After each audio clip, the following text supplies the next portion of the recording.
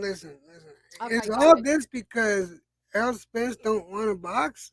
Is all this because of that? Is all this because Errol Spence won't send a fucking contract? How does that make you feel?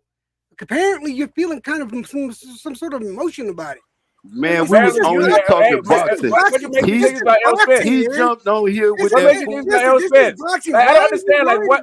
Okay, hold up a second. Why we gotta pick sides? Why as boxing fans do we need to choose sides? We're not involved in it. We're not. It's not about. But listen, it's not about Errol Spence not wanting to fight. It's not Bud not wanting to fight. This is game. Can we stop turning this shit to a civil war? God damn. Yeah. All it is fucking boxing promotion, guys. Is it super gay? Yeah. Yeah. Bro, what's wrong with this nigga, bro? He said his girlfriend.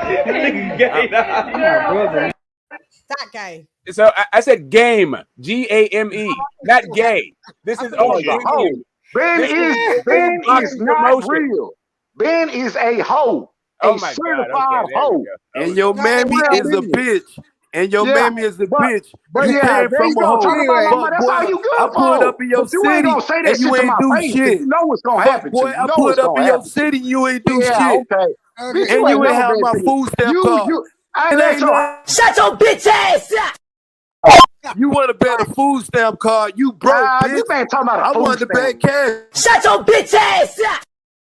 and bet Shut your motherfucking Shut your bitch ass up. broke ass Play boy. it again.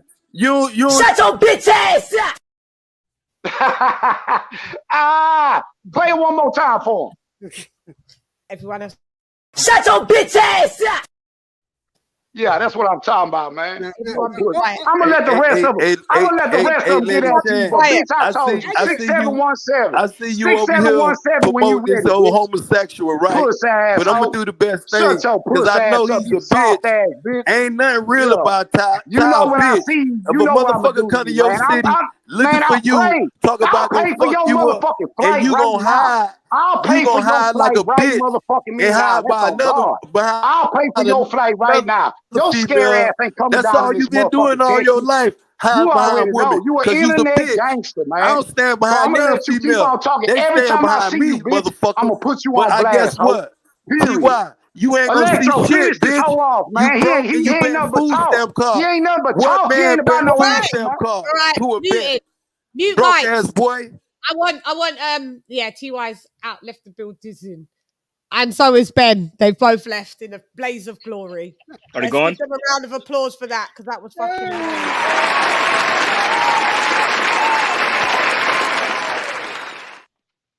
It's always classic. Are they gone, Chann? You kicked them out? They gone? They gone? No, You kicked they them out? left. No, they just Oh, left. okay.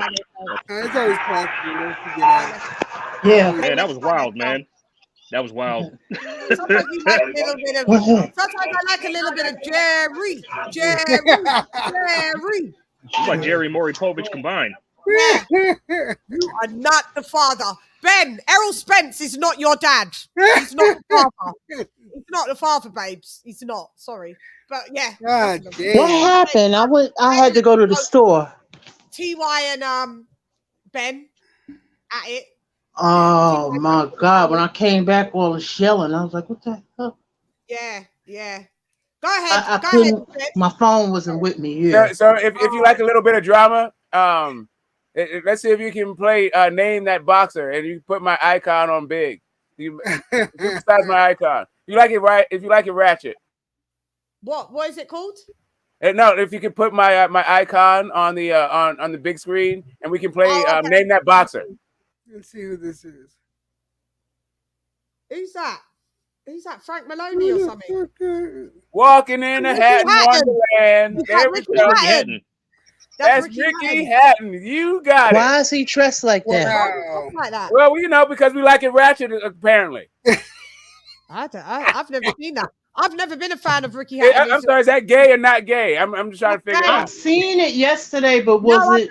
I think he was. What is he doing? Some stag party or something? Oh, he's dressed as Ginger Spice from from the Spice Girls. Oh, oh my God! Oh shit, yeah, he is. He looks horrible. He's at some fan. I think one of his friends. He's too damn ugly to be doing that. Yeah, but I think it was a stag do or something that they was doing it. Well, he don't need to be dressed like her. No, but There's nothing feminine looking about him. That's horrible. Yeah, Ricky Hatton looks awful. Oh, I mean, we can that just continue the made game. me throw up in my mouth. I had to put some real shit up there, but we can continue the game if you want with the next photo. But you know, I thought we were just being ratchet for a second. If you want to get back to boxing, we can continue the game. Bro, what's wrong with this nigga, bro? Oh, please don't ever show. My brother, man. Hey, man. Hey, serious. Hey, serious. My brother. She said, don't kiss My brother. Bro, what's wrong with this nigga, bro? He said his girlfriend. Nigga gay, my brother, man. Hey, man. Hey, serious. Hey, serious. Look, My ain't gonna get jealous. brother. She said, don't kiss him. My brother. I kind of that thing. So really, like I'd like to see. I'd like to see Bud or Anthony Joshua kissing another man. Till then, you can show me Ricky Hatton. I mean, there's a whole bunch of stuff with like Anthony Joshua and men. Like, let's just not do. Let's just get off of this whole subject. I just want to say one thing though. I just got one question though. I want to see him taking pictures with men. Him taking pictures with men. And being Don't hot mean tubs and all nothing. this other like crazy. Anyway, that's not the point. Okay, yeah, whatever. That's not. Yeah. But I have a question. Hot tubs Yeah. together. Yeah. That doesn't. I mean, I'd like to. We not going there smoke because I can go lower, but go there. Is there any man that? I mean, and the super low that I go is that I go about people's mums. So that's how low I can go. So if anybody wants to go low, just know that you're offering your mum to be slew. You're the limbo champ. I ain't gonna do that. You're the limbo champion. You can go lower than everybody. I am gonna do that. So let's see. Do you want to go low? Because like I get down to really sub low levels. I'm trying to go low. I get down to demonic. I get so low. It's demonic. I get so low. You got to the. I don't know if this is demonic or not, but did you check? Like, I chill with the devil on my depths of lowness. So okay, if you wanna go low, let's do it. I'm literally trying to right now. Like while you guys are you're focused on Errol Spence trying to catch the yellow beezy.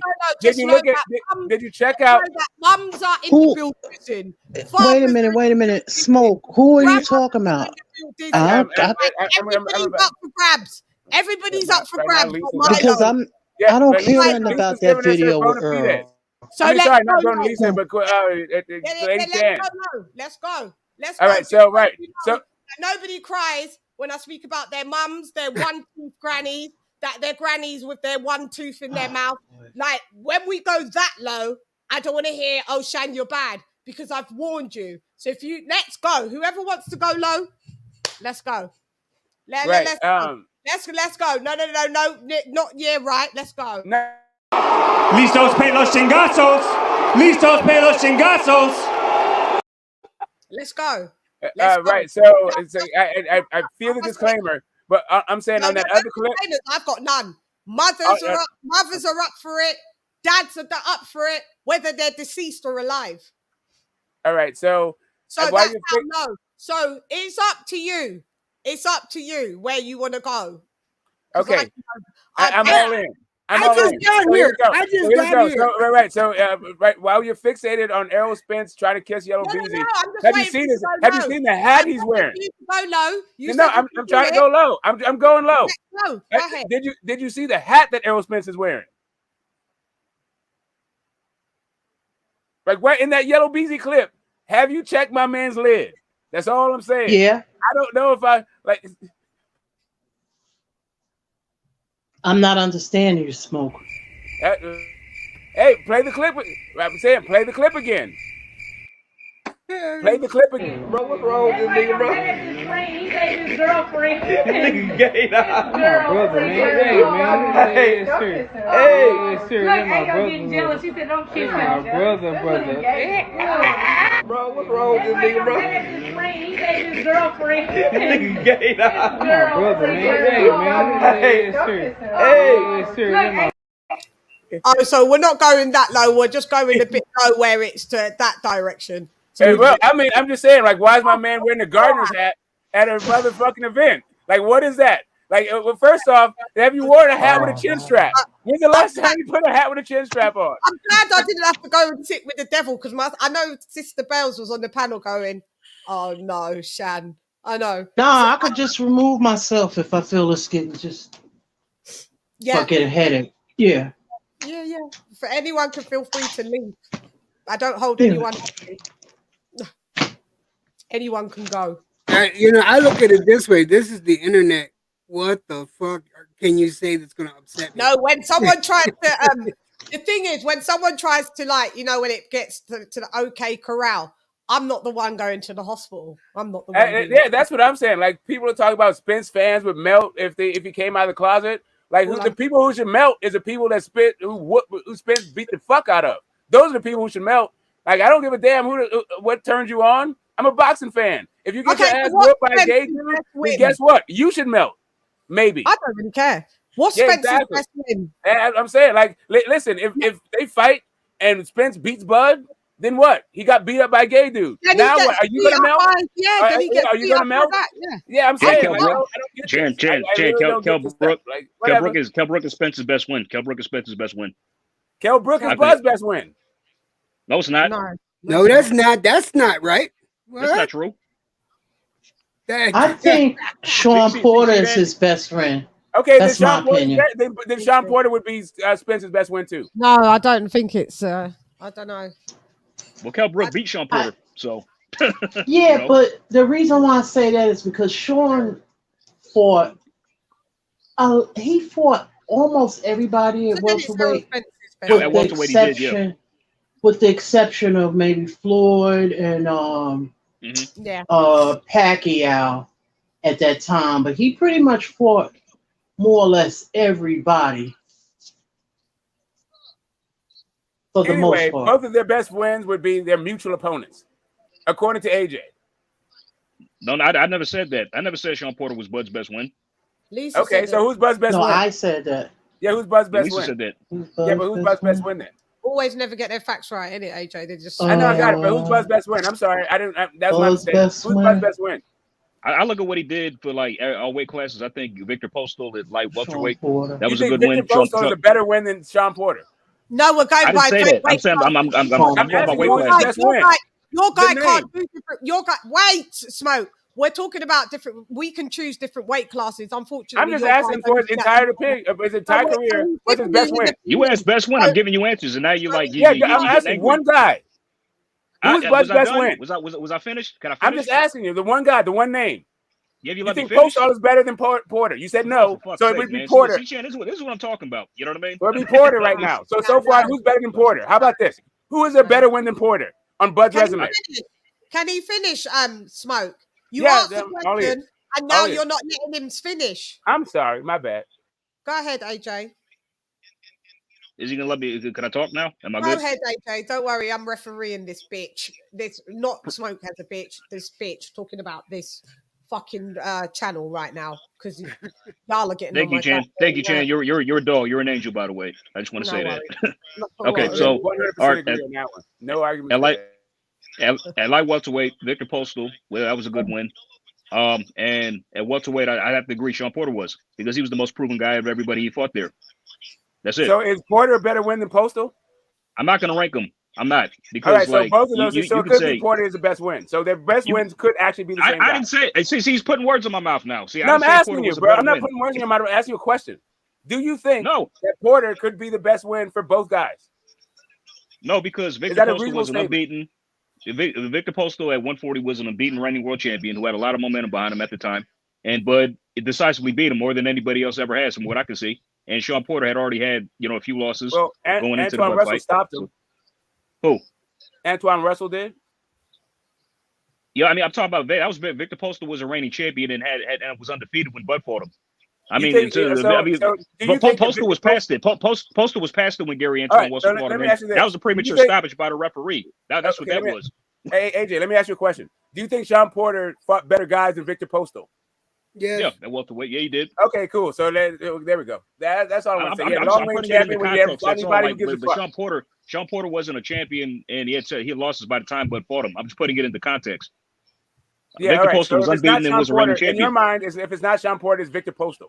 In my mind, Sean Porter is levels above fucking Victor Postal. So I'm just gonna go with I'm not quite sure why.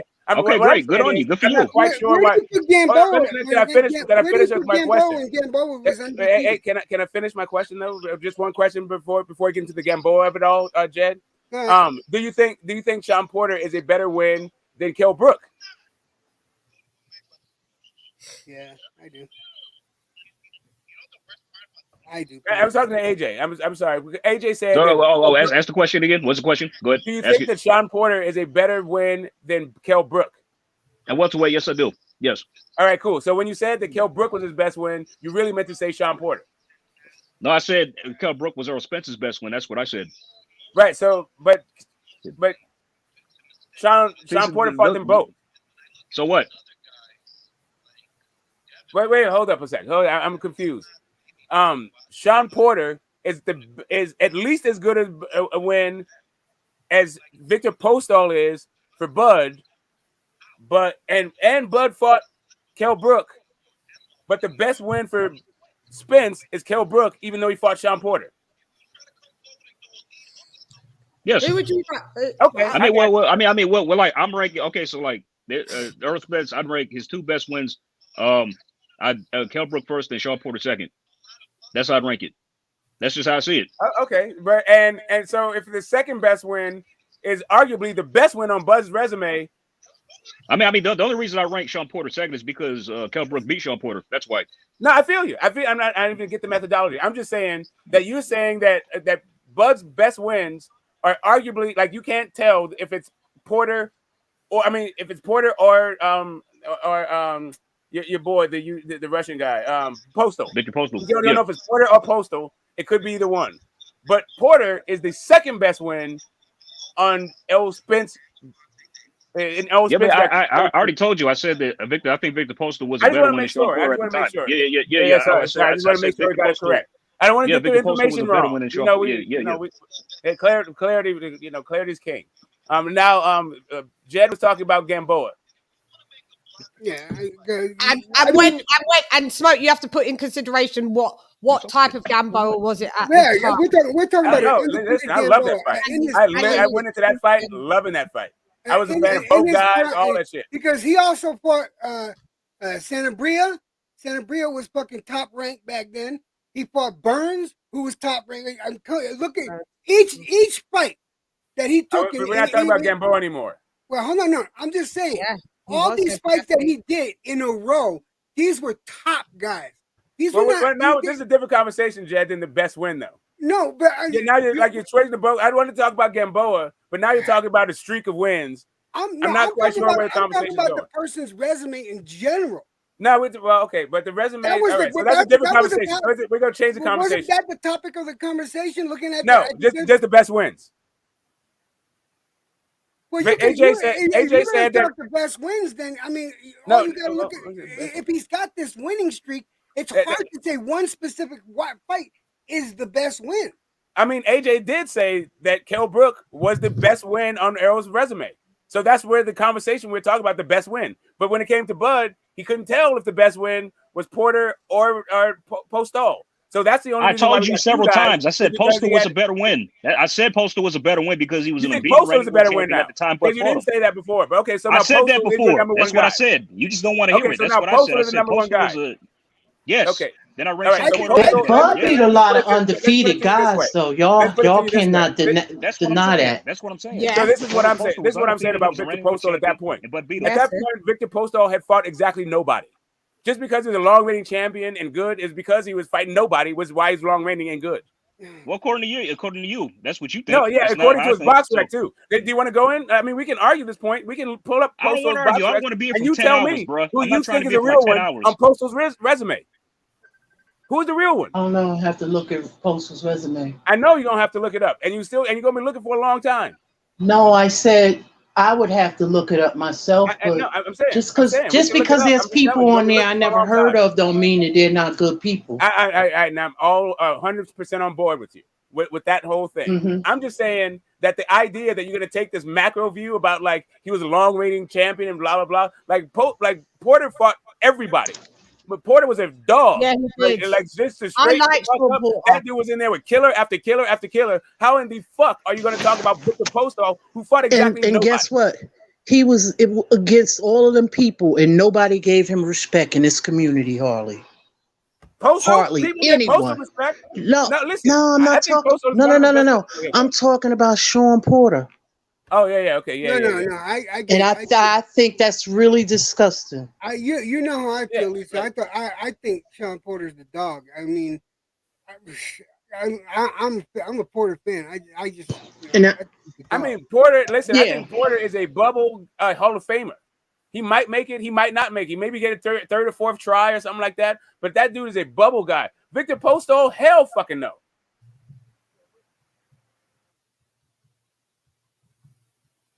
Because like I said, Sean Porter, and I remember when I first saw him, he fought everybody I could think of. He got his belt from the young man from St. Louis, Alexander, Devin Alexander. Yeah. In a fight that will be, if you actually like, make it to hell, they'll put that fight on a loop for you for eternity. You'll be forced to watch Shawn Porter versus Devin Alexander. Maybe they'll switch it up and put some Kell Brook in there or Andre Berto. Yeah. So I mean, say, that was who was around then. So who would you say their best wins are then, Smoke? Both of them. I like the Gamboa win at the time. Loved that fight. But if I was just to put it all into take a macro view, a snapshot of their careers, Shawn Porter by far on both of their guys, on both of their resumes. Shawn Porter, both of them. Yeah, exactly. The only reservation I have is that people say that Ugas beat Shawn Porter, but really, I didn't think Ugas beat Shawn Porter. But whatever.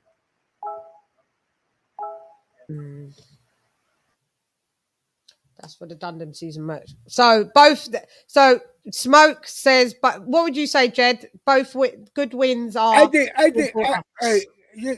Just so even though when Crawford beat Gamboa in his prime, I think the Sanabria fight was a better fight. Even though it ended quicker in the 6th round, but I think the Sanabria fight was a better fight. And Sanabria at the time, I think. Hold on a second. I think he had like 30 plus victories and maybe 1 loss. I think. Mm-hmm. And I know that Gamboa was at 22 or 23, at that time when he fought Gamboa. I think the Sanabria fight was a better fight, a better caliber fight.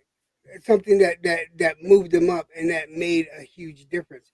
Don't say I'm not taking anything away from Gamboa, but if I'm looking at his streak of wins in a certain time period, I mean, Crawford is like untouchable when it comes to that resume.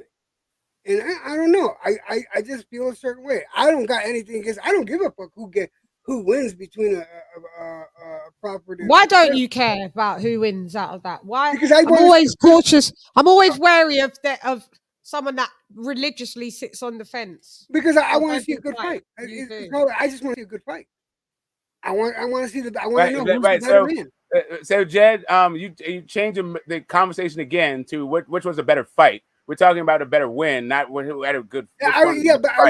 Even though I mentioned Gamboa, it's hard to say what was the best win when you have the caliber of fighters that he was fighting at that time. That's my point. I mean, I'm saying David Diaz is a good one for that one. Like if it comes to like good win, it depends on like how you look at it. All I'm saying is taking everything into consideration. The name that is the most accomplished guy on both of those dudes' resumes is Shawn Porter. Gamboa is cool for the Olympics. Yeah, but Gamboa is, you got another guy, David Diaz. You got all these guys, but I'm just talking about when it comes to what they actually did in the pros. Let Lisa talk after. Yeah, go ahead. Yeah, go ahead, Lisa. No, I'm just saying, Gamboa fought a lot of good people too, as well. I was watching him fight last night, some of his old fights. I watched him fight Salido, and he did have a lot of pop, and he was very fast. They were saying that, the commentaries, like, he kind of reminded them a little bit of Pacquiao. And he did kind of with the in and out movement or whatever on the angles, but and athletic, but he was a good fighter for those smaller weight guys. But he definitely has some. I like Salido a lot. I like Salido a lot. I just got a phone call. That Mike Garcia fight was. You always do this, Jed. No. I got her right here. Look, she's live. She's live with me right now. No. I'm just saying. Gamboa has some good scalps on his resume too, as well. Amongst Bud. Yeah. Yeah, I was just trying to, I was just piggybacking off of AJ's comment about the about Brooke just being the best one, as though that's like a knock. But I wouldn't necessarily pick Brooke, but I do understand why you would say that because Brooke beat Porter. But I also don't really like, that fight is another one of those Porter fights that's hard to fucking watch. So like trying to score that fight, it's a wrestling match more than it is a boxing match, in my opinion. And like scoring that fight is a nightmare. If you want to go back to like nightmare scoring, I know you do the rescoring, LadyChann. Yeah. Go back to Porter versus Kell Brook. Let's see what you come up with. Porter Brook. Outside of boredom and apathy by the fifth or sixth round. Oh no, I saw that fight and it was boring. Yeah, you know what I'm that saying? That was a bad fight. Yeah, it was a horrible boring fight. I'd have to.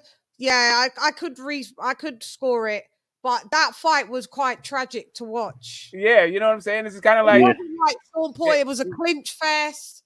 Yeah, it's not like it was this thing where you saw who's the better fighter. It was just like you gave it to one like after a while. Just like I don't even want to watch this shit anymore. Your eyes are bleeding. Yeah, that's what I'm saying. Like if you're in hell, Sean Porter fights are what's gonna be on repeat. Yeah, it wasn't the usual Sean Porter, and it wasn't. I don't know. Maybe is that the real Cowboy? I just thought it was rubbish. Yeah, right. I'm just saying, like it's just kind of like I mean, I would give credit to Sean Porter for one thing. I mean, like he gave issues to everybody he fought though. We stepped in the ring with. Yeah, so I do highly rate him. I mean, he very underrated welterweight for this era. So I always like him. I mean, like, but just because I pick him, but just because I pick him as like Bud's second win or whatever. Yeah, I mean, just because I pick him, I'm not disrespecting him. I mean, I'm not showing him any disrespect. I still picked him as one of Bud's best wins. So yeah, I've seen Victor Postol beat in a variety of ways, starting with as soon as he's fought somebody of note. I mean, I get Postol. I'm not mad at Postol for his position because he was really a good guy at 140, and he was a long range. It was a good win at the time. It was a great win for Bud. It was a great win for Bud. It's like Linares at 135. Like Linares' best win at 135 is like Luke Campbell. Yeah, you can say that. It's not like he wasn't long reigning though. Like you don't disrespect him for it. But when you start talking about best wins, kind of in the conversation about best wins, then it becomes like, why the fuck are you bringing up Victor Postol? Like that dude has but no when win. someone's a free division champ, like Linares, you have to give them the accolade. They're free division champs. Yeah, I mean, and that's the same thing you do with Leo Santa Cruz. You start talking about Leo, like, but with Leo Santa Cruz, at least you can have say Abner Mares and and Carl Frampton. Like, you can say guys. Even if you say a guy like Adrian Broner, you can say Paulie Malignaggi. Like, or he's even, at least he was in there with Maidana. Mm-hmm. See, Chann, this is why I don't like ranking, like saying who's a better win. Like, I can name best wins, but I don't want to rate. This is why I don't like rating like first and second, because like if I give my answer, oh God, he wasn't shit. How can you do that? Blah blah blah. No, this and that. You give your answer. That's what I'm saying. I'm saying. Nobody would have done in your head and said Kell Brook was Spence's best win. I was asked the question and I answered it. Then like I get all outraged. You volunteered that shit without any prompting. No, I fucking didn't. Don't lie. I was asked the question. I was asked the question. Who's the best win? And I gave you an answer. No, that was not what happened. Yes, I was. It was what happened. You said Kell Brook was Errol Spence's best win, and then I said Kell Brook is Bud's best win. Then I was asked. And then I asked you a question. Then I was asked but you unprompted, without anybody asking you a question. You just offered up. I was asked who Bud's best wins was. I was still asked. I was still asked who Bud's best wins was, wasn't I? Yeah, no, I was. Again, so I answered it. Again, you offered up without any prompting that Kell Brook was Spence's best win. Then so I was if you don't want to have these conversations, don't go around saying shit like that. Then I was asked who Bud's best win was. Again, you started this whole thing with saying Kell Brook was Spence's best win. If you don't want to have these conversations, don't say shit like that. I can say whatever the fuck I want to say. Well, great. Right? Then you're gonna have these conversations. Yeah, great. And it's gonna be. It's gonna waste 2 days doing this shit too with you. If you don't want to have these conversations, then don't say shit like that. I can say whatever the fuck I want to say. Well, then you do. Whether you're gonna have these conversations. Great, terrific. And I was asked the question, "Who's Bud's best when I answered?" Correct. The conversation started. I didn't initiate the conversation. Yeah, you did. You initiated with saying that shit. You initiated the conversation. You said. You initiated the conversation with that. Chann, didn't you ask who Errol Spence? I said to Smoke. Chann asked. Thank you. So I didn't initiate shit. You don't know what the fuck you did. No, I asked. Chann asked. No, you asked a question. You didn't initiate the conversation. How? I asked. Listen, I'm not. Listen, Chann asked the question. If you don't want to have conversations like this, then don't go around saying that Kell Brook, who's the best win on a guy's resume. If you don't want to then have a conversation about wins on guys' resumes. This guy, okay, man, I'm done, Chann. I got you, bro. Yeah, I know. Like, be squirrely somewhere else, bro. I don't get what you're saying. That AJ's. I asked you guys who's the best win. He said, yeah, and he's saying I initiated it. Smoke is saying I initiated it when I didn't. When you asked. No, I asked Smoke. Remember, Smoke? No, that happened afterwards. After I asked the question, then you try to clarify it because we're going back and forth. Yeah, and then Correct. This thing. So this whole thing started with unprompted. AJ said, "Kell Brook was Spence's best resume." Man, Jesus because Christ. at that point, I mean, that was after Chann asked the question about Errol Spence.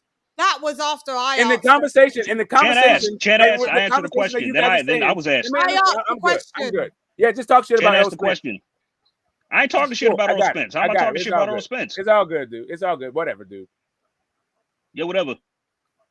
God, it's not that deep. It's just it ain't. It really ain't. It really ain't. I don't know why he's getting so emotional, like saying, "Oh, Postal, now I'm shit." emotional now you're the emotional cop. Okay, whatever, dude.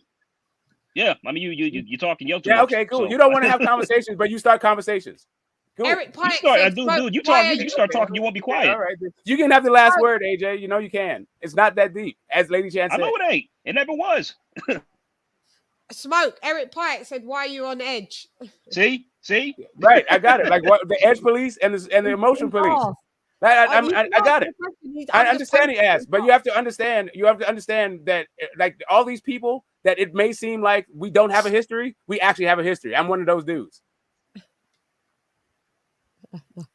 Right? Yeah, that's all. Like he's just trying to jump in and like join the whatever, dude. I'm not trying to give the backstory about why Eric's saying what he's saying. Like, let's just move on. I can't with you guys. You guys, the question I would pose is who does Errol have on his resume? Heavy lefty. Who does Errol have on his resume? Yeah, on his resume. He has Sean Porter. He has I need KFC in the building. Dennis Ugas. He has Kell Brook. He has go ahead, Lamont. Lisa. That's good, Lisa. Keep going because you know him. Lamont Peterson. He has he's got a good resume, hasn't he? Yeah. He has Lamont Peterson. He has what's the kid's name that he knocked out with the body shot in the first round? Are you talking about Ocampo? Yeah, Ocampo. Which that was like a mandatory. Mm-hmm. Who else did he fight? What was the guy's name that kind of rocked him earlier in his career? Was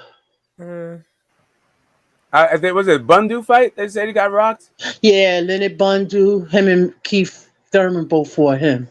It was some guy that kind of rocked him earlier in his career because he fought like at 149 or 152. So I can't think of the guy's name. Yeah, he weighed 149. He was in the. That was Larte. That was Emmanuel Larte. Junior middleweight. Emmanuel Larte.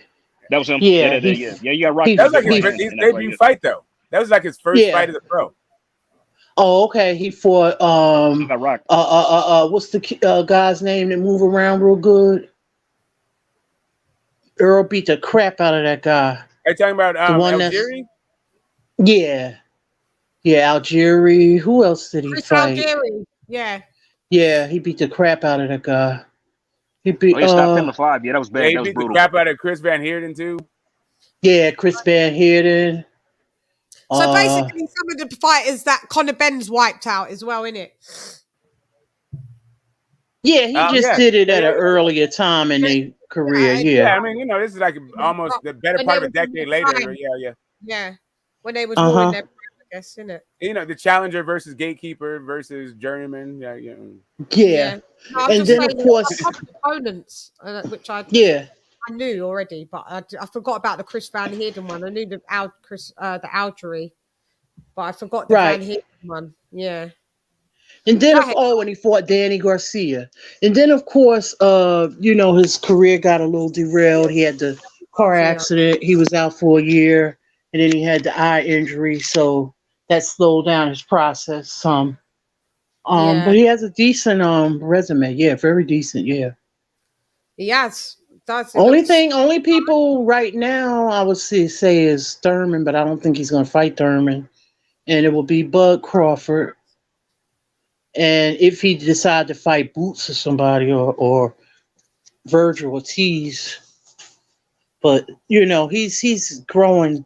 He's growing, so I could see him eventually moving up to 154. Yeah, because he's like in his 30s now, so it's harder to make those weights when you get a certain age. Yeah, it does. Jed, anything you want to chime in on, or you just kick him back? No. All right.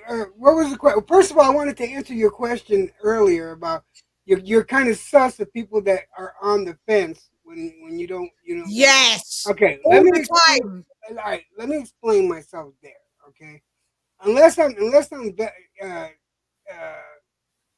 invested in a particular fighter, I just want to see a good boxing match. Right. I'm not really invested in these two fighters now.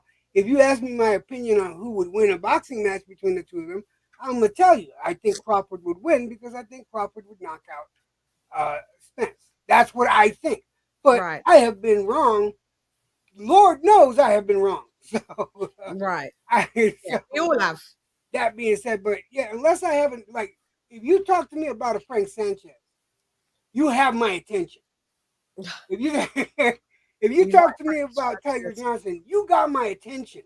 Okay, I didn't know you liked Frank Sanchez. I didn't know. Yeah, okay, got you. Right. On that note, what's up with everybody leaving Eddie Reynoso? You know what? I was wondering. Frank Sanchez left him, didn't he? I was supposed to do a report on it. I made He's with Joe Goosen. He's with Joe Goosen now. I don't know. I don't know what's going on. I'm trying to tell you, it's like rats fleeing the ship. Yeah. I don't know. Who? It's just two people that left, right? No, and then Ortiz leave. I mean, it was Neary left. Ortiz, Virgil Ortiz left. Virgil Ortiz was never with them. No, it's Robert Garcia. You're right. No, who was the Ryan guy that left the other Mexican? It's Ryan Garcia and Louis Neary. What's his name? The guy that beat the chubby guy that beat AJ. What's his name? He's still with them. He's still there. He's still with them. He's still there. Andrew Ruiz left and came back. It's weird. Okay. Oh, okay. Yeah, he left and came I don't back. know. Well, doesn't Reynoso lives in Mexico, right? Yeah, he does. Yeah, he but does. So maybe he don't come. Camp though in San Diego, in like Big Bear. Oh, they do go in San Diego. They do trade because Canelo goes back. Don't they go back and forth or something? Right. Yeah, they do. And another one that I have interest that I have vested interest in is Shakur. So that's another. Yeah, you like right. Core. So maybe they want more one-on-one with him, and is that what it is, that he's not around as often? If he's back and forth. Now, how far is San Diego from Mexico? He just keeps losing his premier talent. I felt like it was a real bad look for Canelo to. No, how far is San Diego from San Diego to Mexico? Oh, it's right there. Like I parked in San Diego and walked into Mexico. It's the border town. Yeah. Like okay. Because I know Tijuana is close to Mexico. Okay. So I parked in San Diego, walked into Tijuana, and then took a cab into Rosarito from Tijuana from TJ. Oh, okay. Okay. Damn. So it's close. You walk over a bridge, like one of those bridge over highways kind of shit. Yeah. Like, so somebody said in the chat, Frank Sanchez came out and said Reynoso and him are on good terms, and it's a scheduling issue, but we'll go back to train with Eddie later on. Okay. Really? Muy interesante. Maybe he just doesn't have time for them at the minute. The Cubans mostly live in like Florida, which is like literally it's kind of the East Coast. It seems like it's close, but it's actually kind of far from California. So I don't know, but maybe it's that. I don't know if he lives in Florida. I don't know where Frank Sanchez lives, but that's where generally the Cubans live. I think that's where Rigo lives. That's where Gamboa lives. I think it's where Ugas lives. Yeah, I don't know. Yeah, hey, I saw Ugas last night. in What the he look like? fight. Is his eye all right? Listen, no, Glasses. listen. Nice, He was nice pair of young. glasses. No, he was young. Listen, I was watching the Gamboa fight versus Salido, and I kept saying, I know this guy in the ring. It was Ugas. He was real young. I busted. Really? I was like, wow. I gotta show you the clip. Yeah. Yeah. So he was been about. Yeah, he been around. Yeah, he had a white suit on. No, Ugas was one of the guys that Bud wanted to fight before. Like you guys, man, there's a great interview on Smoke City's Mobcast with Bo Mack on the lead up to the Jeff Horn fight, where they talk about what their plans are for the welterweight division. And Ugas was definitely part of Bud's plans. It's just that he didn't get the fights that they were trying to get. Like what the plan was, they were always going to fight for Undisputed, Bud and Errol. But the plan was Bud was going to have 2 belts. And Spence was going to have 2 belts, and they're going to meet up for Undisputed for all the marbles and all the money and leverage, both of their market share. It just turns out that like Spence just had a better run with the markets and also with the belts. So now we're here. We are where we are, but I still think that they're going to fight. Like that's just me. Like I'm not like I love both guys. It is a win-win and a lose-lose situation for me.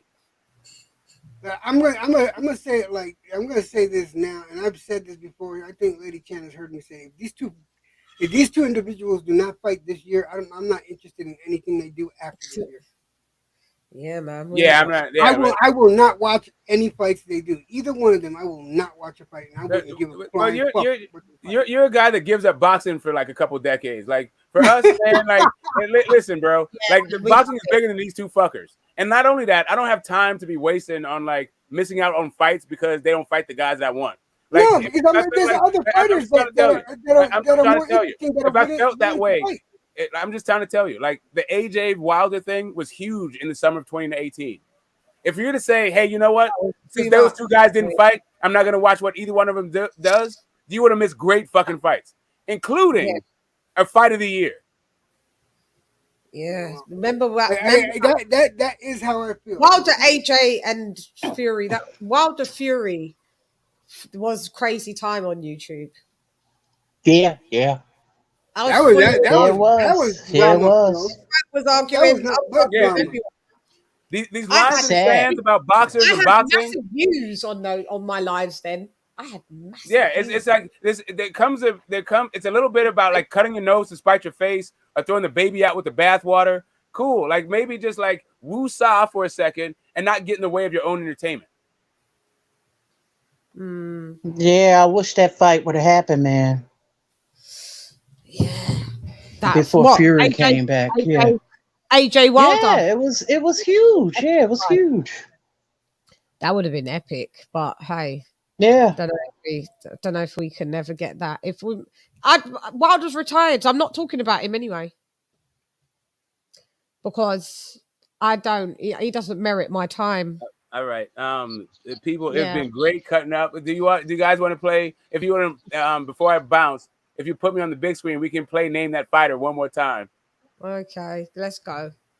What gayness have you got now? Which fighter? Which one? You can name all four. You gotta make it big. Floyd Mayweather. Let me see. I gotta see it on the big screen. If you can name all four, you'd be the first person to do so. Floyd Mayweather. Is one Paul Spadafora? I don't know. No. Okay. Let me see. Let me look real close. Let me look. Who is that? Right. Is that One's Floyd. That's all the only one I know. No, what's the one on all the way to the left? That's not correct. That's not Corrales. Corrales. Okay. That's Corrales. Yeah, that's Corrales. Okay. That's two. Okay. The one in the middle. The one in the middle. Is that Ricky? Nope, that's not Ricky. Who's the one in the blue cap? Middle. The blue cap is the one that nobody gets. Yeah. Let me see. It's I have Diego Corrales is wearing matching Adidas outfits with who? Yeah, that person looks like a girl, but that it's not. It's like a blurry screen. That's why I can't see now. I can see, but it's not. I don't know. You can just. It's just all right. So I'll give it. I'll give you the answer because I got a slide. That's Marcos Maidana in the middle of him. Really?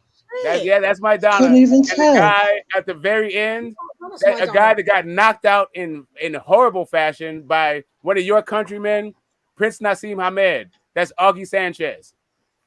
Shit. Oh, that's August. Oh, wow. I forgot about that him. right there is the that's the Olympic trials when Augie Sanchez beat Floyd Mayweather in '96. So Floyd ended up killing these two. Well, not literally. Floyd fought all 4 of these guys. Did he? Right, Augie Sanchez beat Floyd in the Amis. No, I'm talking about in the pros. They're in the pros. Yeah, no, they didn't fight in the pros, but they fought. So All he 3, fought those 2 guys fought in the pros. Maidana and Corrales. Diego died, right? Yeah, motorcycle accident. He's from my neck of the woods. Diego Corrales. Anyway, Floyd paid for his funeral. Yeah, there it is. Yeah. All right, guys. It's been great talking about with you guys. Until next time. Thank you. All right, Smoke. Thanks for coming through. Round of applause. Yay.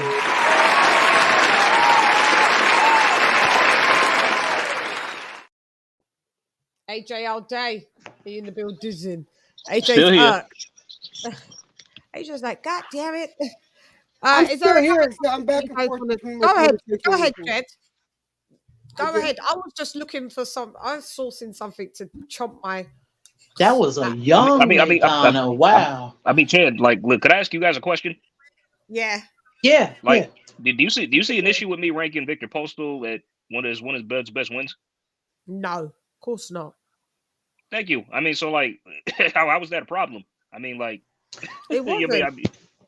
But according to Smoke, it was. Because I was in and out of my phone, I didn't get what you guys was. I was like, maybe this is from another panel where you guys had been in. Oh no! This didn't come up until this one, until just now. This didn't come up till just now. Yeah. So. I don't know.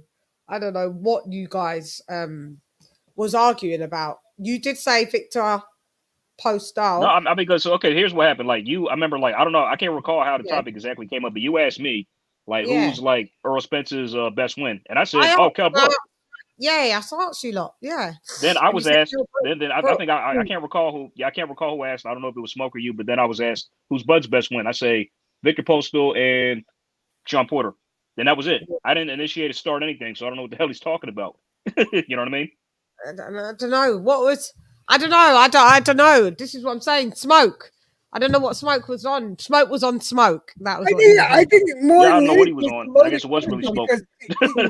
AJ, for me, I consider that a loaded question because at any given time, one boxer, just because they don't have the same record as another boxer at any given time, doesn't make them less of a fighter. Yeah. So it's like that's how come I was talking about fighters that he didn't mention. I just happened to mention Gamboa, but you know, there's fighters in Crawford's fucking resume. You know, because I mean, honestly, like Jed, I can name more. I can probably name more, but I'm just saying. But I just rank those as like top 2. You know what I mean? Yeah. So, and that's the question I asked. Yeah. So and like you don't have to rate them in order or whatever. Man. I just Santa Bria was a fucking that was a good fight. You know, and he touched Santa Bria something awful. You know, I think it was a 6-round knockout. In the building, yeah. He was out the building, should I say? Yeah, he weren't in the building. Yeah, do you know what? Because Spence fans always try to pull that one on Bud. Oh, he ain't fought nobody. He ain't did That's what they always say. That's their main excuse. He has a party buddy. But Chad, you know what? Like, let's just like do let's do a role reversal here, right? Let's say like Errol Spence beat exactly the same guy. Like he's a 3-division champ. Like he has Bud's accomplishment, right? And he beat the same guys Bud beat. They wouldn't be saying that about him. No. Yeah. No, it's because it's fanboys. This is what I hate about this community. This is what I hate about this community. It's unfortunate that it's like boxing, the way boxing is right now, and I get it. Everybody has fan bases. Yeah. It's like being in turf wars. It's sad. It's really kind of it's really messed up. You know, like sis, yeah. I mean, like sis, I'm sorry that like, you know, Like if I'm asked something and I happen to give an answer, I'm sorry if like my answer is not the same as yours. There's nothing I can do about that. You know what I mean?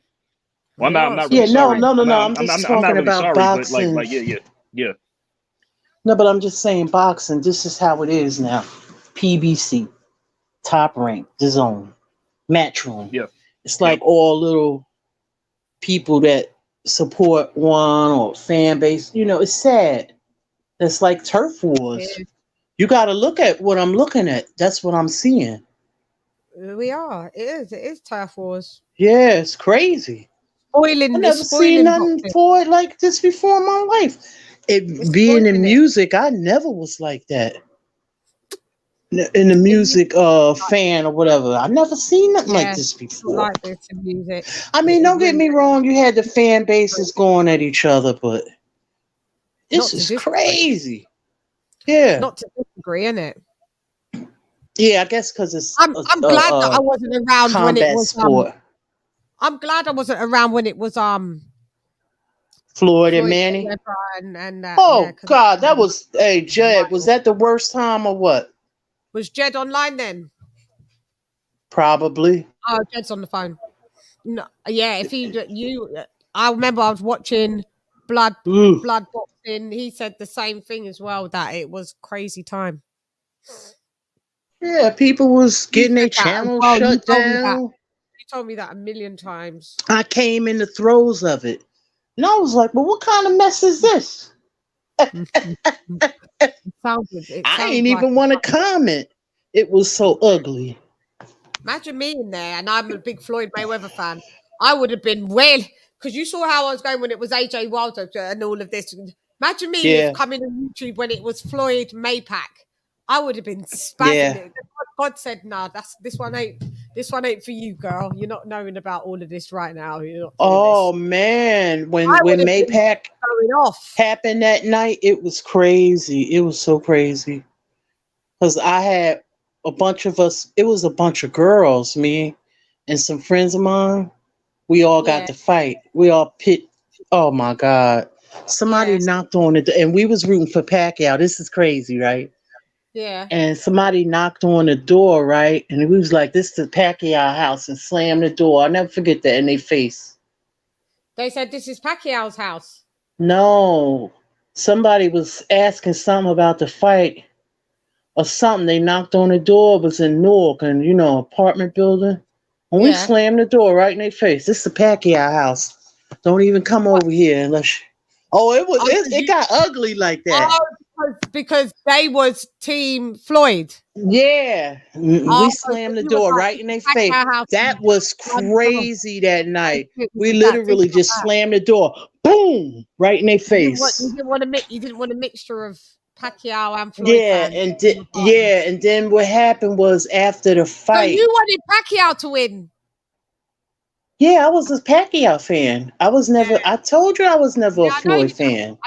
I know you said you wasn't. I didn't think Roger Mayweather. I love. Roger Mayweather. I love. Myself. I thought Pac-Man and that. I thought you guys would. I thought you was rooting for Floyd, but just didn't like him on that. Nah. Yeah, you wanted. My stepfather, he liked Floyd. We used to say I was a B-Hop fan. Remember I told you? Yeah. And I was like, well, what's so special about him? Everybody. Anyway, so in the end, it was a shit fight. No, I mean, it was funny. Y'all remember? And after the fight, hold up. After the fight, everybody was so mad that it wasn't an entertaining fight. We expecting Duran and Sugar Ray Leonard won or something. Man, and when it was nothing like that, we wanted to throw the TV. We was like, I want my money back. I wanted to throw the TV out the window. It was horrible. Wow. Yeah, Lisa, I've only seen the fight once. I've only seen the fight once. That's that fight was bad. I haven't seen it again. Me too.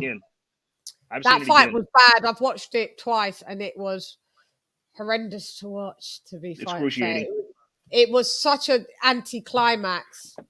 It was $100 heist. $100 heist. So Matthew Martinez says, hearing you guys talking about Spence's resume made me bump him up to number 1 pound for pound. No, but he's never been at a different weight class. So how can he be number 1 pound for pound? I know, right?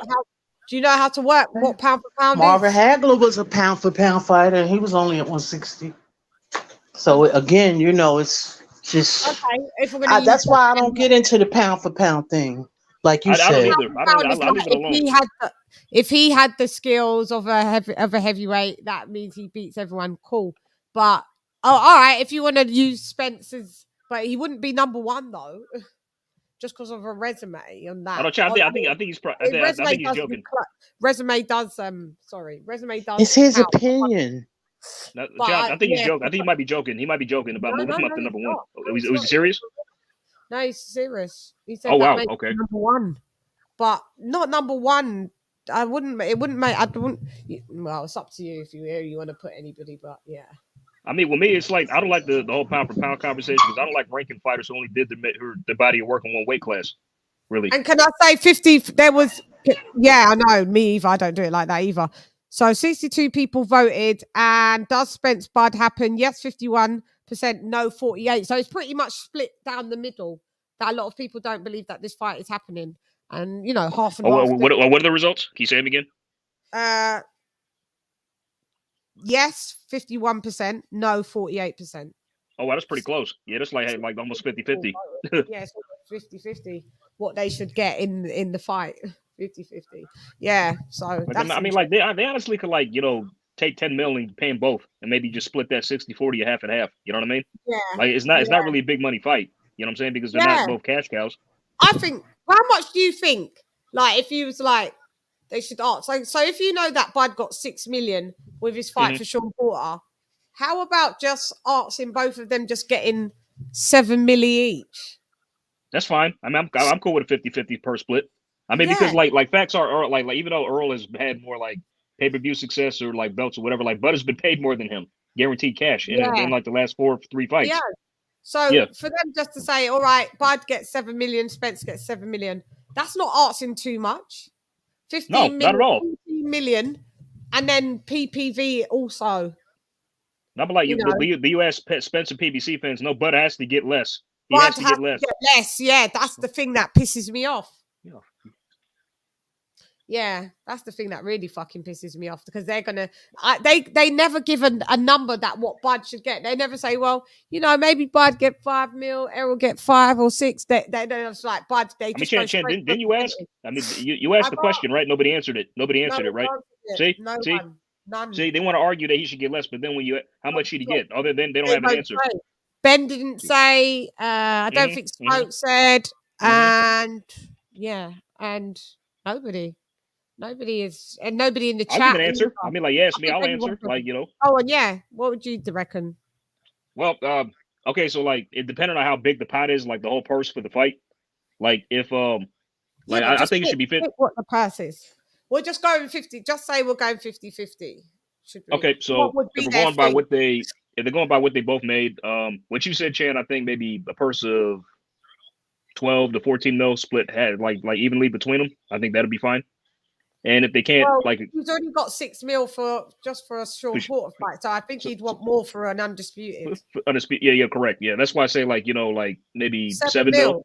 7 mil would be fine for both of them. And if they can't agree to that, then split that like maybe 55-45, or then that's it, or maybe 60-40, but no more than that. No more than that. Yeah, and if they can't agree, can't agree on these splits, then. It's just because like in this fight, like Earl is bringing more to the table. I'm not denying that. You know what I mean? He is bringing more straps. Yeah, more straps and marquee value somewhat. But you want the fight so much, and you're fighting someone that's a pound for pound king. You're fighting, so you've got to put that into consideration. Is what it wasn't like when AJ wanted to fight Wilder, and Wilder was demanding 50-50, and he had nothing but one belt and done nothing, and AJ had the other 3. In the end, AJ was like, I'll have to do it for 50-50 because I really want the fight. But he didn't. Nobody knew Wilder then. Like, he was an unknown. Yeah, he was nobody. He was a nobody. Yeah, he was a nobody. So what I'm saying is, if these guys really want to do, fucking just do it. I mean, but Chann, like, the most quintessential example of this is like Devin Haney just recently taken on George. Like he made like 2.8 mil and George made like 10. Like he went out there. Yeah, but he went out there and he took the risk. He went out there, bit the bullet, and won the fight. And despite the massive pay cut he took, he still took it. Why did George get so much? I think Australian TV rights and like gate revenue, Australian TV rights, and just a lot of Australia stuff combined. hosted the That's why, fight. The government yeah. hosted the fight. And they're That's the ones why. that put the money in. Then, Yeah, guys. They like put TV the rights, money gate up. revenue, all that stuff, like everything combined, all that. Yeah, like, site fee. So yeah. Site fee. The So pay-per-views or whatever, all of that. And Devin got All of it. 2.8. So George Mhm. is laughing because from the last fight that he got from Teofimo, what did he get? Like 2 million? Maybe a number 1.5? than 1.5, 1 million, 1.5, something like that. Yeah. So he's all So that's right. a He's massive pay increase. That's now. a massive increase. I want to do a show. I was talking. I think, and I said it from before. Everyone else is trying to say it. Devin needs to just vacate them belts, go to 140. Fuck the rematch. I ain't doing it. Well, that's if he can. I mean, like he might be legally but what if he gets sued for doing that? He might be legally bound to do it. What if he sued? Yeah. Sue me. I mean, it all depends on what George does, Sue really. me. So yeah. Sue me. If it costs cheaper for you to sue me, if suing me that means I have to maybe pay you $1 million, I'm gone. I'd go. Go to 140. But I'm hearing that there's loopholes in that contract that Devin may not have to really do that fight, and he would be at liberty. He's got Bob on his side, who's a lawyer. I'm hearing that he is at liberty to be able just to fuck off and vacate the belts and move up without a rematch. That's what I'm hearing that he kind of really wants to do. It's going to be hey Mo Boxing. What's up? It's going to be hard. It's going to be hard. You figure you got a rematch clause that he can activate, but also you got Bob there, of course, that's a lawyer and probably got the best lawyers. And then he's host. They came over there because they want them belts. I mean, they want that fight with Lomachenko. So, so Bob will do he's gonna be in so much shit if he do that. Yeah. So I don't think so, because Bob looks like he's promoting that angle for Devin just to say fuck this rematch and let's do because Loma. he said he wants him and Loma next. So yeah. He didn't say Yeah. that for no reason. Yeah. So I don't think Loma on the front line like that. Yeah. I mean, but Chann, I originally I was stating that like the most prominent example of the carry off for him is like how Devin took that hit. Yeah. Like if Bud like wants 50-50, they don't agree. They said fine, I'll take 60-40, but because like I know I can go in there and whoop your ass and take your belts just for that sole fact. You know what I mean? Yeah. And I know he'll probably want to get paid for it, but like the thing is, once he's undisputed and welterweight, the second weight class, like his marquee value stock might even rise more than that. It comes after, you know what I mean? Depending on if he wants to continue his career, you know what I mean, and go up to 154 and fight there. Yeah. I'm more.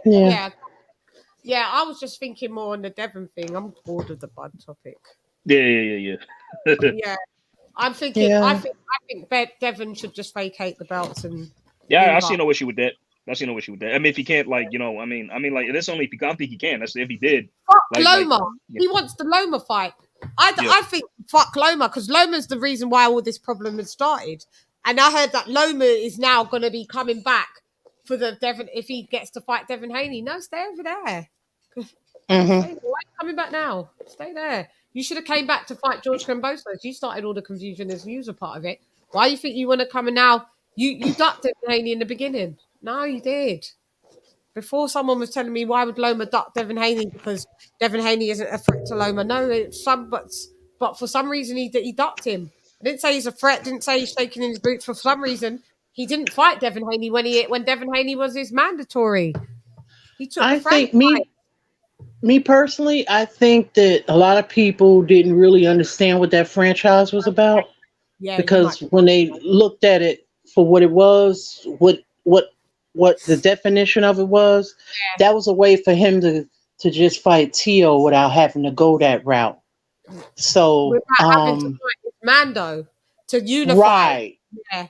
Right. So here's the thing. I never was for the franchise, but you know, it just made it easier to maneuver for him that way. But look at they realized it was a duck thing. It looked like it was a duck thing, and they're like, "Oh shit, yeah." Mhm. They didn't know all the terms and conditions of it because it changed.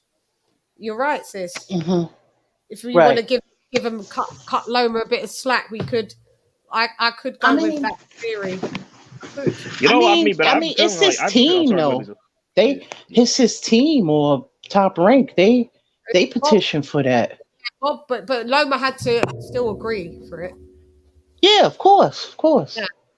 Yeah, Bob petitioned for it, but Loma effectively had to sign on the dotted line to say, "Yeah, I'm involved." Yeah, Bob, I guess. Bob Yeah. did start the ball rolling, because that's what he said. But Loma still had to know. Maybe he didn't know what it entailed. He probably just thought, Bob said do this. Yeah, we do this. Like, yeah, I fight. And I fight next to your female. Maybe he just thought that was how it goes. Yeah, because when they said franchise, they was like the highest accolade. Of an athlete or whatever. So maybe he thought, you know what I'm saying? So it was just like, come on, But they like, it's not like into it. Yeah. It's not like everybody has a franchise. Yeah, and that was like so he only might have select people. Yeah. Yeah. So Canelo had one. So he probably thought, oh, okay, this is just an honor to accept. And Bob probably didn't tell him and plus Bob, remember Mauricio Suleiman has changed how that designation has 2-3 times already. So maybe what it started out to be, it didn't turn out to be that. So yeah, you're right. Could maybe cut him some slack on that. I'd like to find out what Lomachenko really thinks on that whole franchise. But here's the thing: when he had it, it was okay. But then afterwards, when he lost from T.O., he was like, T.O. is not the real undisputed. So you get what I'm saying? Yeah. So I ain't cutting none of these motherfuckers no slack. Yeah. Bye, babe. Yeah, light showing for you. Hit the hay. Yeah. I'm not cutting. I don't know, because it's just too confusing. Did Devon get darked? Did he? I don't know. I feel that he did. But now that you said it in that context, I don't know if he knew, if he didn't know. I don't. It doesn't make sense. This is how these people probably think. Now I'm just playing devil's advocate. They looking at Devon's age. He's young. Yeah. They're like, listen, he got time. He has time to do his thing, but right now we got to do our thing. Yeah. I'm telling you, that's probably he's not even in his prime yet. So exactly. So they like, why am I gonna fight this? You know what I mean? When I have, even though he fought T.O., but it was easier. Young. Yeah, I was just but it was just an easier fight to make without having to fight. I mean, to split profit with another promotional company or whatever. So, do you think that Lomachenko happens next? I mean, it can. It's hard to say because it's hard to say because if Kambosos does his reenact his By the way, is there a time limit where he has to? Is there a time limit where he has to do it by? I don't know. That's a good question because, let's just say, he doesn't. I don't know the contract. Okay, he didn't do it on time, so now the contract is void, and Devin could just, leave or whatever, do whatever. It's kind of like the Wilder Fury 3 situation. I like the contract expired. Yeah. Yeah, I'm not sure. Yeah. I don't think there's a. Don't know. He doesn't have anything to expire on. Who with? You talk about with Loma? Oh no, with Kambosos and Devin, like that rematch clause. Oh, okay. I don't know. You'd have to see the contract. Yeah, I've never heard. It depends. Yeah. Is it an immediate rematch? I think it's the problem with these. You got to look at the linguistics, the language in these contracts. Yeah, and we don't know it. You know what I'm saying? Is it an immediate rematch, or is it a rematch, or does it just say rematch? You know what I'm saying? Yeah. No, you're right. I don't know. I assumed that it was a automatic straight away rematch. That's what I thought too. Yeah. But because that's what I'm assuming. I thought it was. Yeah. Well, you know, I could assume, yeah, but I don't even know what the contracts say. Yeah, I don't think Devon's supposed to have. Louds like goes and fights someone else and then gets back. Not like how Lewis did, like McCall, like got beat and then fought for other couple of people. I think that was a mandatory defense, if I'm not mistaken, with Lewis and McCall. I'm not too sure though, because maybe there was I don't know if that was voluntary or mandatory. I think it might have been a mandatory.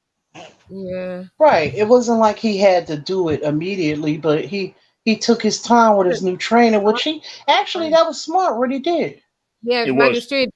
See, but if you do that now, like if AJ was to do that and say, "Oh, I'm not going to fight Usyk for another 2 years," people would have came down on him like a ton of bricks.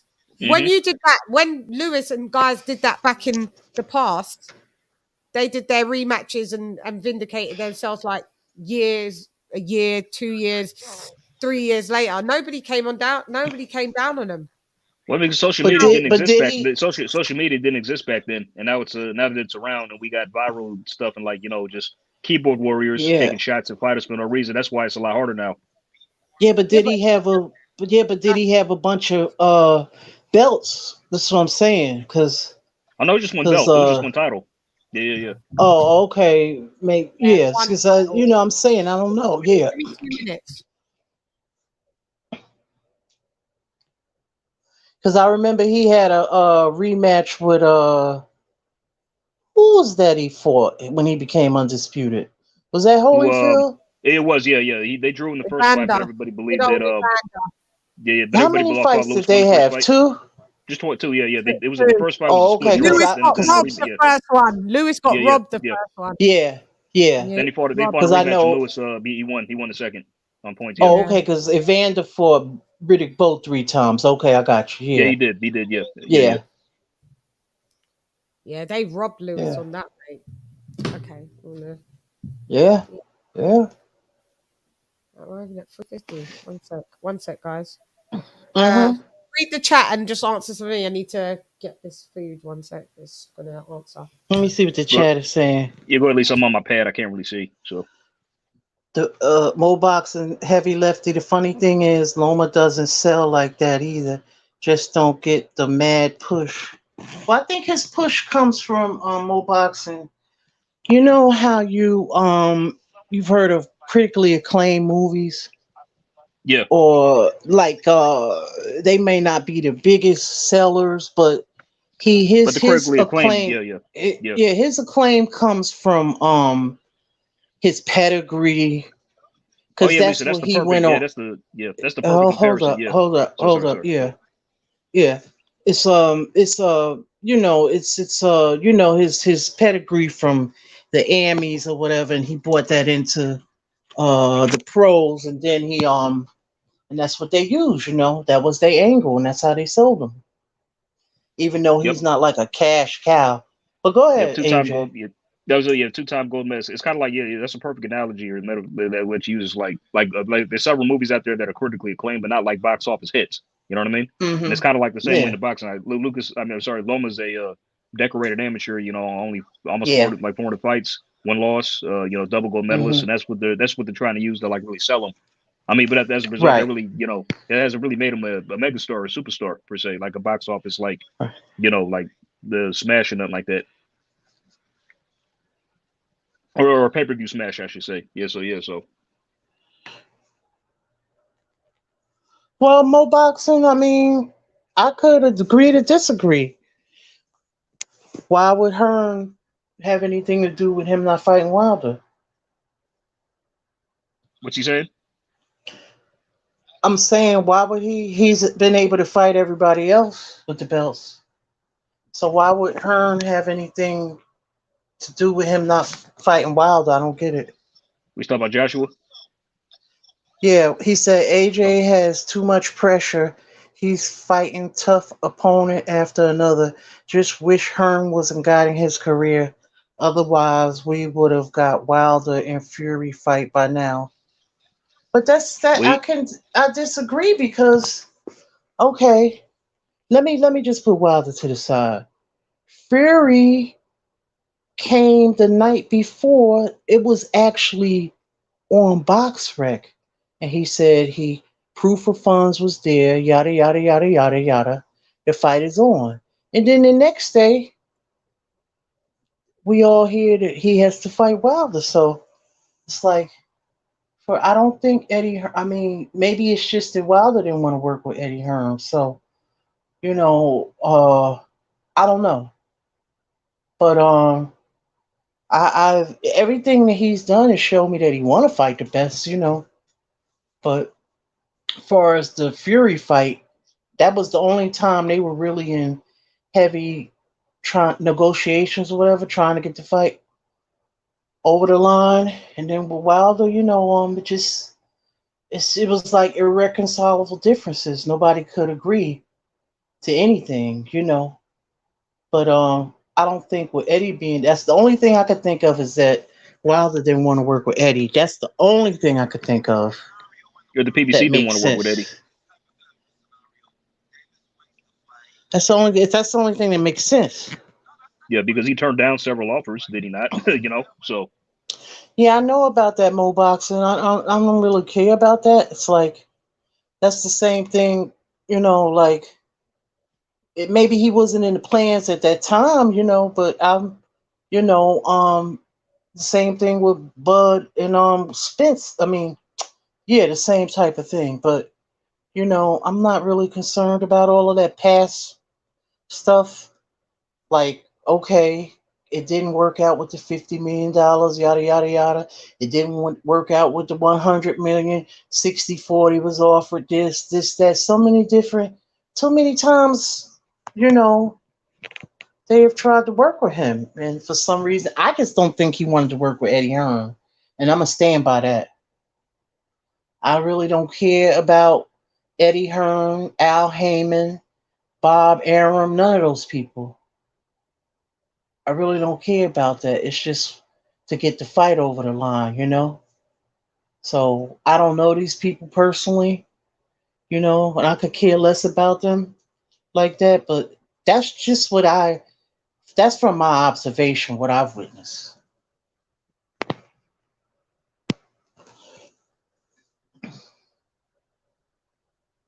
Okay, somebody said, I think 38 days to activate it. Yeah, for the rematch clause. Yeah.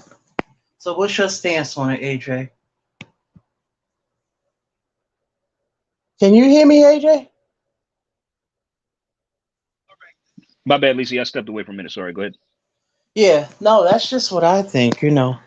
I can't go by everything. You know what I mean?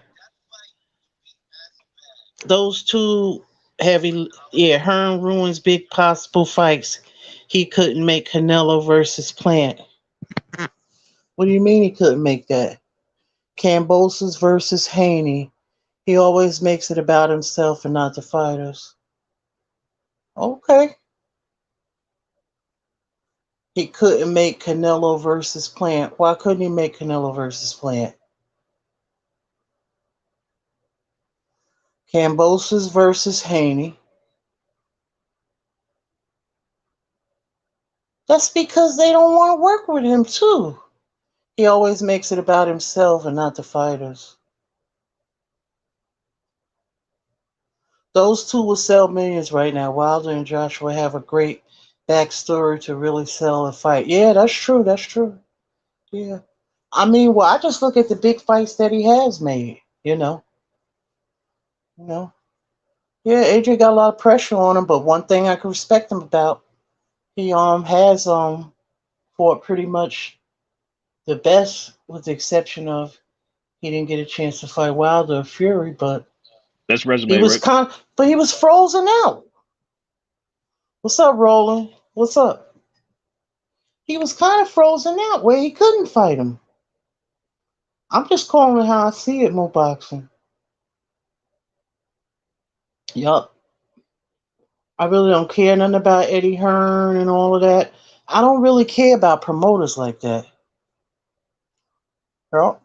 And I never did. The most eccentric promoter I've ever seen was definitely Don King. Yeah. Don King was always in the videos, but he made the best fights though. Yeah. Don King only made the best fights and stacked the undercards. Yeah. So yeah. So I'm not gonna sit here and I can't go about stuff happened in 2018, 2017. I only look at what's happening in the ring and what has happened. Because you got to look at there's two sides to that story. Everybody they play a part too. His insults, other promoters and fighters end up leaving him for the big fights. Nothing personal, but it's just what I say. Oh no, I don't take it personal, Mo Boxing. Why would I take it personal? I don't know him and don't care about him like that. He's not my family member, but he insults other promoters. Yeah. They insult him too. So it go both ways, you know what I mean?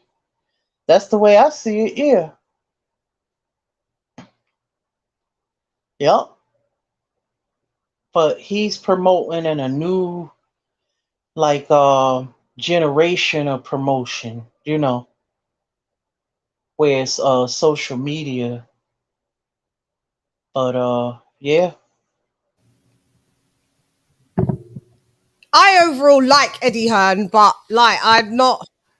And like I said, I've got used to that. All promoters, they're all they lie, they all do their own shit, but you've got to keep it fair, Mo.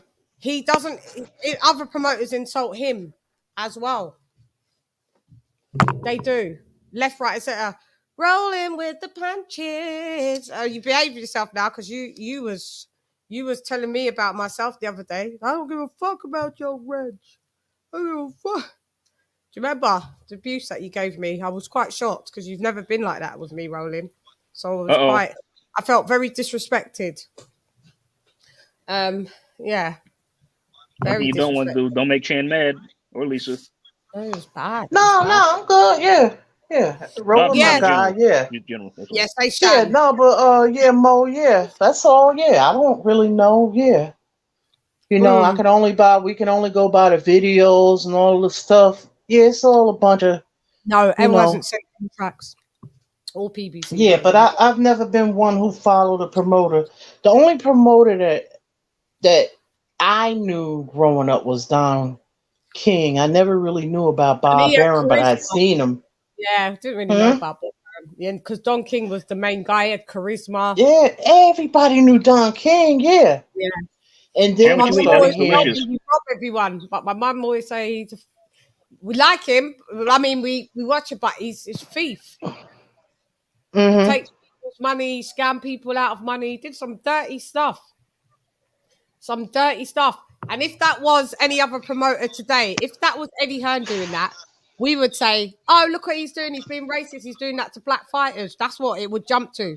If Eddie Hearn did exactly what Don King did, it wouldn't be like, we wouldn't go, everyone gives Don King a pass going, yeah, he did some fuck shit, but he made the best fights. Yeah, but he did some fuck shit to the brother man. Yeah, see, Don King was pro fighter, not pro boxer.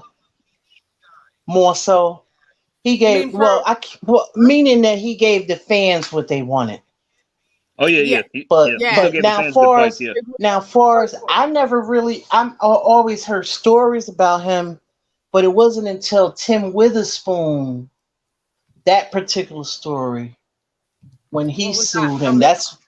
It was just a lot. Yeah, it was just a lot. And then Mike, he fought. Who did he fight? It was his fight against Bone Crusher Smith. Then it was a rematch where he got stopped in a round. That I think afterwards, he said correct me if I'm wrong, Lisa. What did he say? Don King paid him to take a dive, or Don King fucked him over before that fight? Yeah, something. Yeah. It's something all like documented that. Yeah. And then Tim Witherspoon, I think he had didn't he beat a guy from UK? What's his name? Frank Bruno. Yeah. He beat Frank Bruno and everybody. Mike Tyson. Mm-hmm. Yeah, and then the Mike Tyson thing, all of that stuff. That's when I started, because listen, I remember that era so a little bit. I was young, but so I do remember Don more in his prime when he had black hair.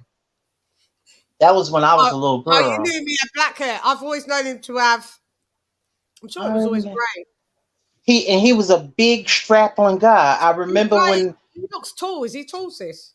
He's tall. Yeah, I remember when they fought in was it Thriller Manila? But when they went over to Africa, I remember Don King when he had the dashiki. Child, please. So he was younger. He wasn't really that young, but he was younger. Yeah. He'd been old. He's 100.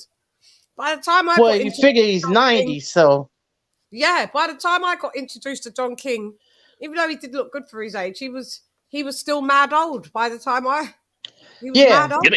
Y'all know who's also been like old like forever. Larry Merchant. Larry Merchant's been old forever. Like I saw him back in like the 80s and bruh. Old. But now I've seen him. I've seen him even before then. I was like, oh my God, he's young there. Larry Merchant now looks like he's ready to be the dearly departed. He don't look. I'm surprised he's still thinking. I never liked him. Yeah, Me neither. I never liked him. He got on my nerves. He got on my nerves. I never liked Jim Lampley either. Ugh. Jim Lampley. I know the name, but the younger one. Brunette one. Yeah, the tag team. Yeah. But I mean, that's just you don't like commentary. Yeah. No, because they was biased and they would always slag off Roy Jones Jr., Larry Merchant, and he always slagged off fucking Floyd Mayweather till Floyd Mayweather said, "What, bitch?" B-Hop. And Mike Tyson. Mike Tyson went off on them. Yeah. Shit. Never liked him. Never liked him. Hey, Chann. Not me. Mm-hmm. What you eating? That looks good. Lasagna. Oh, nice. Yeah. I know. It's making me hungry. No, I've eaten all day and I was just like, I need to eat before I keel over. Things didn't end well between Don King and Zab Judah. Contemplate boxing. I didn't even know they were together. Yeah, me neither. Oh my God. Tell us the story, dude. Because I don't know it. There must be so many story. A lot of things don't end well between Don King and his fighters. I know, and they kind of asked about IFL today. By the way, I didn't see that. Yeah, I didn't see that interview. But like, as soon as like I pulled it up, they just showed Don King's psychotic grin. They showed a psychotic grin. It's like, what the hell is he smiling so hard for? Like, man, Don King is sharp. At 90 years old, mine is sharp. His mind is amazing. Sharp, man. Good. No more boxing. It's cheesy. It's lasagna. Chann, this was Don King's face. Yeah, it was. Yeah, the whole time frozen. It was frozen. It didn't move. It was like he had Botox in that position.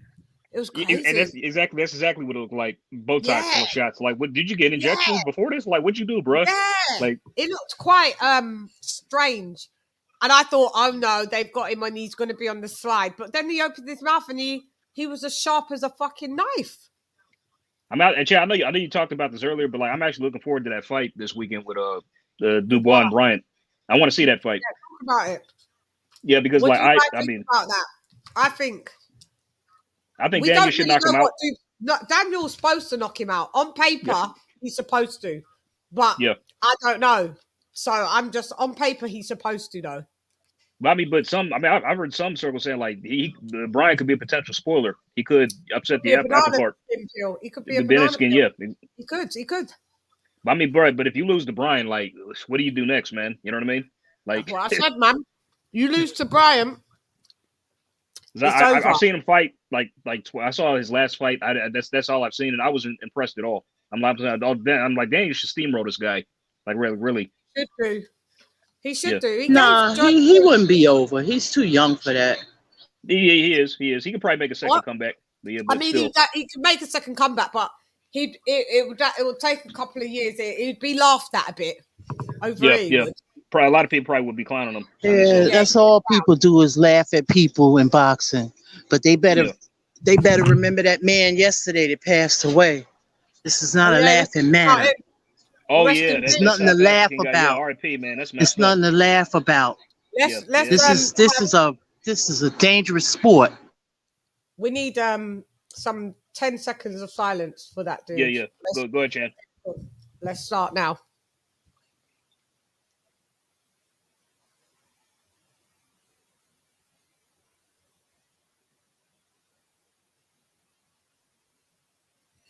Yeah, man. Very sad. R.I.P. Condolences, man. That's messed up. R.I.P. Yeah, rest in peace. Because that was very sad. Because when I saw the rest in peace, when I saw the snippet, Sissimo. I didn't expect to hear that he was gonna die, but that was his brain bleeding. Yeah, I don't know what the heck happened. I saw him like, what He in the didn't even world? get hit Like hard. I never seen that. I never seen nothing like that. Or I don't think I've ever seen anything like Me that. either. He didn't even get hit hard though. I mean, Like, didn't he knock his literally, opponent into the ropes? Like he then he knocked started. his opponent into the ropes, and then all of a sudden he just turned around and then he started to go at the ref. The ref's thinking, "What are you going at me for?" Then he just started to. So I don't know luckily what the ref happened. realized what was wrong. And then like he just Yeah, said, the like, ref bro, was a you're good not, ref. yeah. So yeah, that was a good ref. He called it. He's like, oh man, no, this guy's not right. So yeah. His brain bled, man. His brain was. I don't know what. I wonder what it was. He getting a lot of punishment before then the clip that we saw. I don't know. That was sad. That just goes to show you, man. You never know. You never know in this game. He always says, "Don't call fighters bums," because I'm gonna stop doing that too. I mean, that's just like me. I mean, when I used it before, yeah. But like that, I mean, me when I've said it before, it's just that like me, my way of saying like, you know, like, oh, he's a nobody. You know, he hasn't really done much. That's it. Nobody. Yeah. Or Yeah, that's all. Yeah. Yeah. But really, But I think I literally say that. I think I literally say that instead of using the term bum. So yeah. Yeah. You should stop saying it. Yeah. Because these people are putting their life on the line for entertainment, of our entertainment.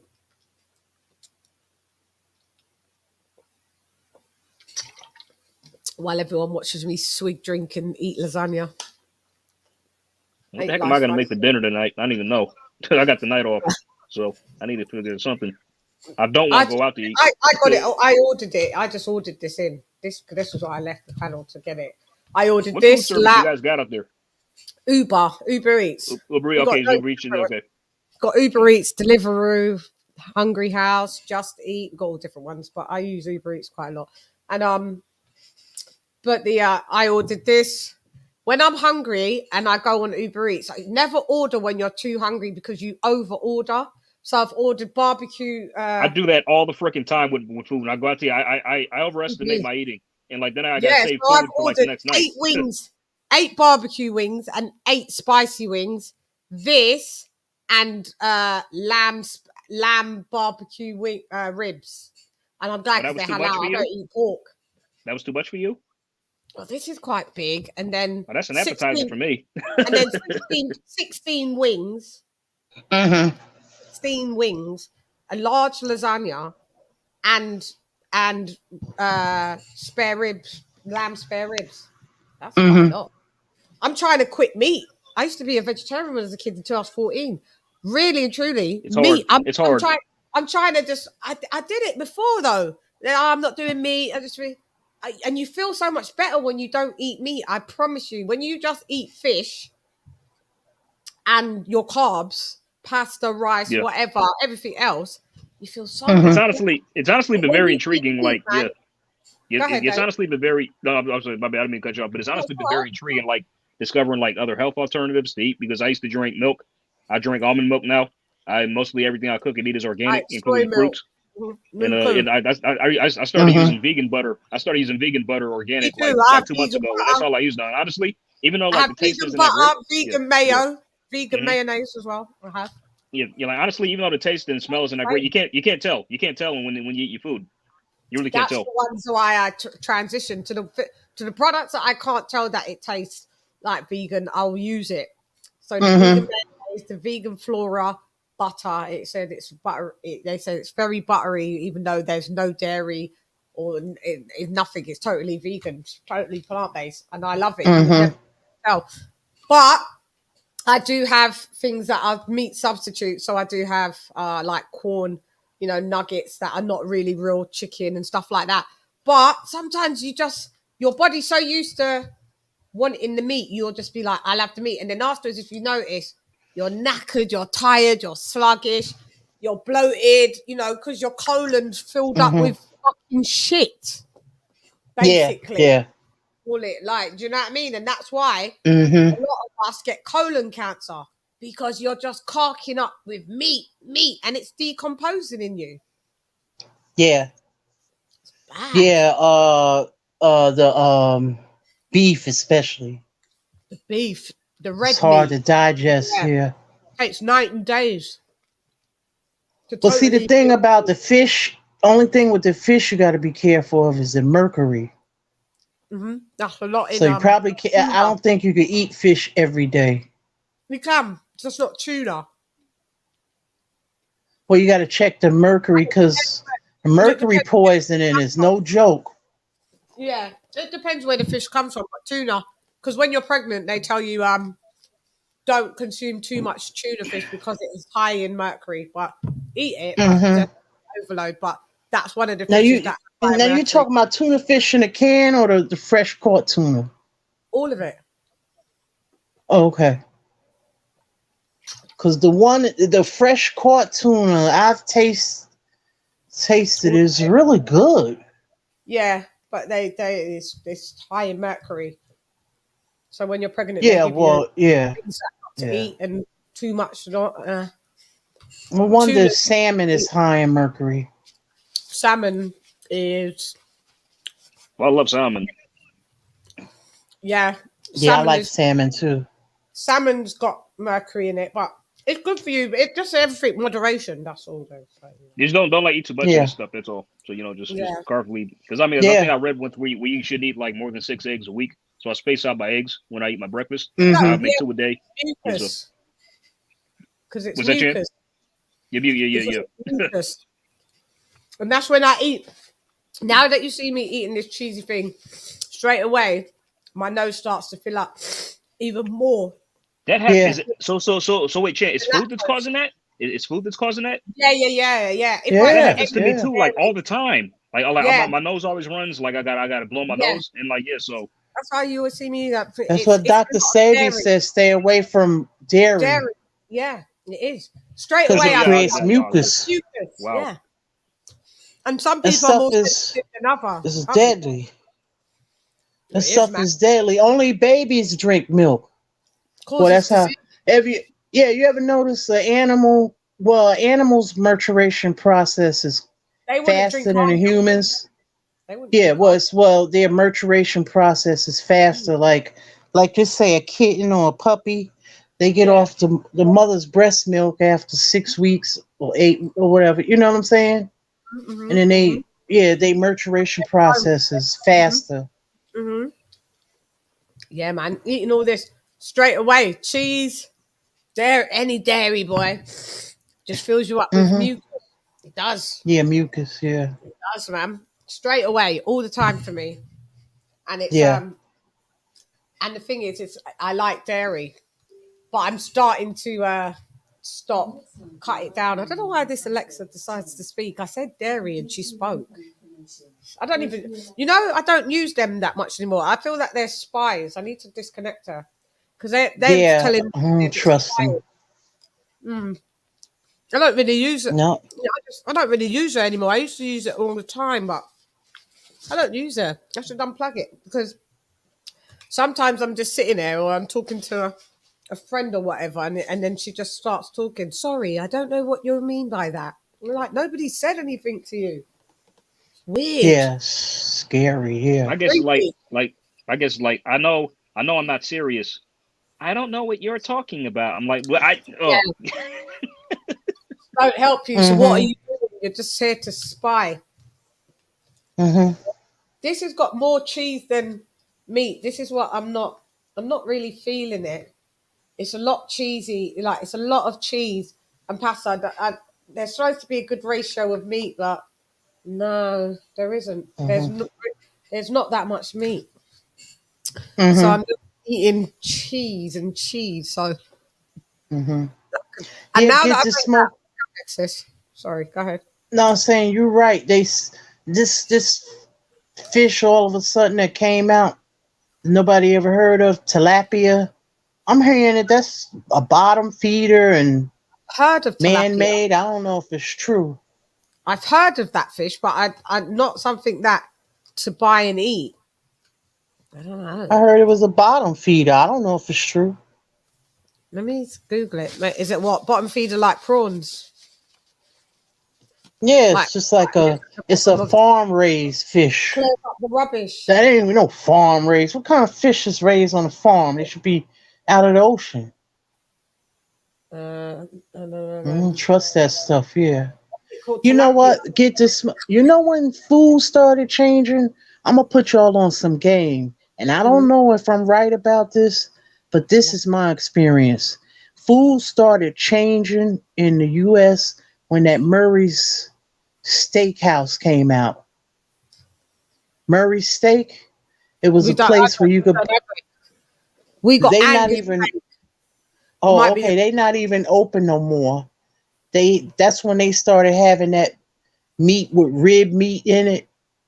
And I was like, oh, they got hamburgers with the cheese already in it. You don't have to put the cheese in it and all this, but it tasted different. My burgers are mean. Yeah, my burgers are mean. I can grill a burger, boy. Yeah, it's not good. But that's when food started changing. Huh? Tilapia, it says, why tilapia is not good for you? It says, tilapia contains much less omega-3 than other fish like salmon. Its omega-6 to omega-3 ratio is higher than other fish and may contribute to inflammation in the body. Mm-hmm. It said it's packed with vitamins, though. Chlorine, niacin, vitamin B12, vitamin D, selenium, phosphorus. It's also a good source of omega-3 fatty acids, which is... Is tilapia a toxic fish? When farm raised, the tilapia in proper conditions, they're safe to eat. People should be sure to store it properly and cook it thoroughly before eating. The U.S. Food and Drug Administration, FDA, lists tilapia as one of the best fish choices for pregnant or... No, that wouldn't be listed for us. See, and the FDA saying that for pregnant women, this is a good fish to eat. For us, that wouldn't be. How would they know? How would they know? Have they been pregnant? For us, this wouldn't be approved. Do you understand what I'm saying? The difference of the I don't food. believe it. About that the other day about food standards. Yeah, what the UK and the US go by. That wouldn't be. We don't go by FDA. So that's why I've heard of that fish on our thing. Like that would never be on for. And I've had 3 kids. That's never been on the list as approved to eat as a pregnant woman. No. Okay. Yeah. Yeah. I'm telling you, because in the 80s, that's when that Murray steak came out. It was a place where you could buy like all this frozen meat, and it was kind of like stuff for people like it was easy to make. Yeah. And then the microwaves came out and all of that stuff. It was just already frozen. You could just put in the oven, and it was no preparation. Like they had these Salisbury steak. That's when I first started hearing of that. And then they had this hamburgers with this cheese in it, but it didn't taste like regular hamburger. And they had this rib meat in it. This rib meat in it. It's like weird tasting. Yeah. That shit's fake. And it says, is tilapia a bottom feeder? One fish that many people label as a bottom feeder is tilapia, but that's not strictly true. In the wild, tilapia usually eat around the mid-level of the water, although they will go to the bottom for food if they can't find suitable food anywhere else. And they will eat poop if they're starved. But they're plant eaters, but they will eat poop if they have been not kept well and they're in the starving conditions. Some other fish won't. Some other fish won't eat poop, but a lot of fish. I've seen goldfish will eat poop. Eventually. Yeah, I've seen them do it when I was a kid. I saw that when I was a kid. Yeah. And they're eating poop. You're like, yeah. Oh, that's nasty. Yeah. So, yeah. Yeah, we had those. Yeah. Not that much of a. No, I never had those. Yeah. It's not that bad to eat it, but it's not it's not. I mean, it's fine. It's got some nutritional value. It does, but I mean, not the best. Like it's something that you don't got to run to. Like, yeah. Right. stick to salmon and tuna and It's a great fish. A friend of mine, she used to cook. That's the one that we went over house for the Maypac fight. She makes a fish called no, sea bass. Oh, sea bass is nice. Yeah, it's expensive fish as well.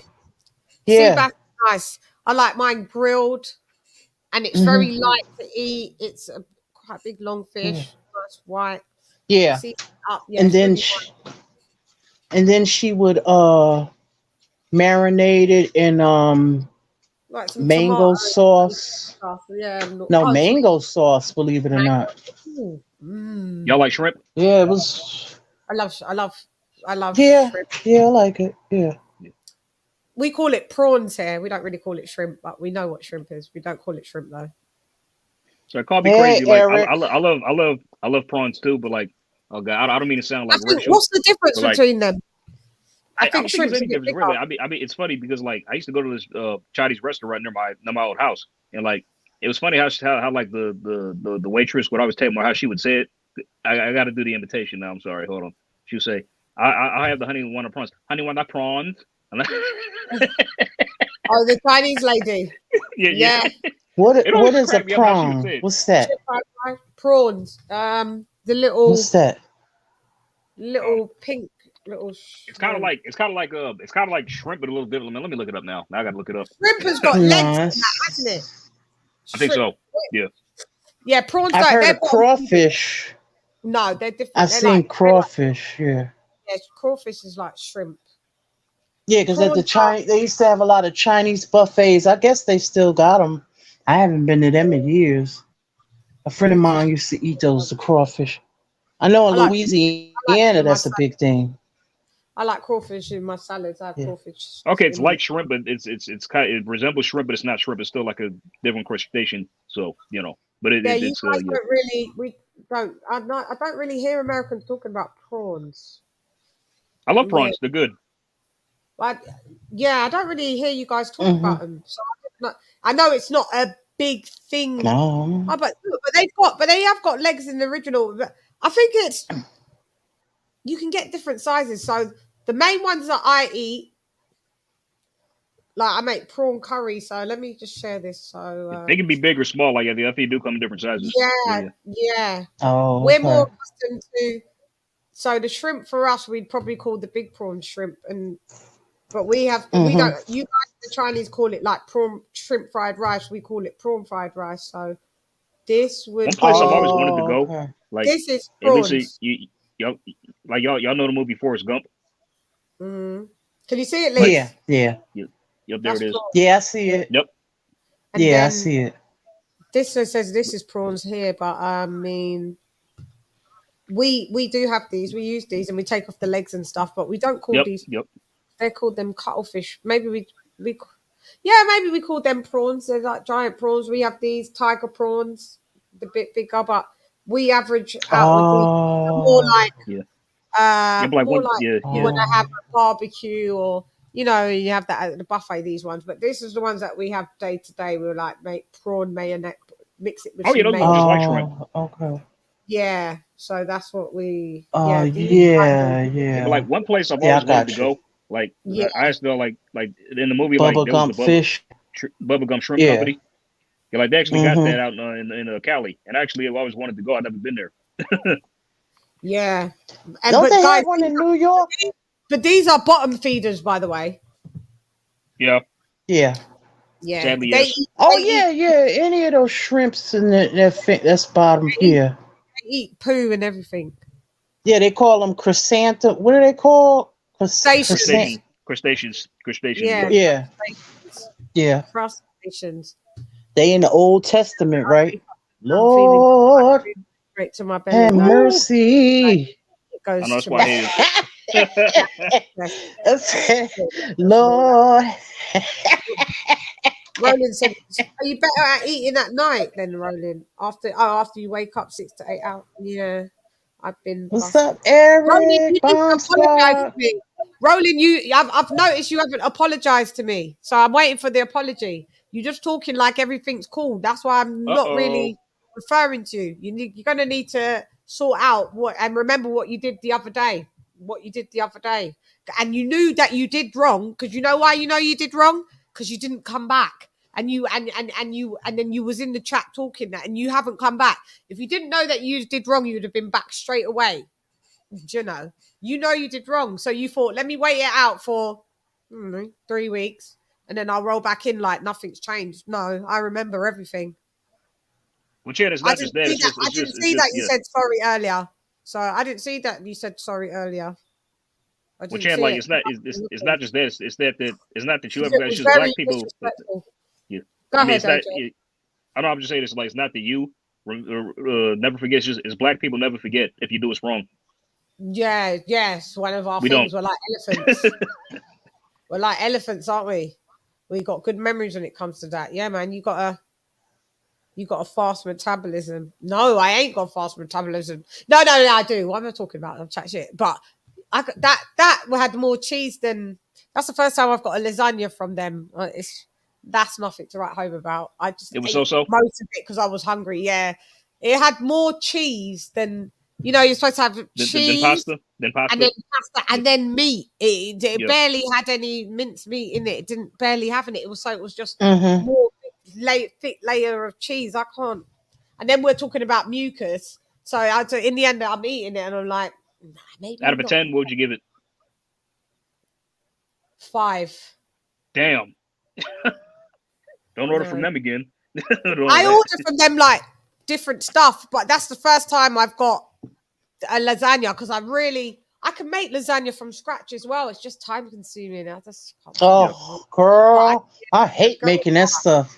Yeah, the layers and all that. Too much. Yeah. Too time consuming. Yeah, it's too time consuming. Yeah, and stuff. smoke is back. Yeah. Yeah, I smoke. I didn't know. Sorry, I left the chat for a bit to get this through. Cans is acceptable as tuning the cans lights now. Yeah, no, them bums. Calling them bums is disrespectful. BS. Yeah. Yeah, and you know why I say that? Because you want to instill positive affirmations in people. So for me to call another person a bum would be so against what I would try to do for any young person coming up. Try to instill, that in them, because if we don't instill that in our youth, they're gonna keep saying it. Right? Because if you start believing that stuff, a lot of us grew up with, you ain't shit, and you ain't never gonna be shit. You're just like your daddy. He ain't shit. You know what I'm saying? So you have to unlearn all of that, all of them lies about yourself, and relearn new information. And then it's gonna seem so foreign to you because you've been told that. So I cannot call nobody no damn bum. I get why they're bums though. I mean, because they're bums, because I hate fighters that come in the ring and then they cower and they didn't come to, like, even as a journeyman, still do your role. I hate them when they're like, ooh, and you see them like turning their back and you're just like, bitch, just why? No one told you to come in. Like, you don't gotta come. So those is why I call them bummy like that. But I know that I just don't like that type of level of fighter when they're just cowering, and like how Eric Molina was. Yeah. Well, Eric is way past it. Yeah. Yeah, but that pissed me off. That was bum behavior. He was being a bum. He was there for the paycheck, and it was so evidently obvious. It's fine to be there for the paycheck, but don't look all like a fucking little sissy and then falling on the floor and go, you bum. That's why I called him a bum. You're a bum for that. Sorry, I stepped away. What I missed? I mean, what I missed? You're talking about? I said, like, I think he just Eric Molina. He's a bum. Oh God, yeah. Oh yeah. They're turning their back and acting like a bitch. And I didn't like the last few fights when Eddie had him. Like, he's a bitch. Maybe bum's not the word. Bitch. I mean, like, he had me rolling in his last fight because, like, when Alan Babbitt came steamrolling, he got dropped in the first 7 seconds. I died laughing. I'm like, that was sad. I was like, I said, you bum, get out of the fucking ring. You bit. Yeah, that's why I called him a bum. I don't respect that. Yeah, but see, people get that brain damage from that stuff. So That's why I It was sad. I had to change my whole mindset. I will respect you that you've came in, that you could get brain damage, but you've come in to actually do a decent job, make a decent account of yourself, whether you're a journeyman or fucking elite fighter. But when you see the cowering, I don't care. No one told you to come in. If you're gonna cower like a sissy, don't come, because I will call you a bum then. I don't. I've got a fight. Well, why do these people? To me, this is my opinion. Mm-hmm. I know nobody makes a person become a fighter, but I wish that boxing. It's like when karate, right? You start out with a white belt, then you go to green, brown, whatever. You would think that would be the same thing for boxers. How do you get from this level to that? How do some of these fighters become professional and they don't even have the fundamentals down pat? Because I know you just have to do some certain little moves in front of judges, and then they just sign you off. Right. It's just, but it's a form of martial arts. Well, not so really. I don't get it. That makes no sense to me. Actually, boxing is a form of martial arts. Is it? I thought it was just combat. I didn't think it was martial arts. No, it's a form of martial arts. It is. It's a martial art. Yeah. It's a martial art. I just thought martial arts was like more of the East, the Orient and stuff. Okay, no, something. Matter of fact, there's a martial art called Wing Chun. It's actually kind of like boxing in a sense. Really. Yeah. Wing Chun, I know a couple of people that do Wing Chun, and I think Kurt from Counterbox does Wing Chun as well. Yeah, I know about that. I think Bruce Lee and them. Yeah, I know about that. Yeah, because because the whole system. Wing Chun is it's like attack and defend at the same time. You know what I mean? Mm-hmm. That's some very high power stuff there. Mm-hmm. Yeah, man. Oh, Bernie the Boxer's live. You said talking about. Don't ask. Bernie is live saying. Don't ask him about the business. Ask Bomac. Yeah, he did. He did say that to even Ness as well. He was like, the business side, I don't know, but what I do know is that nobody's came to Bud with there's nothing that's changed. But he did say that. He said that on Boxing Voice as well. That doesn't prove you to be right, Smoke. He said, I don't know. No, Chan, but it's still Bud's fault though. It's still his fault though. You know, he's to blame. It's still his fault. Yeah, he said. I'm not reading contracts on that, but Bud has said what Errol is saying, it's all lies. So Bud, why does Bud have to lie about that? You know? They both said they want the fight, but has he said he received the contract? Has he said he signed anything? No contract. He said he said not true. That's his exact words. Not true. No contract. Not true. Yeah, because they both publicly commented. They said they both publicly commented and said they want the fight, and hopefully it happens this year. But that's it. Like we've hadn't heard anything else. Mm-hmm. Hey, if it happened, it happened. You know, it'd be a great fight. Yeah. If it goes down, but people are calling it the Hagler and Hearns. I just don't see them doing that. No, they not those type of fighters. Fighters, they can't even get it done once, let alone fucking I know, fuck that. I just addressed this because of the update. I've stayed away from this topic for quite a minute, absolutely, because I'm turning this around now, man. I'm fucking taking this light off. Yeah. Chann will be a bit in the dark. I've got one other light there. I'm bored of it. So I just touched this topic today because I thought it was good just to let people know that Errol Spence you lot are liars. That's the only reason why I did this live. Earlier when you were saying Coach Balcosh out there, and he was just saying how with the guy with Tim Smith, he was saying if you sent Bud an offer and he turned it down, you could at least have that to say in a defense. It's like we sent him an offer, he didn't take it. So, but you never did to begin with. You know, no. But we look. Everybody know I'm Team Bud. Mm-hmm. You know, I've never been an Errol Spence fan like that. I've never been an Errol Spence fan. Yeah, so, I've never been big on Earl like that. Well, I don't really care. I'd give him respect if I was to speak to him. I always of course. I like him as a fighter. Yeah. I'm not. Give him props, unified champion.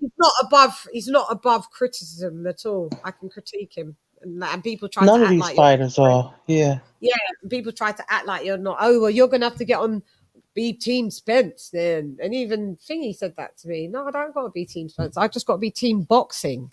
How about that? What do you mean, Smoke? This partisanship seems counterproductive to me. I don't care. Smoke, you just love Spence too much anyway. So I'm not. Yeah, who cares? Anyway, moving on. What was I going to say? Because to me, the glaring highlight to me was when, like, you know, I've said this before. I'll say it again. When Spence always came out and said, "Oh, let me clean on my side of the street first." Why? Why do you want to wait? I knew that was a cop out. I heard that's what I'm saying. I mean, that just tells you everything you need to know right there. You know what I mean? Yeah, I knew that was a fucking cop out straight away when I heard that, and everyone's like, "But you know, he said that's what he's gonna do." Look how many years it's taken him to fucking unify, and Bud's fucking been undisputed, three division champ. Like, I mean, Josh Taylor and Alexander Usyk went undisputed in like less time than it's like 18 fights, taking a 16 and 17 fights. He became undisputed in 2 years. Alexander Usyk did it in a similar amount of time. You know what I mean? Excuse. Yeah, it's fat. It's dead. There's nothing that you guys can say. You can say confirmation bias. I don't care. It's dead. It's all dead. It's all dead. He's dead. Well, get the Smoke. That's what I was saying earlier. You know, it's, you know, everybody's gonna have their own, you know, people who they like, but the way boxing is going now, it's just us and them. You know, when I see us and them is when I play spades. Okay? We usually put the scorecard us and them. But like the way boxing is, and I agree with Mike Tyson, it's all set up like a game. Red corner, blue corner, Republicans, Democrats, red and blue, PBC, Top Rank, Matchroom or whatever the zone. It's like set up like it's like you what did I say earlier? It's like what do you call it? Turf wars. It's just crazy. Other side of the street. This is crazy. If I don't put it under the umbrella of boxing and I get it, it's all boxing, but that's where it's coming now. Doesn't happen. Like he said both. Go ahead, this is okay. He said Mo boxing. I heard Earl confirm they agreed to fight each other. Apparently the fight will happen between September around November. No, remember you heard from me first if this is true. Yeah, that's too vague. If they was going to be fighting in September, they would, the promos it'd be announced. That's only in 3 months. Oh my god. Okay, let me do this. Rolling with the punches. Okay, here you go.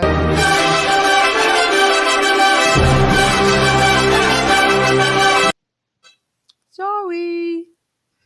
See, you're lucky. You're lucky that I love it. I have to tell you off, though, don't I? You are forgiven. Just don't do it again, okay? I'm not giving you loads of chances. I don't give you. I appreciate it and I accept your apology. Don't do it again. Yeah, no, I get what you're saying. Thanks for the info, Mo.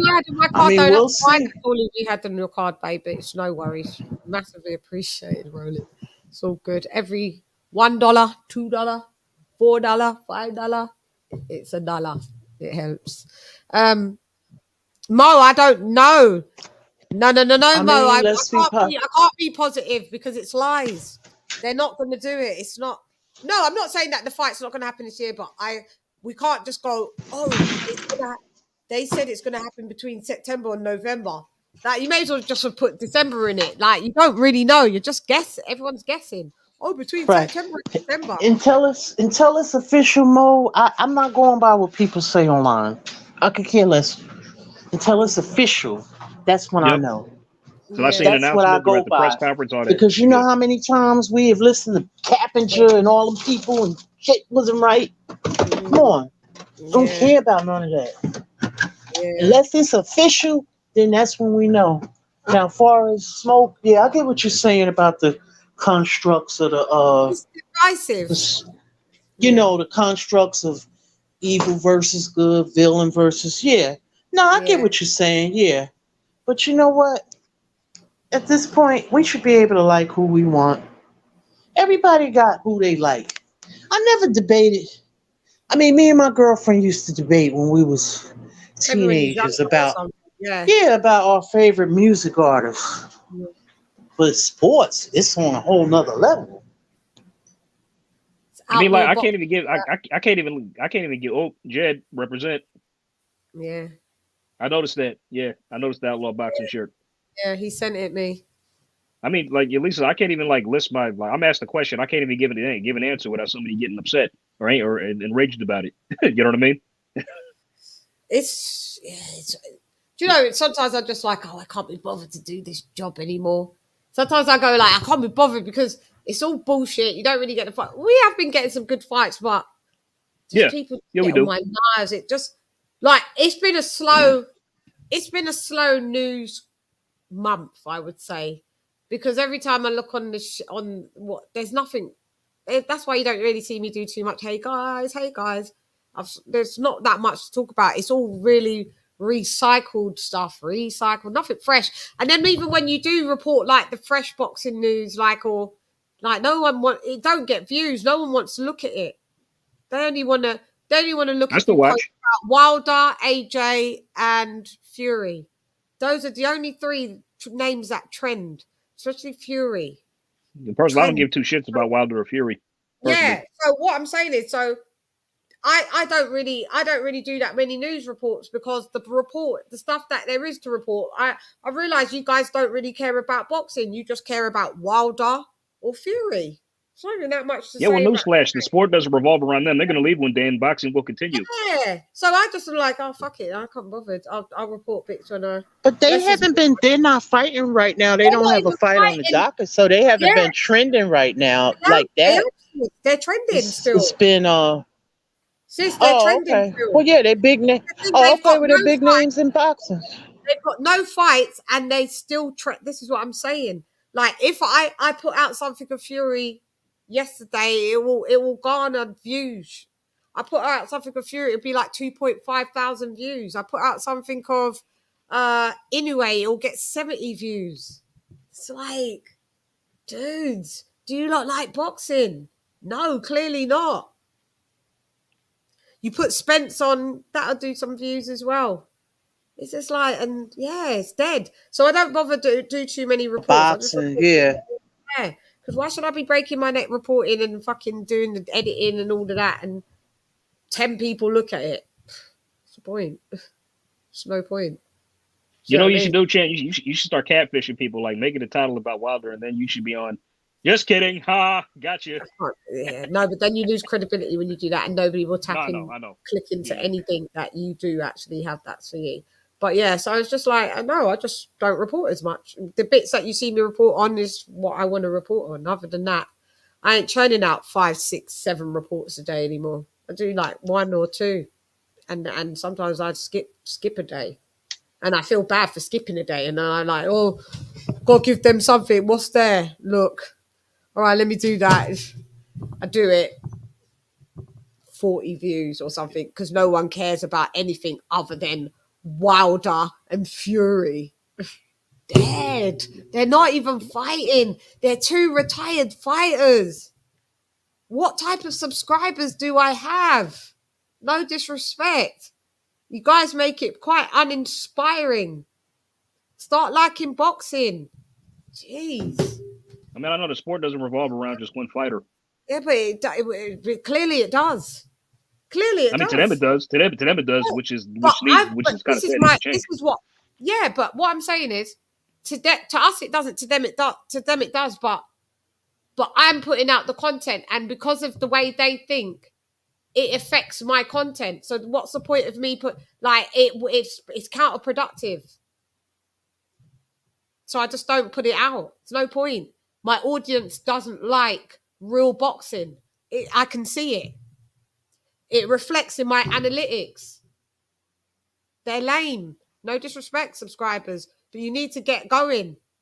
You need to be. This is a boxing channel. If you don't like boxing and you just want to hear Wilder, Fury, fucking Errol Spence, gonna have to go to another channel.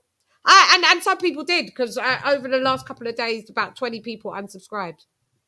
Do you know what I mean? Because I don't know, maybe just thought, you know what, this bitch ain't talking about you know, Spence, and this. Yeah, I don't know. Bye. We here though. It's crazy, yeah, but it's just crazy what people don't like. Oh, don't let me post anything about Ryan Garcia. 5 views. Oh God. Even that, and he's fighting now. You still put out anything about Ryan Garcia? He's always been the one. It's funny because the thing that makes me laugh, right? Ryan Garcia's got a massive social media presence, loads of followers, like 8 million, 9 million fucking Instagram subscribers alone. When I post him, he's always across the board, always the lowest viewed fighter that I put on my channel. He always gets the lowest views, no matter what, whether he's fighting, whether he's not fighting, doesn't make any difference. He don't get no views on my channel. And I'm like, I mean, I think it's because like a lot of people are probably fed up with him. You know what I mean? In the boxing community establishment, they've kind of had enough. I think, like he just keeps going back. Like, he just keeps doing 180s. He said that, like, but I'm talking about, yeah, you're right. I think you're right. The popularity dwindled after, because when I first kind of did it when he had beaten Luke Campbell, and he got some views on my channel. He generated some momentum after that, yeah, because that was a good win. That was like the best win on his resume at the time. Yeah. And then after that, after he like dipped out and all of that, and then I would, report about, he said his mental health and that. People just didn't care. They was like, we're not fucking with him. We're not even watching when you report that. And I've done a few reports and he never gets any views. He's never got any views since like before on my channel. Never. So I mean, here this guy is. I mean, he's calling out Tank Davis again, where he has a fight with Fortuna coming up. This is what I'm saying. And then but the thing is, I've been tempted to report that, but there's no point, because this is what I'm saying. If I report it, no one cares. Yeah. They don't care. They're like, oh, so I'm not Ryan again. Yeah. Because no one cares about his shit. This is what I'm saying. And then who else gets low? With Chann, you know what's going to happen? Like, if he goes in there with Fortuna and gets knocked out or loses the fight, and you do a report on that, a lot of people will probably watch that. Yeah, they'll watch that. They'll watch that. And as usual, as always, I'll do my my post-fight reaction. I do in any fight I watch. Oh, Ryan Garcia lost. I do all of that. But if he really loses, for fuck's sake, that's good.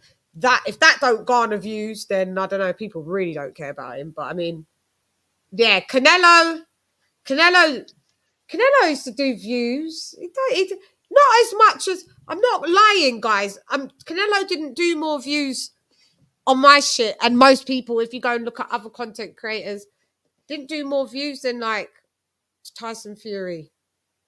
See Fury White, when that bare views, that was loads of views.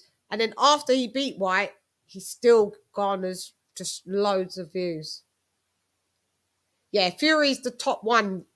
That's why you see sometimes people's channel that all they do is report Fury, because they're doing it just solely for the views. I could make about 7 Fury reports, for the day, and I know they'll get loads of views, but because none of the channels I go to talk about him much. They break it down. Tyson Fury said this. Tyson Fury did this on his. Tyson Fury did. Do you know what I mean? I can't do that. I can't. I just give you maybe a twice a week or maybe once a week Tyson Fury, which I did the other day, and I give you a short, and that's about it. I can't do Tyson Fury report after report after report because he gets big views, but he does. It's crazy. It's very weird. Yeah, it doesn't. Yeah. No, I don't know. I think I don't. Yeah, does it? Yeah, Shan, your channel doesn't attract too many casuals. I'm seeing us boxing heads are irritated with Ryan. Yeah, but then sometimes I think they are casuals, because then when I talk about other boxing stuff that we like rolling, they're not in it. They don't want to watch it. So which one is it? And are they casuals or are they real boxing heads? Or is it a mixture of two? Maybe it's like a 60-40 split. I look at the analytics a lot. It obviously doesn't tell you casuals, but, you know, my analytics have changed quite a lot because I used to have, my core base used to be 34 to 45. That was the core base at first. It's funny. Now it's dipped down to, on my core base is 25 to 34-year-olds. So it's got younger. So now that actually, so that may be the reason. Yeah.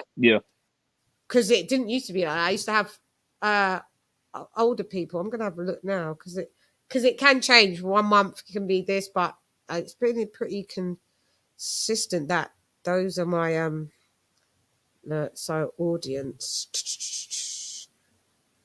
So I have it's changed a lot. So I don't have any 13 to 17-year-olds. I used to have like 0.2% of them. Like they're too young for my shit, but I did used to have probably 2.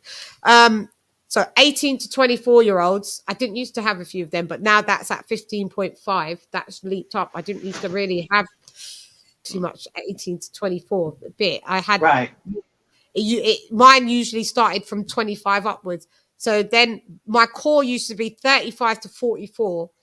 Now that's 29.7%. And my 25 to 34 is 37.8. So that's my core, 25 to 34-year-olds. And then that's probably a bunch of trolls. Yeah, that's what it is. And then 45 to 54, I've got 12.5. That's grown a bit. It's funny. So the 35 to 44 is shrank, but the 45 to 54 has grown. And then the 55 to 64, I have 3.8 percent, and 65 upwards is 0.7%. So it's quite strange, my analytics. Smoke, is this you again? Fucking hell, you always change about Smoke. Yeah. What up, though? No, I'm just going through my analytics. So I've got 3.3% of my base are females. Not that much. And 96.7 of my subscribers are men.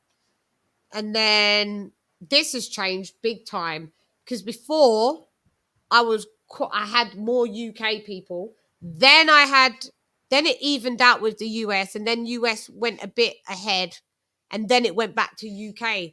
Now, recently, my state's top geographies is 41.3% of my subscribers are from the United States, whilst only 30.1 are from the UK. Interesting, isn't it? And then 1.9 are from Australia. Only 0.7 are from Canada. And only 0.5 are from Ireland. Strange. So my core base is Americans. You nut cases. Well, I don't know if it's a nationality thing. I feel like it is a. It is, I feel like it's more of a. If you are hating on PBC, our PBC fighters, then you get guys. You get a demographic from everywhere, like all over the world. I'm reading my analytics of my channel. No, I understand. They break it down by national. They break it down by nationality. They don't break it down by how do you feel about the PBC. No, we're not talking about that's how they. That's what I'm saying. Like as long as American, English, Irish, French. If you bang on the PBC, then I feel like that'll help your analytics. But it just goes down when the PBC is actually giving us good stuff. No. Like that's what I'm saying. Like if you just focus on like Maul Charlo and Wilder and like maybe like fights you want to see not getting made, you'll probably have your numbers will stay up, right? Because you can just say like it's the PBC's fault that Bud and Crawford ain't being made, or Bud and Spence ain't being made. It's the PB's fault that Benavidez and Charles not being made, and Wilder is everybody's whipping boy. No, because even when I used to bang on Wilder, my core, it wasn't still more Americans. It was still a lot of the Brits. It's just changed. And it's just changed. I don't have a problem with it, by the way. I'm just saying it. I've just noticed the changes. Since I started my channel, I've noticed the different fluctuation. Remember, I was on the Boxing Voice as well. That's an American big platform. No, I've also seen you evolve. over time. So I've also seen you evolve in your boxing opinion and the way you do your content and all the stuff. Like you know, like you know, your channel, your audience is gonna change. But like I said, like for me, I understand when I come on here, I'm gonna be for some reason presented as a PBC shill, a Wilder fanboy, an Errol Spence fanboy. Oh, we still love you, but all you this are stuff. Like, all of them. no, it's just because I don't hate on them. I just don't hate on them. I don't care. Like when they lose, I'm still here. I'm not like I know you don't. I know you don't go into depression. I'm trying to tell you, like you can tell, like the people that I'm fans of, and even when they lose, I'm still here. I'm not a fanboy. I'm a Muhammad Ali fanboy. He's dead. He's dead and gone. Like my heroes are dead. I'm not tripping off these guys. Well, you kind of are, but yeah. I'm not. I'm just trying. Like for me, I just trip off. What I would like is like what you're saying. I would like for us to be like boxing fans and not necessarily trying to castigate these guys or assassinate their characters. Like I don't get this. Well, like I'm a fight fan. I'm not a fan of any of these boxers, so I don't actually care if he's kissing Yellow Beezy. I don't give a damn about him like that. I do. And like I'm saying like I don't. My kids are grown. They already have their heroes. Like none of this shit is like all this is like I'm a fight fan. When you get in the fucking in the ring and when you mix it up, then I can chop it up.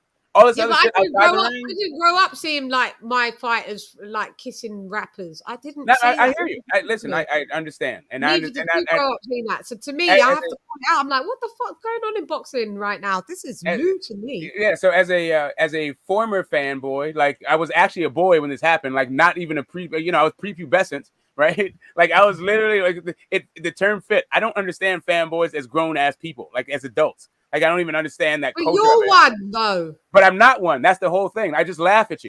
Like every time you say this shit to me, I just laugh internally. Like when you tell me like, oh, I don't like European fighters. Oh, okay, that's interesting. I thought Vitaly was the man. I thought Vlad was a fucking joke. I think Jalalov is the man. I'm not really a big fan of Loma. I've seen Loma live.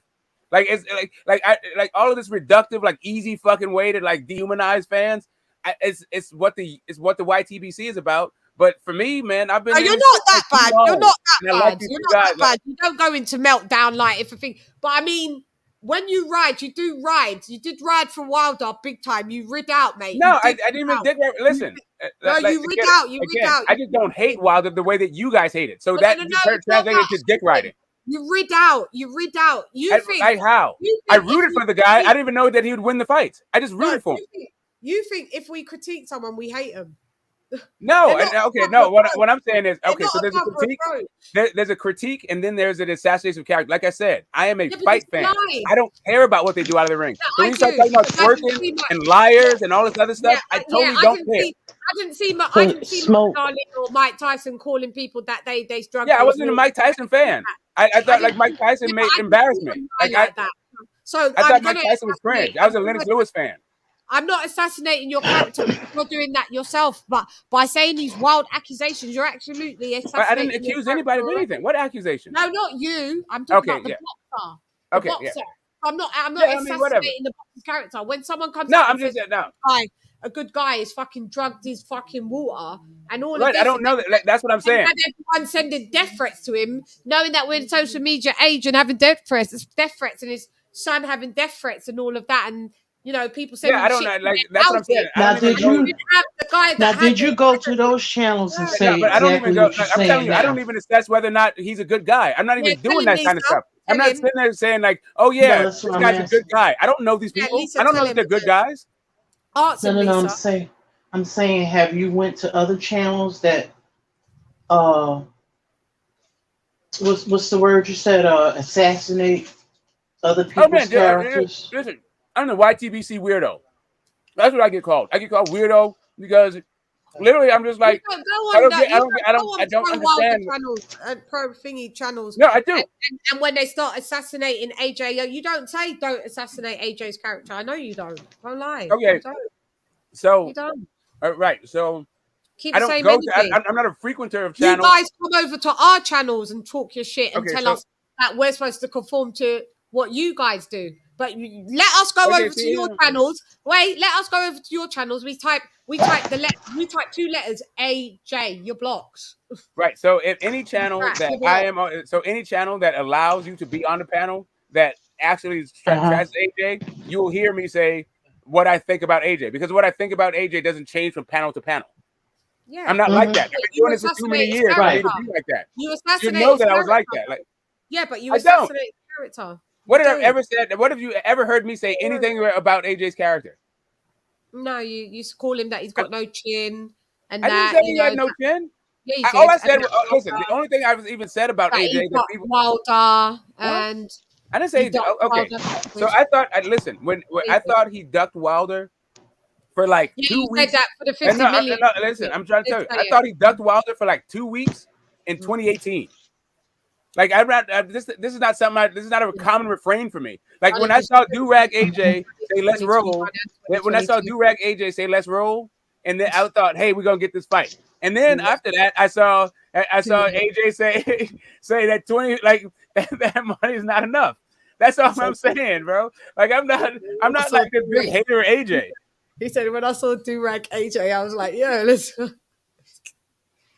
I don't even know why this is still a topic of discussion that people still talk about every day. It didn't happen. I've moved on. No, but we just. I'm not out of AJ. I was sitting there when AJ was fighting Usyk. I was like, AJ should beat the fuck out of Usyk. What is this fight he's fighting? But like, deep down, you was happy that he lost, weren't you? Deep down, you was happy that he lost, didn't it? Deep down, I was on your panel. Like, happy? Fuck no. You came on my panel. Listen. Okay, hold up a second. Hold up a second. I like AJ way more than I fucking like Usyk. Way fucking more than I like Usyk. But do you know what? I saw a lot of Americans. I was on your panel going like, why is AJ fighting this way? You and I were having a back and forth. Yeah, we was. Like it was live. You were like, why? We both of us were going like, why is this fighting this way? Like, why is a bigger guy trying to act like this is the Olympics? This is the heavyweights in pros. Like, come on. Like, why are we? Hey, Chann. No. Chann, can I ask you something?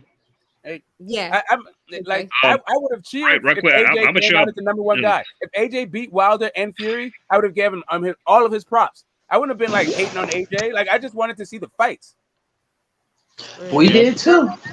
Hang on, AJ wanted to say something. Go ahead, AJ. How much longer are you going to be on? How much longer are you going to be on? By the way, if you're chilling all night, that's good. Work, not. No.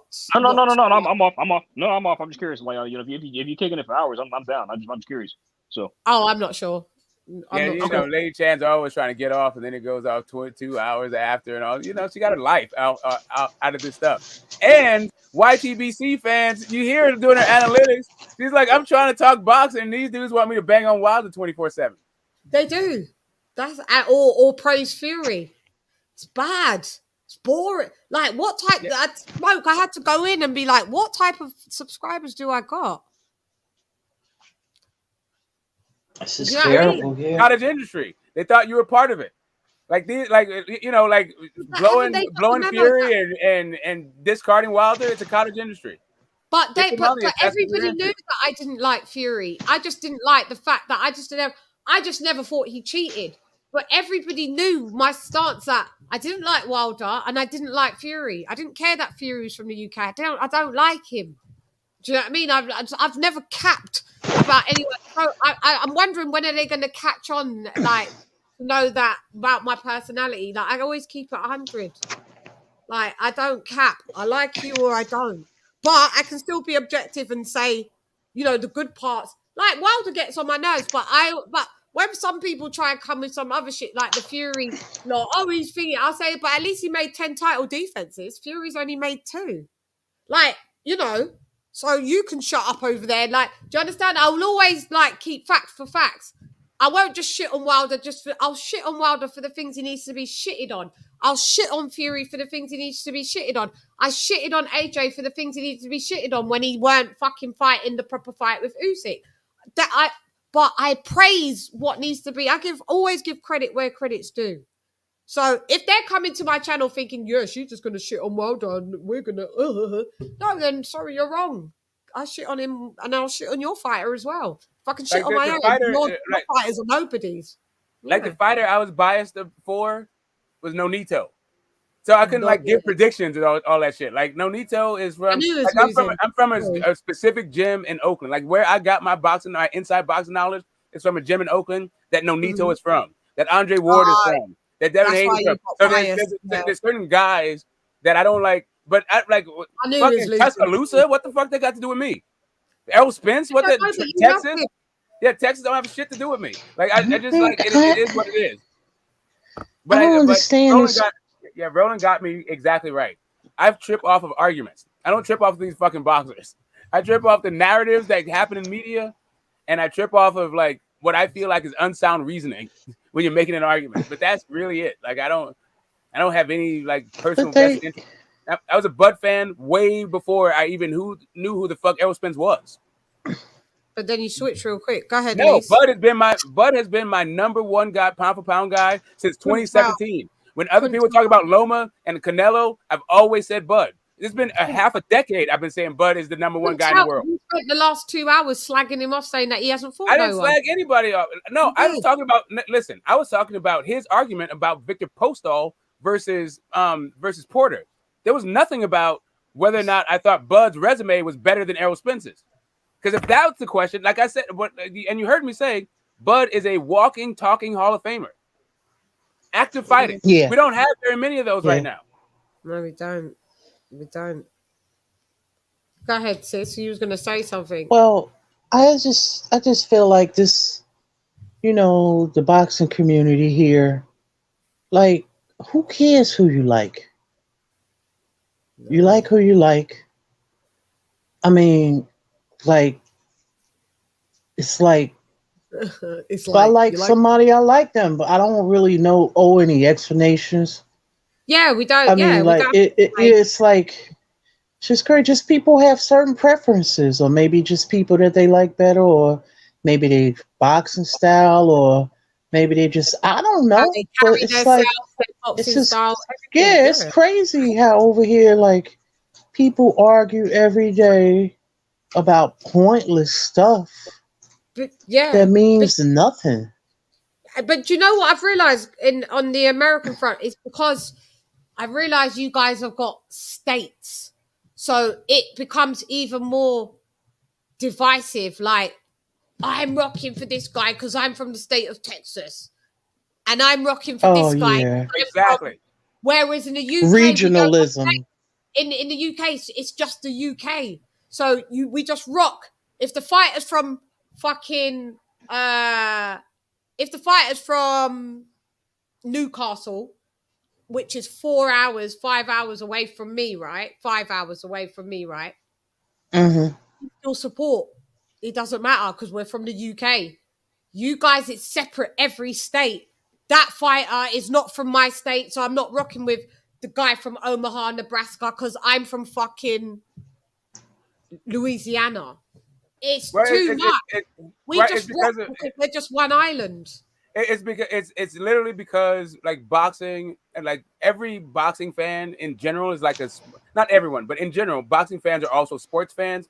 And the way that sports is in the United States is about cities, right? It's like your city team is the Oakland Raiders or the Golden State Warriors or the Oakland A's. So then they make it about cities, and then it becomes about your state on a wider level. But there's all these rivalries in other sports. So it's like, the Lakers versus the Celtics. That'll get you automatically California versus Massachusetts. Yeah, Massachusetts. Oh, yeah.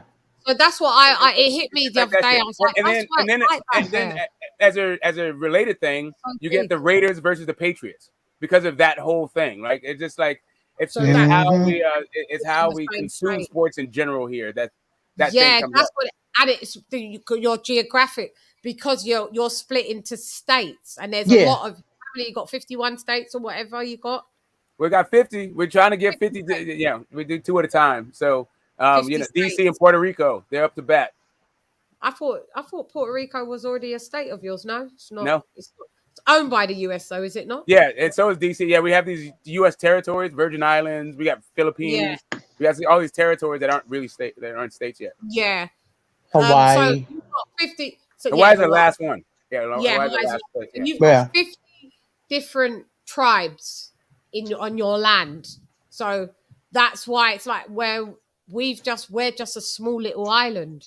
So if you're from the UK, there's not really because that boxer's from Newcastle, we can't rock with them because we're from London. There is. we I rock with them feel like 'cause they're there's a. from UK. I do feel like there's an English Scottish thing though, like or That's English two different Wales countries. thing, right? Like Yeah. it's kind of like Josh It is. Taylor should be bigger, right? He's a UK guy, but he's not like. But you But know, he's Scottish, yeah. hey, Because you we know, still it's have like that. 3 countries within our island. Right. So that's what that's the like you guys have the United Kingdom, and then you have your little your divisions within the United Kingdom. Whether you're Irish or Scottish or Welsh versus English. And Right? everybody hates the English. The Welsh don't really like us, and the Scots don't really like us. But I don't need to find that person back. The Welsh don't really like us, and the Scots don't really like us. But we're all crammed together. But we also do like each other. There's an old school rivalry with the English and the Scots, and that goes before. That's nothing to do with me. I'm black. That was nothing to do with me. This is gone back from the 15th century. I'm sorry. Yeah, it's just rooting in sports. I mean, we're just talking about the sports rivalry, so right? They're rooted in the sport, whereas like Josh said, I don't have any problem with any. I never feel like England versus Scotland. Like I try to say, well, at the end of the day, we're all UK, which we are. But I mean, I also have to pay them respect that they are a different country, and they like to be known as a different country. If you tell a Scots,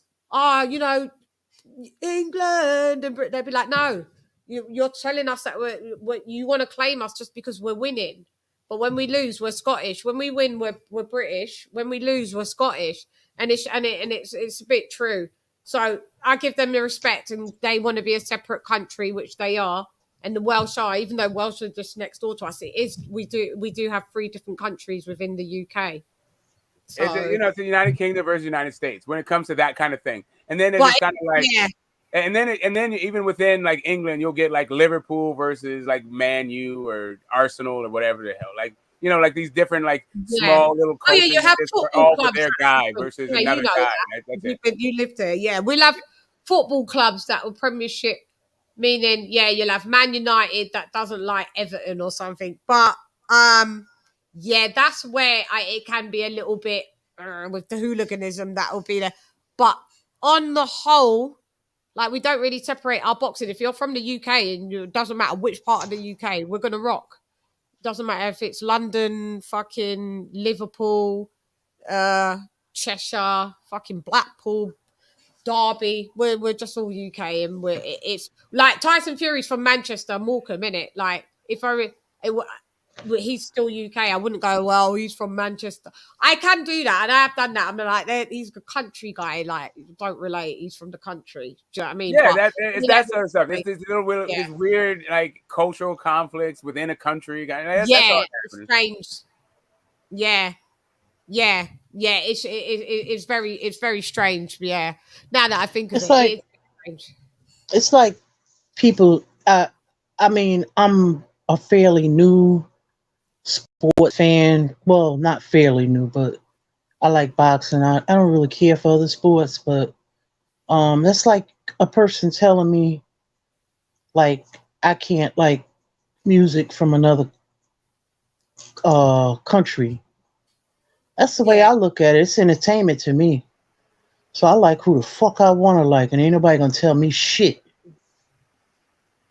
I'm a proponent of the kumbaya, right? I'm trying to bring everybody together, and so I just don't like it's the conflict to me. Like it's really the manufactured conflict, so that we can be at each other's throats. That I find like distasteful, like that, and that's what I find most of this shit is manufactured fucking conflict. There's no real thing. There's no real beef between these camps. But we're supposed to hate each other over some like tidbit of news that don't even tell you the story.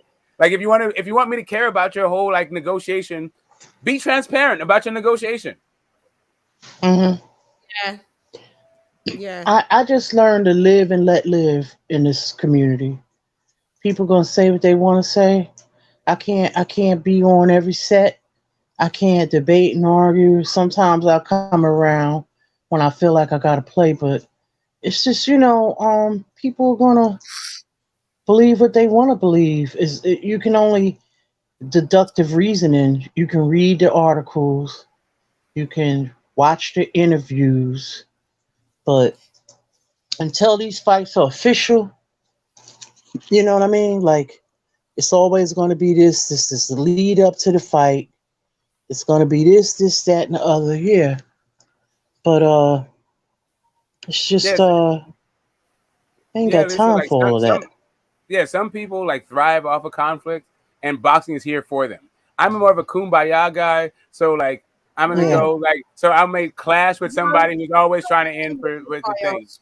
Not all the time. I am like listen. I'm like I think that you would probably like if you don't like Wilder, then don't like Wilder, right? And if you don't like him for the moves he makes in the ring or outside the ring, cool. But I would prefer that if we don't like, I would personally prefer if we just appreciated all of these guys because of what they give us as far as their entertainment value versus trying to figure out like how to fucking hate on them. Like I'm not trying to figure out how to hate on AJ or how to hate on Usyk or how to hate on Fury. I've tried to like Wilder. I've tried. Why is everybody so concerned if people like Wilder? No, I'm just saying, like people like like I just said, I'm putting them all. I said AJ. I just don't get it. Yeah. Right. So I said it's a lot of people that don't like AJ. Do you know how many every day I read nasty comments? Loads. I don't see nobody taking up for him. I'll tell you what, it's like this for me. It's like this for me. If you go to enough amateur fights, you'll see that most boxers come from fucking nothing. And this fight and this one guy is a whole bunch of people's only ticket to getting out of poverty. And that's where I come from. Like these guys to me are just they're proxies for my entertainment. I'm not here to like judge them on these levels. Like so it just like I want to appreciate them and I want to big them up. I want them to feel good. I want when I'm old and their careers are over, I want them to be rich and have their faculties. If you got a fight, no, it's hard to like a fighter when you hear a fighter say about another fighter, brother man to brother man, that really he should get he should his face should be spat on. Yeah. How can I like you for saying that? Right. So again, when Deontay Wilder said that Anthony Joshua deserves to have for people to spit in his face. How can I? I'm talking about fuck boxing on a human to human level. How can I like you? How can I root for you? So that's what I'm saying. Like so that's what I mean. Like I don't actually get into their individual personalities like that. Yeah, but if the individual personality is saying these things publicly, then you want us to know that's your personality and you're saying it publicly, and thou shalt be judged publicly. If that's not what you really think, or if you really so let me ask you this. How about you just say it behind fucking closed doors? Okay, here's what I'm saying, LadyChann. Mike Tyson went to jail for rape. Everybody loves this dude. Which is worse, raping somebody or saying that a guy should be spit in the face? Like there's a certain point where I'm not just like I'm not. I never believed he raped her. That's why. All right, that's what I'm saying. At a certain point, I divorce. All I'm saying to you is this: for where they exist in my own mind, where they exist in my mind, is there are products for my entertainment. Not whether or not I should, whether or not I know them, or whether I should be judging their actions. No, for one, I didn't see what happened with Mike Tyson, and I don't believe that girl was telling the truth. So that's why deductive reasoning made me come up to my own conclusion that that bitch was a lying whore.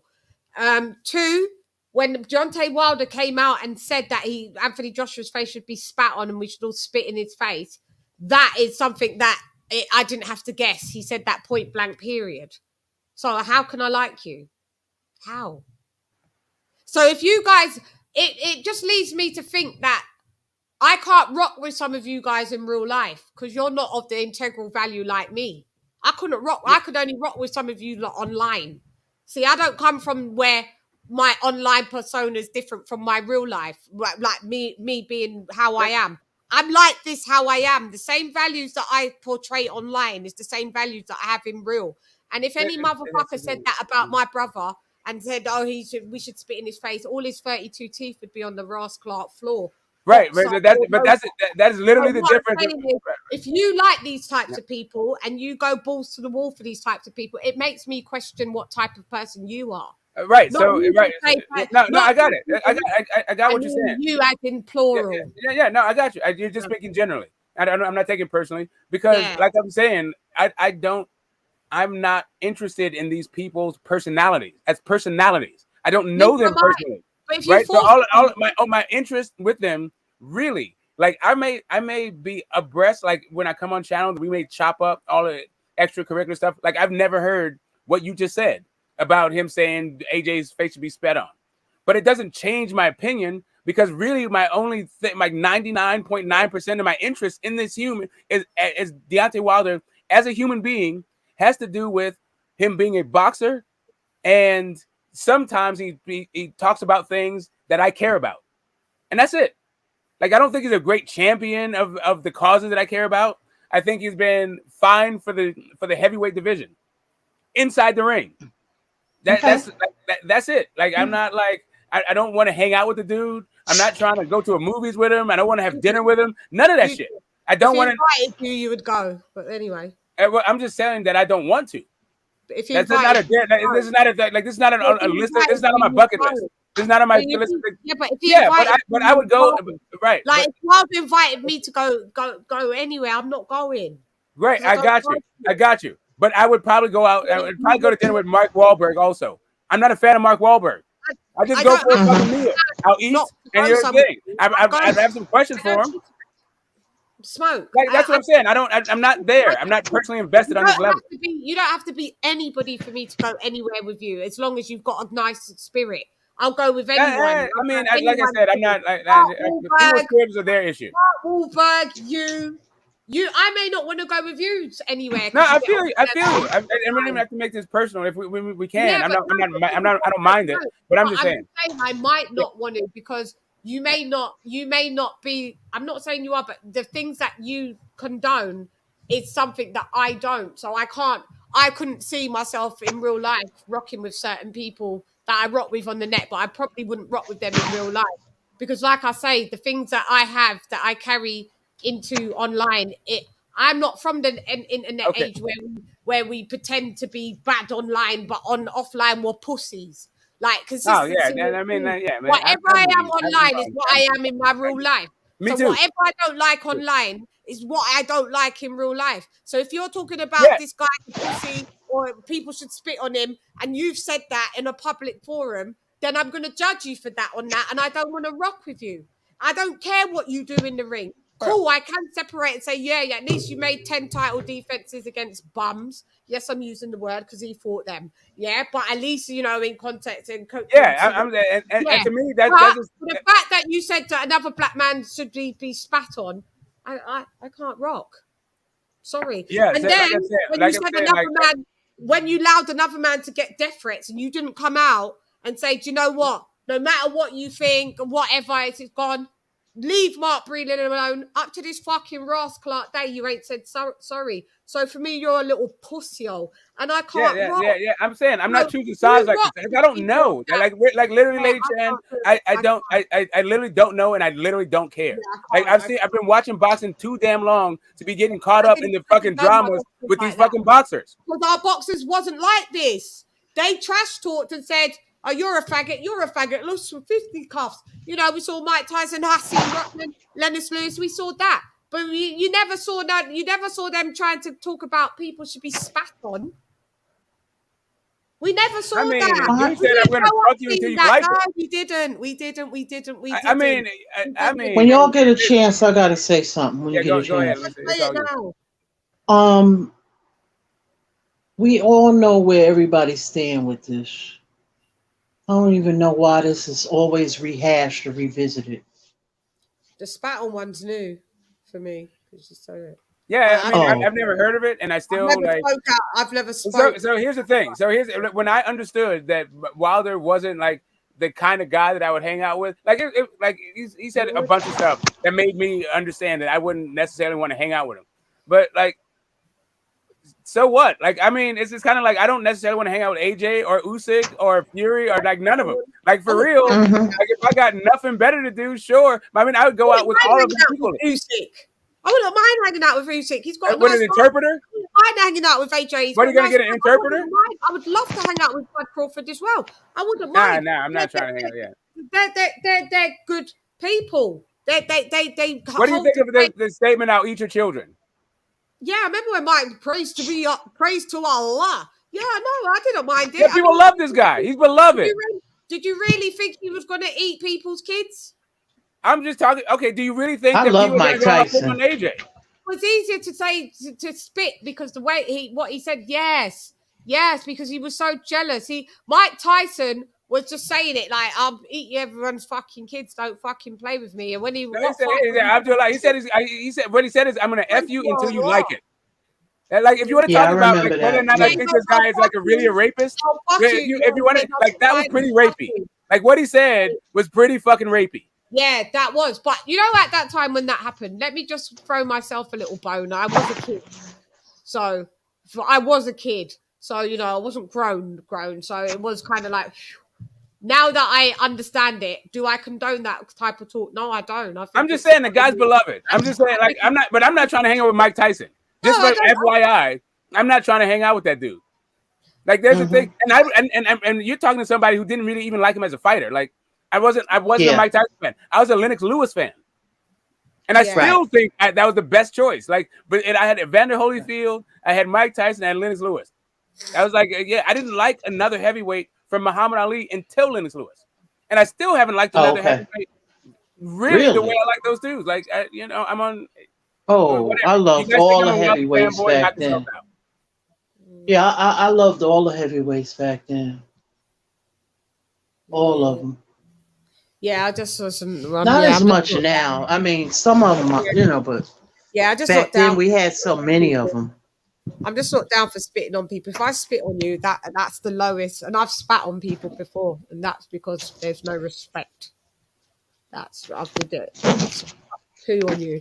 So I know what it means when I've done it, and I know what it's like to be spat at as well. So, you know, for when someone says that they want to, just because, you know, they couldn't get a fight across the line or something, like, yeah, you're a bit jealous. I do I can't root for you.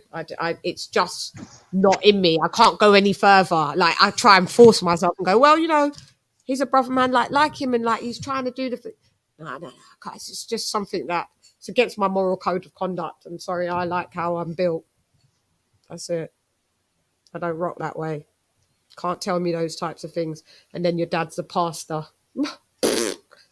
You're playing this super character. Then when you step in the UK, you get chicken thrown at you. The most degrading type of thing.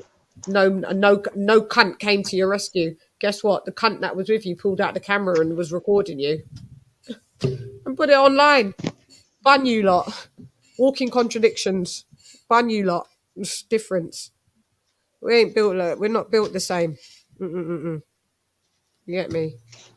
That's why we sit and watch people air out their dirty laundry. It's our entertainment. We're not built the same. You get me? Everybody's barkers, no biters. Barkers. No one got no bite in them when it's time to have the bite, though. That's why we laugh when they say, "Oh, the UK's soft." No, it's quite the opposite. We're just more stealth. We just watch. So yeah, I don't rock like that. I'm not rocking with no cats that think they can spit on anybody. Where, how, who, and when? Show me. Show me that. Show me. Let me see you do it then. See, I don't. Your whole 32 teeth get kicked out. Yeah, that's how we rock. You've been there, Smoke. I don't know where you was, but that's how we are. So I can't rock with someone that wants to be doing all that and spreading that type of vibe. I don't mind people saying, "I'm going to eat your kids." It's just like fucking listening to Jack and the Beanstalk when a giant and all that, so that he eats kids and, you know, and he climbs up a beanstalk. It's almost fairy tale shit. You never believed that Mike Tyson was really going to fucking get people's kids and eat them, did ya? Please. Let's not go there. Anyway, enough of the crickets. Moving along swiftly. Go on, who's got something else to say? What's another topic, guys? That one always seems to go left. No, it was just put into. It was crickets because everything I said was the truth. And, you know, I just said it with my chest, and nobody can refute and debate it. Better not. Yeah, that's why Smoke's shut up, because he knows. I don't know. What's next? I don't know. Tell me. I wanted to Devin Haney. I wanted to Smoke's thingy about Smoke. Was you there when we talked about Devin Haney? I think you left. Did you talk about Devin Haney should just throw the straps and don't bother fight Lomachenko? Was you in that conversation? Who fell out? I think that was AJ. Was that AJ? Smoke. Yeah, it was AJ. Smoke. He'll answer. He may be on a call or something. Maybe. Is he muted? Yeah, he's muted. Yeah, I wanted to see his take on the Devin Haney thing.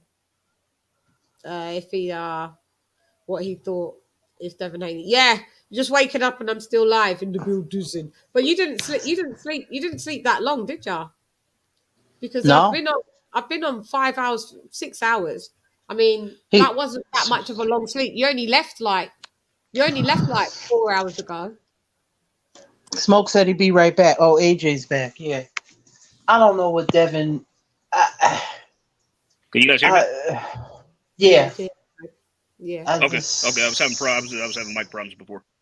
It's okay. Well, we're gonna see what DeBella's saying and Bob. Yeah. But no, Chann, I just wanted to. Sorry, Lisa. Go ahead, AJ. Okay. No, I was just saying, but like, yeah, I mean, that's like the most vile form of disrespect to a human being, spitting on him. You know what I mean? So for somebody to just say something like, "Oh, I want you to spell," like, what the fuck is wrong with you, bro? You know what I'm saying?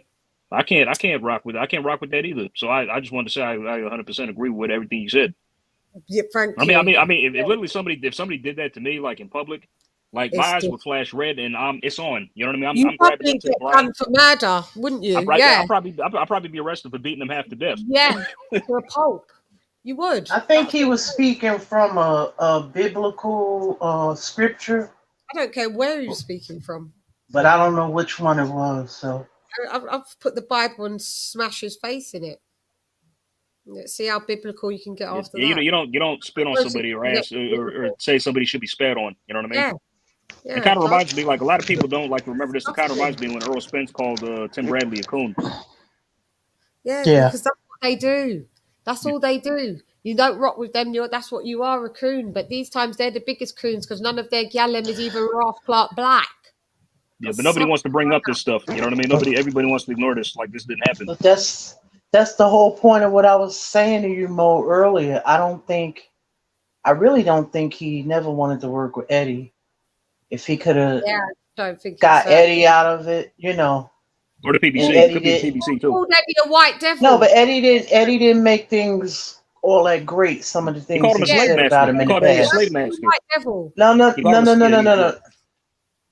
I'm talking about some of the things Eddie was saying beforehand. Yeah, no. Why was he a white devil? How I got to that. So why was he a white devil? Why did that come in and then your own manager? Oh, I didn't call nobody a white devil. No, he called Eddie a white devil. Called him a slave master too. Yeah. Oh, so all to go over. That's what I'm saying. Yeah. I just can't rock with the geezer. He's just a dick. That's one guy I don't give a fuck. I don't care if I could get him on my channel. I would never want him. I just think he's a cunt. I know. It's like, yeah. I mean, I wanted to like him too, but like the moves he was making his career, I couldn't rock with. Like how you don't, the dispute, like turn it down a dispute and prevent other people from being undisputed, and like just not and making it seem like it's like their fault. And then like when Anthony Joshua lost, like he's talking about like, oh, he was barely a champion. Remember he laughed. Remember him laughing. Yeah, you were barely a champion. You had everything given to you, like he did it. On that, he's a piece of shit. He's a piece of. He's beneath me. Hop to him and his fucking whole family. All right, listen. How you doing, guys? You all right? Right, Mo. Hey, what's up, Mo? Yeah. I just thought, like, look, I think that the way Americans act is not the same way as we act in England. Like, it's literally, he's literally took it out of context because the reporter asked him, "What do you think about Eddie Hearn and Anthony Joshua if they don't make the fight?" Obviously, Eddie Hearn is going to make the fight. AJ is not going to make the fight. He's the fighter. So he's literally speaking about Eddie Hearn. And that's the way they feel. Obviously, he's from the South as well, you know? Like, sometimes tit for tat is not going to do us. Like, you know, just because he's bad, don't mean we have to be bad at the same time. Do you know what I mean? Yeah, I'm not down for Wilder, so I don't care. No, I'm not saying you have to like him, but it's just the way it is, isn't it? Like I can hear your other friend. Like, are you from England as well? None of them. It's only me. Oh, AJ's not from England. No, does he sound like it? No. I thought he was English. Oh, you talking about me? You talking about me? Yeah. Oh no, I'm from America. I'm from the US. I'm the States, man. Yeah. Oh, I'm surprised. I'm surprised because like okay. Where's the anger coming from? Because I can see why Chann is angry, but like with you being from America and all that, I'm a bit surprised. But no, me and Chad O'Clock. But wait a minute, I'm from America, Mo. I know, but you're not angry though. No, I think what do you mean? What do you mean? I'm not angry about the stuff that obviously Wada said. You're not really like like it's kind of out of context, isn't it? Yeah, she don't know. Yeah, I was a little pissed when I first saw that, but I mean, I moved on from it. But I mean, like, look, I'm not making excuses for none of these people, okay?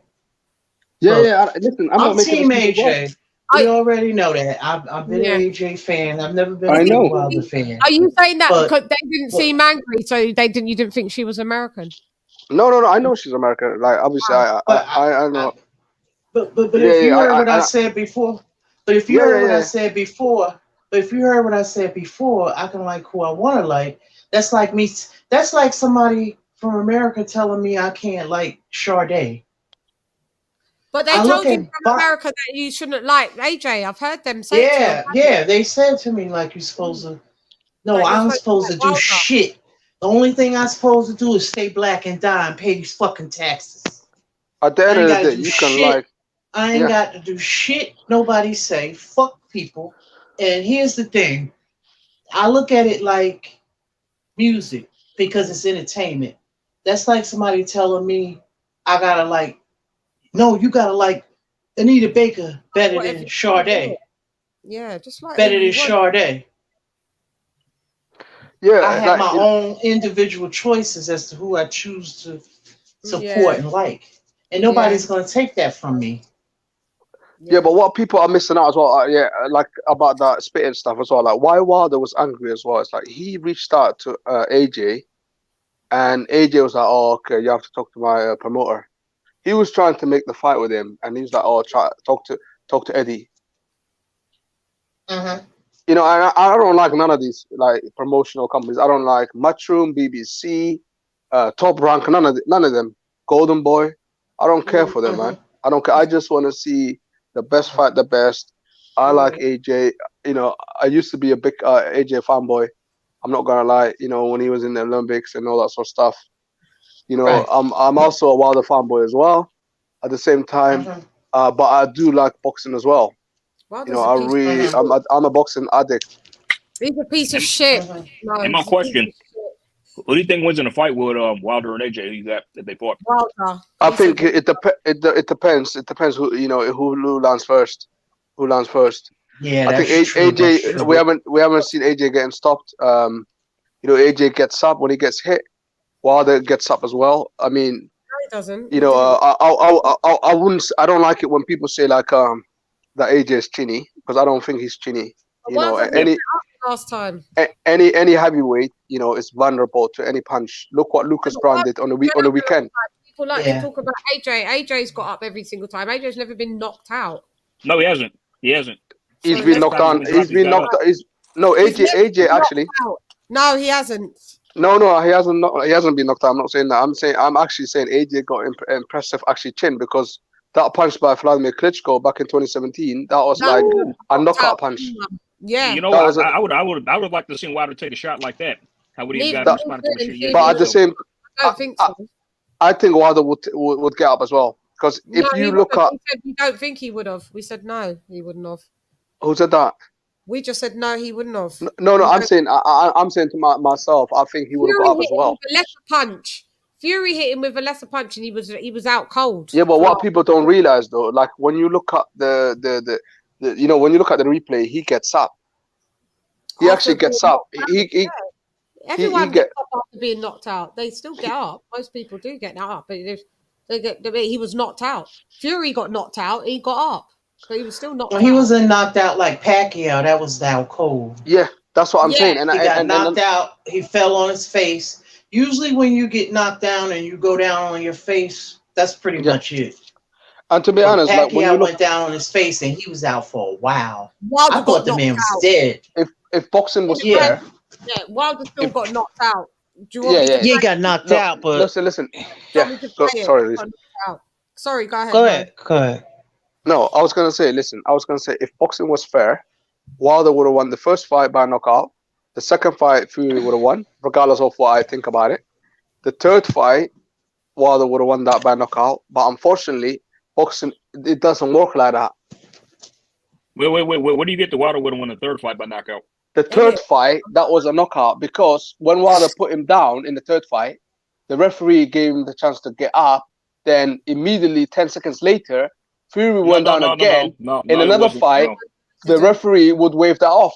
We've seen that many times. In the third fight, Fury got dropped. He got dropped, but he got up. He beat the count. No, he beat the count. No. In the If you third hit, fight. I get what you're saying. I'm just saying, in the third fight when he was down, yeah. Then he was down again after 10 seconds later. Normally, the referee would think, "Oh, this guy's hurt. It's over. The fight is over." We've seen so many times. Come on, guys. We've seen so many times fights getting whipped up. He wasn't disoriented enough to where the ref would stop the fight. And I don't like Fury. And he beat the count. No. But he beat the count both times. He did. Those were fair counts.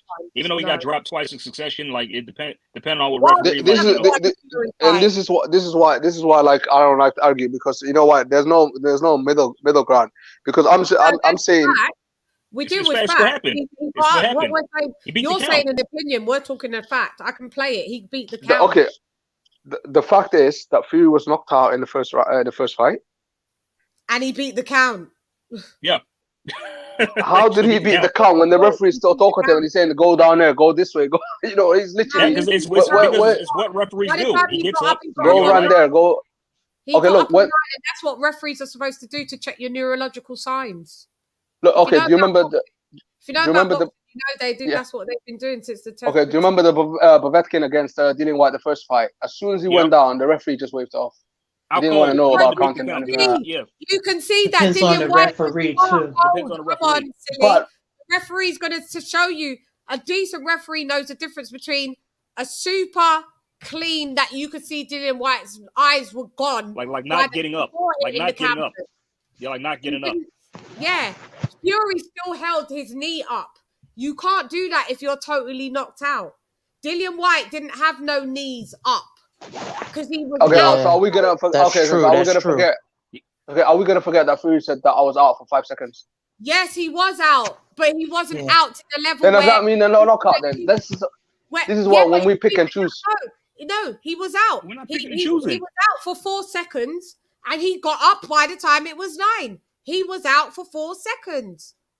That was it. He beat maybe the man is props. You Chann, like maybe like any other ref, and maybe any story other will never die. This story will never die. This is why, this is why I don't like to talk about it anymore because I don't even like heavyweights no more. Saying the facts. I heard that on them. You're not saying the facts. You're being biased because you don't like Fury. No, I got nothing against the geezer. I heard that from that fight. He was not from that fight. He was. From that fight, I learned that there's a. Right side. I think people are looking at 10 seconds as opposed to a 10 count, which is a cadence. My 1 second to your, my 1 second to your second may be slightly different. It's not a cadence; it's discretion. All right. So the second knockdown. One thing I remember to say as well. Wilder. But I'm saying your 1 second may be a millisecond off from mine. Yeah. Facts. Yeah, that's true. That's what I mean by cadence. Absolutely. The refs counts are usually long anyway. They're not an exact 10 seconds. Yeah. They do that. But what I forgot as well to mention is the second knockdown in the third fight. Wilder was walking to the right corner. Then the referee, Russell Mora, he literally pushed Wilder to the other corner, and then he stopped the count. And then he's like, even though there was supposed to be another person supposed to count as well, but that person for some reason wasn't counting.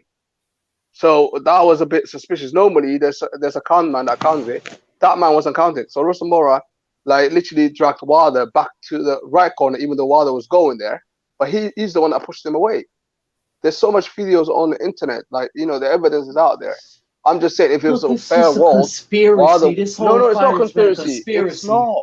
It's not. It's just how it is. So Wilder lost the fight. Wilder lost the fight. All right, he It got sounds knocked like out. a bunch of people that don't like Wilder are accusing Wilder other people lost. of bias. Don't come with your bullets. I don't understand. Like, what makes you think that you? I don't give a fuck about none of them. Smoke. Do you understand that? I got it. Nobody can speak. I got it. So don't come back in the conversation talking about you like. Hey, salute to the panel. I don't care about none of these Hold up a niggas. second. None of them. Hold up a second. I just heard this entire I heard this whole thing. I've heard this whole. Kumbaya and you're coming with shit. It's nothing to do. I do like Nobody Kumbaya. give a fuck about these fighters. They ain't paying none of my motherfucking bills. Kumbaya? The dude Hey, didn't. Can we get to win. Kumbaya? Can I say one thing? Thanks. Okay, my bad. The dude didn't win. Full stop. Oh, okay, right. So that's not what I'm talking. Okay. And a fucking period. Okay, so again, just like when Wilder got up on the times that he was knocked down, he beat the count. And if that would have been a UK ref, they would all motherfucking got waved off. So let's call a spade a spade. They both beat the count. Right. So I again, don't want to hear it. So I'm not talking about the count. I'm literally not talking about what you're talking about.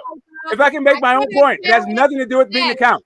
Can I make a statement? You're saying people don't like Wilder. I don't give a fuck about Wilder. I don't give a fuck about AJ. I don't give a fuck about Fury. Fuck all of them. Okay. Hey, I don't know if I've ever heard the Queen Lisa Bell. Nothing to do. Hey, right side. Hold up a second.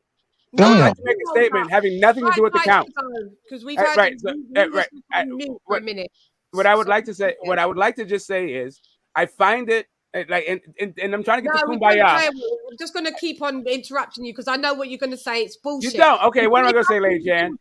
You came back in talking about our hate for Wilder. Go suck Wilder. No, that's not what I'm talking about. Okay, that's not what I'm talking about. Okay. We don't care about Wilder. Oh my God. I don't care about no Wilder. Who cares about Wilder? So don't talk about. Okay. Don't come back. Can we talk about bias then? Can we talk about bias then? Yes, bias. What are you gonna do? Okay, that's what I'm saying. That's what my point was about. I don't find it credible. I find it not compelling for people to say that they don't like Wilder for a bunch of times and then call somebody else biased. We don't care. You don't care about your own bias. Why do you care if she likes? Why do you care if anybody likes Wilder? Why can't we as boxing fans own up to our own biases? I don't like it. Why can't we own up to our own biases? I don't like this person. That's why one thing. Can I say one thing? Is it your concern? Because I'm trying to get to Kumbaya. Like I just want to say one thing. Can I say one thing? There is no Kumbaya in this shit. Okay, that's what I'm saying. So all we want is to be conflict. We just want to be in our own conflict. That's what we want. Your name wouldn't be called "Get This Ross Clark Smoke." You're Okay. lying. Oh my God. You're lying. If you really wanted Kumbaya, you wouldn't. My name is about marijuana. My name is about cannabis. Yeah, okay, we'll change it to cannabis. No, but that's what it is. I don't have to change it. It is what it's about. And well, we don't have to have Kumbaya. You're making a poor assumption about my name. And we don't have to have Kumbaya. I don't need to change my name. I can just tell you what my name's about. Go ahead, I can just tell you what my name is about. Go ahead, right side. Okay, go ahead, right side. What's up, bro? Go ahead, right side. Yeah, go ahead, bro. Yeah, cook, bro.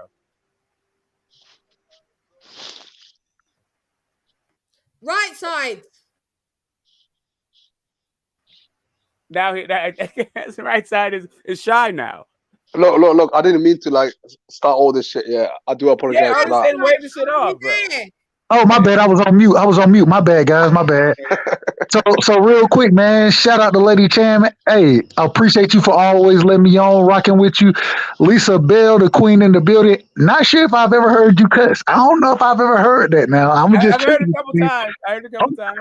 Hey, but then I got to get to my last point, Smoke. Smoke, hey man, you know I rock with you. I rock with Smoke the long ways, but Smoke, he be in here giving niggas hell, man. Hey, people be ready to fight Smoke, bro. They be ready to hook your ass over anything going on. But at the end of the day, man, but why can't we all just get along? I'm like Rodney King after the fucking beatdown. I do get along with you, Smoke, but no, wait. I don't give a fuck about these boxes like that.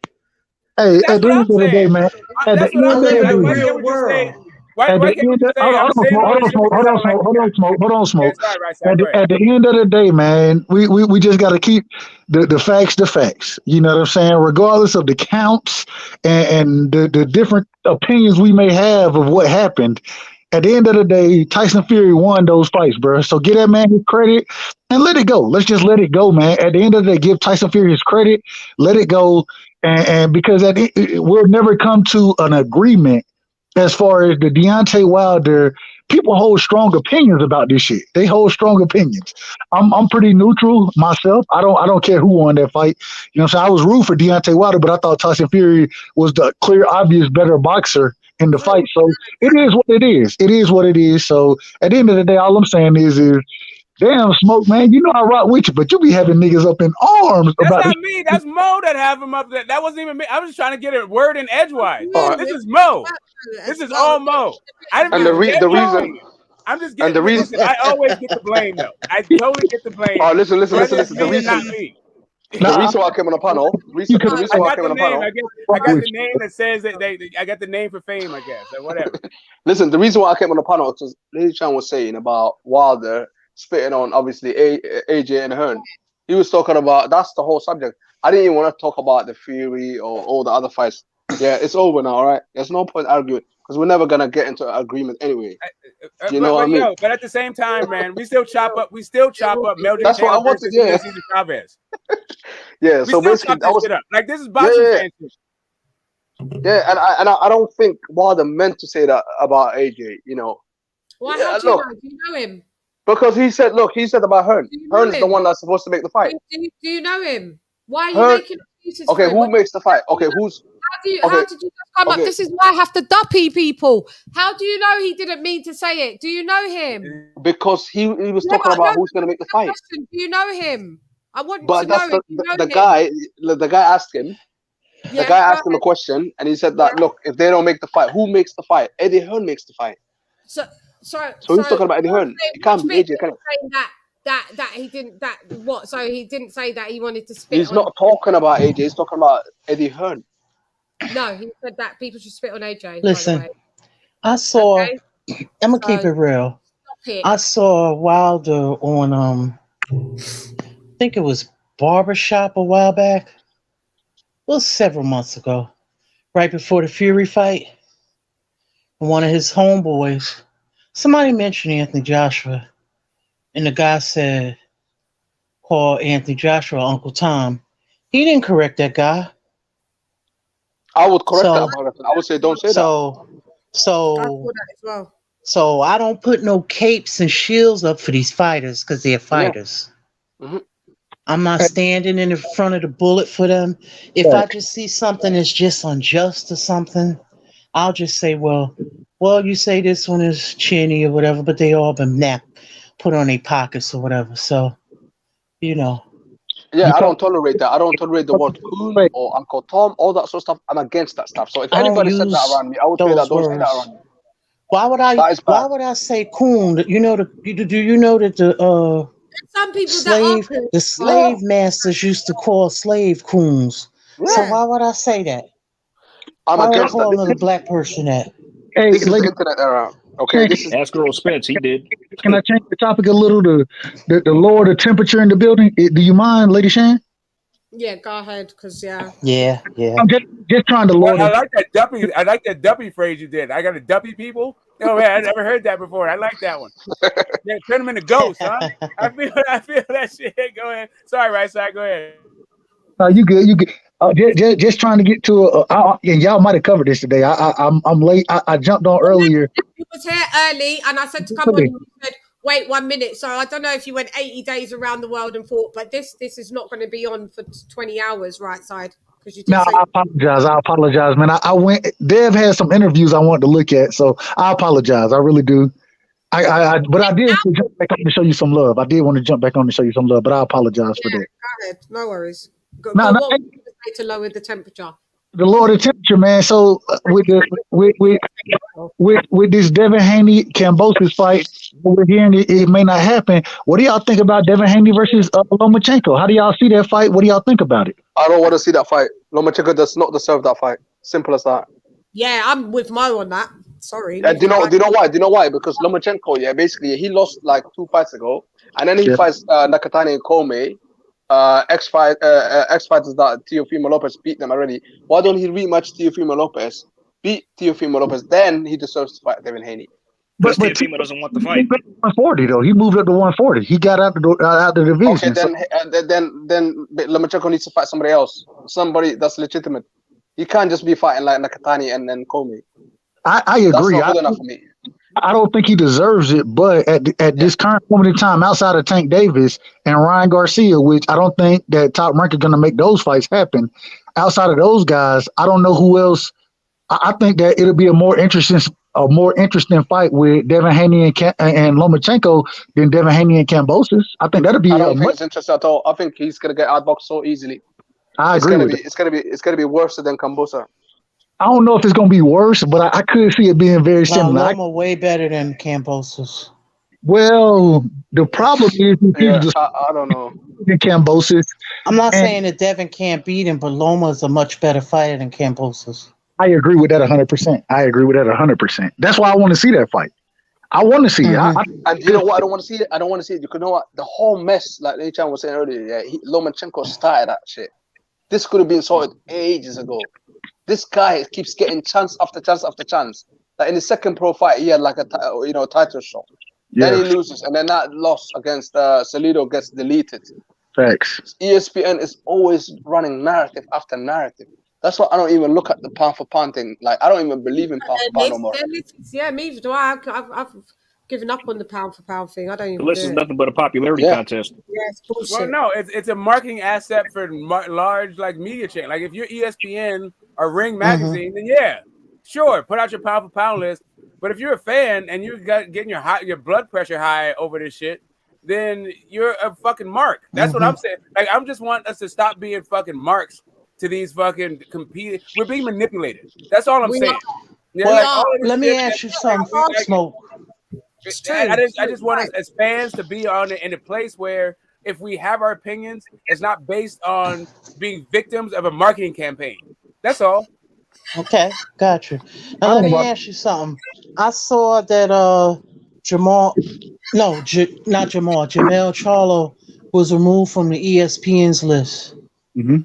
And Devin Haney put on, which is fine that Devin Haney was put on, but why Jamel? He just won the Undisputed. And they got he should be on there. Is Loma still on the ESPN list? Devin Haney. Probably.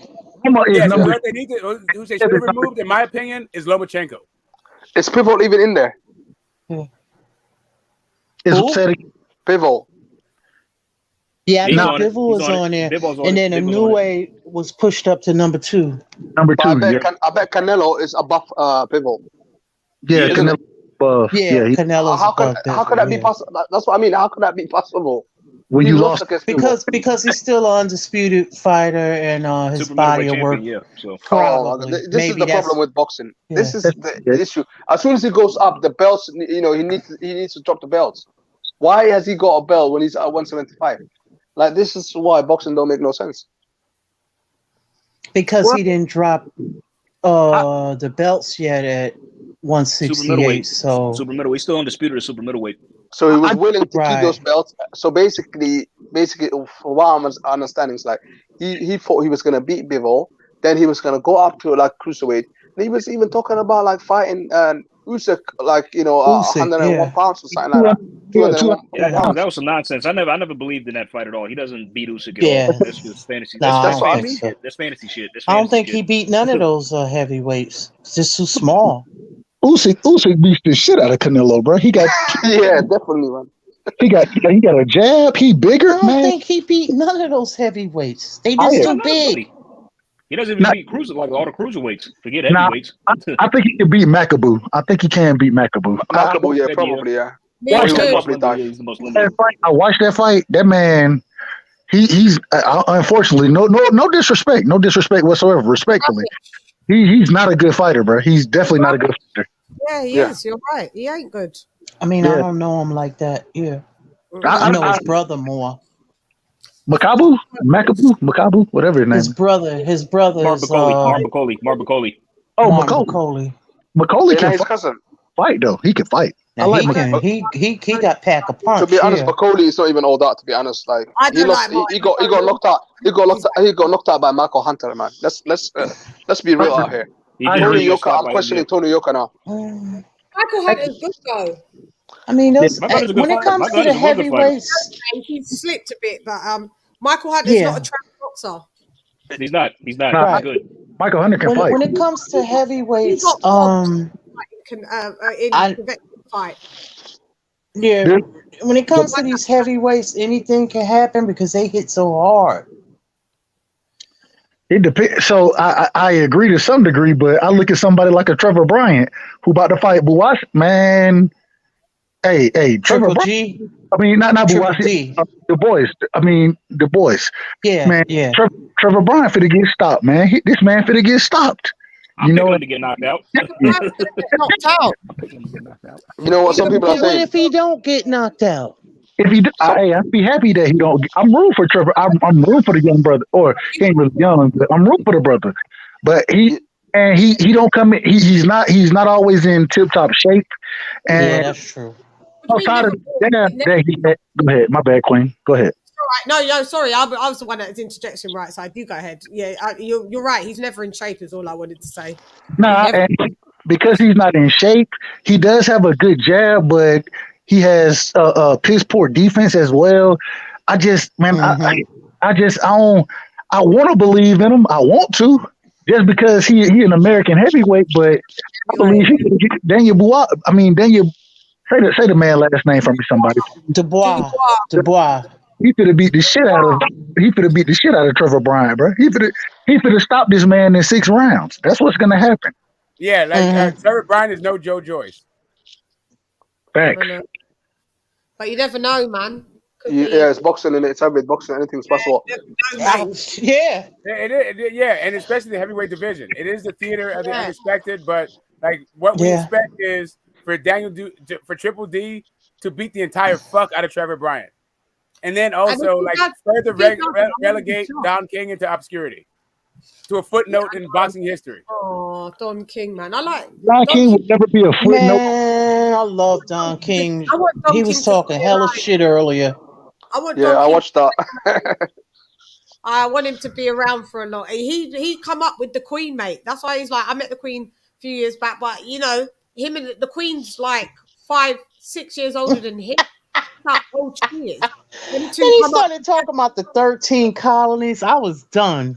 Yeah, I'm saying, like, man, my man got sued, but he's still getting sued by boxers in the 21st century. He got sued by Amir Imam.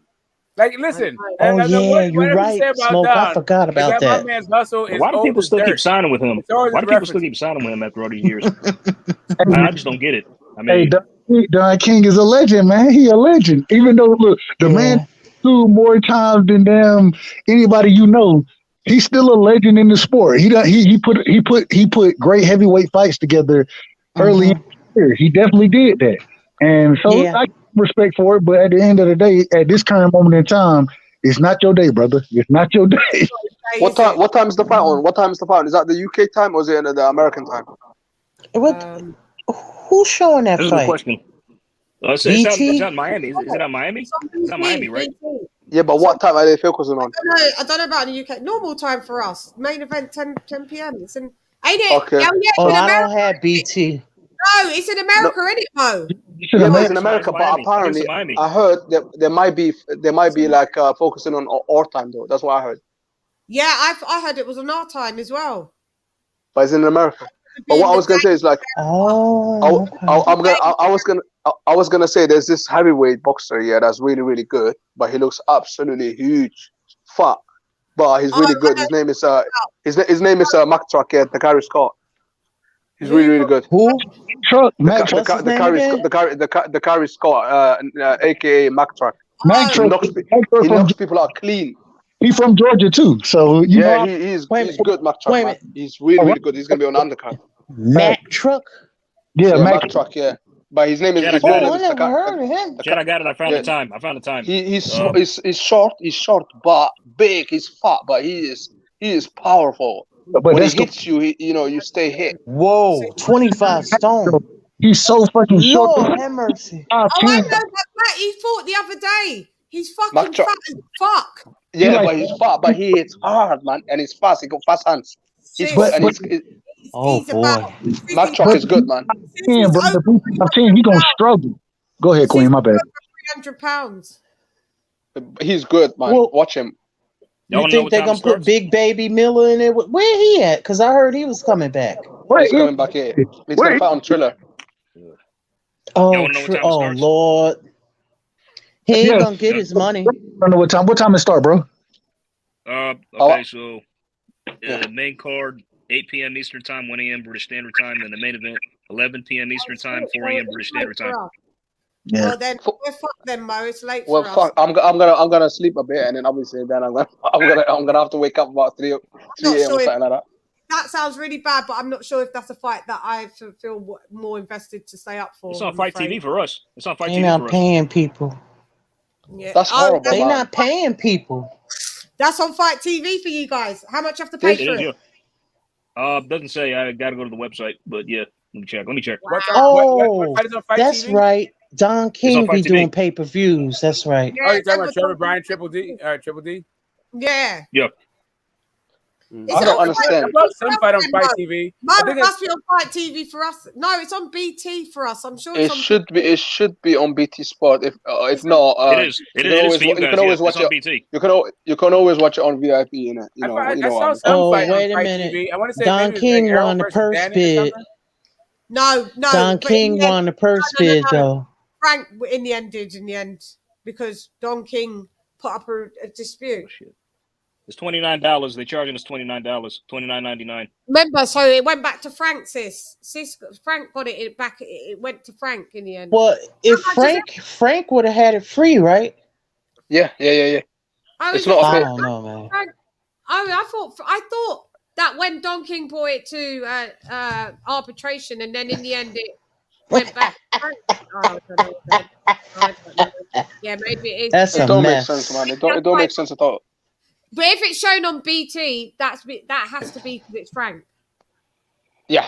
It wouldn't be like it would just be left to Don King to solely do by himself, like he had to do that ballroom hall the last time when it wasn't nothing to do. If it's on BT, that means Frank's something to do with it. Hey, that Don King put his last fight on. That shit was in a high school gym. What we talking about, man? This man, That was in the garage. That was in the garage. That's what that was. What are we talking about? How the mighty have fallen in it. That's bad, isn't it? Yeah. Yeah, and man. I like John as well, man. Unless he's squandering his money or he just been through so many lawsuits. I don't think he's squandered it. I think he's got it, but do you think he's not got no money now? No, he must have money. He must have money. He got money. He want to be relevant. He still want to be relevant in this. He came from the streets. He used to be a numbers runner. Trust me, he got money. He's got He a money. hustler. Yeah. So I just don't like the way people hate on him, though. Like, look at these other promoters. Like, they're criminals as well. All of them. All the promoters now. Yeah, they Eddie are. Hearn, Heyman, the whole lot. Bob Arum, all of them are criminals. And they Agreed. want to talk about Don King and all that, you know? Hey, can I ask y'all a question? Yeah, but you have to have a trail. If nobody don't have a trail on you, you can't say that. Yeah. Hey, I gotta ask a question from a true American viewpoint, right? What do y'all think of to an American channel then, right side, because this one's from a UK channel. that's why I'm asking the question, because I want y'all opinion. I was joking. Daniel Kinahan, what y'all think about him? Oh, he's on running at $5 million. If you can find him, we're gonna get $5 million. But at the same time, we're gonna die as well. So there's no point. Is that what Kinahan? So he is the mob boss that they telling me he is. Yeah. He works with obviously. He used to work with Fury, and now Fury is obviously banned from obviously America because Fury was supposed to go to America about 3 weeks ago, and he's still not in America. That tells you, something wrong is going on right now. There's a lot. Apparently, there's like about 600 people that are not allowed to go to America. Yeah, hey, I ain't gonna lie to you. I've heard that one of the things, and I could be wrong. This is just what one of my sources said. It was like one of the things holding up the Bud EJ fight is Daniel Kinahan and the connection there. I don't know how true that is. I'm not saying it's true. I'm just saying it's something I've heard, and it's interesting that there were questions if Bud was going to sign with MTK Global before everything started to happen there, and so I don't know how true that is, but I have heard. I heard that Bob Bart has signed with Probellum. Basically, Probellum is MTK Global. MTK Global is shut down, and then obviously Probellum, it's just took over basically. Has been elevated. yeah. But obviously they don't want to obviously say that in it, but it's just the way it is.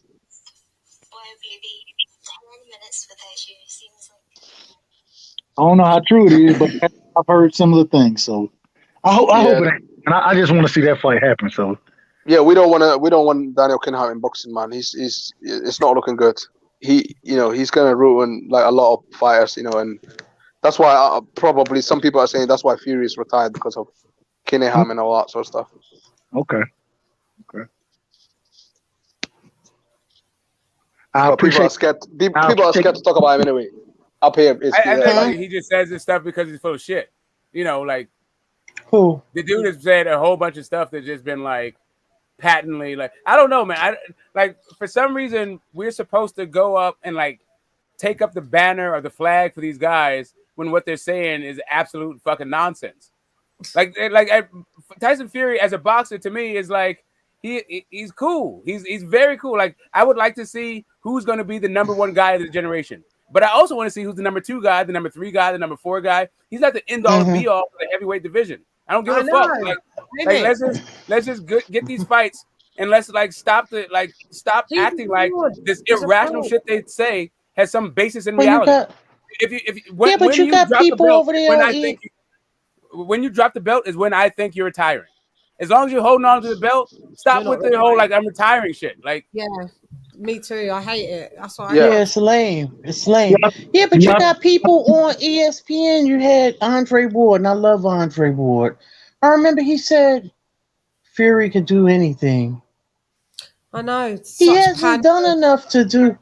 Like you ain't Muhammad Ali, or you're not like that.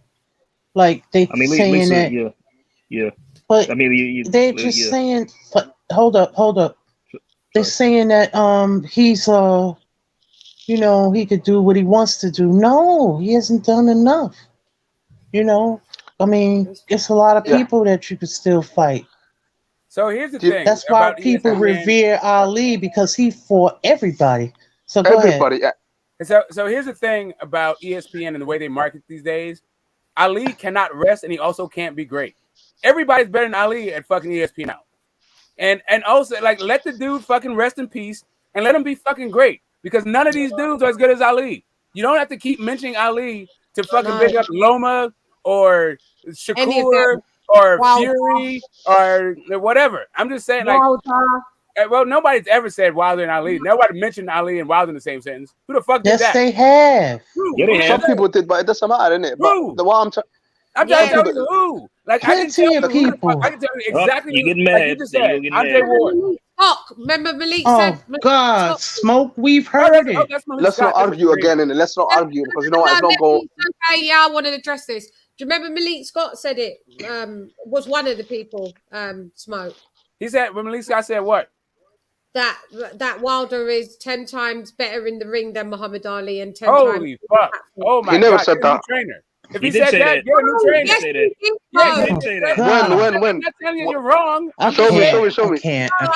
Yeah, I'm saying if show me, please. If that's the type of time the trainer's on, get a new trainer. Because I'm shocked to hear that, man. What you should do is promote Malik Scott to being your promoter, right? The guy that sells you, tries to sell fucking dummies on stuff like that, and get a trainer who knows what the fuck they're talking about. If that's the type of time this dude is on. Get an X and O's guys that knows has some foundation and basis in reality. I'm gonna find it as well. Even Belinda. What's Belinda's Muslima name? Her attribute. Kalila, right? I don't know, but I know Belinda. Smoke. Belinda, his second wife. She even said when she came out to the fight. I think He's it was afraid Luis Ortiz. He's a fraud. Because I remember Belinda when I was a little girl. Oh man! That's who You he talking was about? married. Are you looking for that video? Yeah. Yeah, because she had went out to the fight. Are you looking for that video? Okay, wait. Belinda, No, and she Belinda is said like, you remind me so much of my ex-husband. That's what well, she I mean, said. maybe she was talking about. I don't think she was talking about in the ring though. What the hell has he done out of the ring to make him comparable to Ali? I'm just saying that's what Belinda. I forget Belinda's is it Kalila? Khalil, I forgot her name. Listen, Belinda Not Kalita. Belinda is from the Too Short song "Freaky Tales." Belinda the Blender. No, that's the only Belinda her, I remember. That's her slave name. You know, I got you. Smoke, stop playing with me because me and you the same age, and you know exactly who the hell I'm talking about. No, I the like, twins. if you say second The wife, twins' mother. No, and I'm Miriam. saying I don't know his wife's name. But okay, I feel like, and they got a son.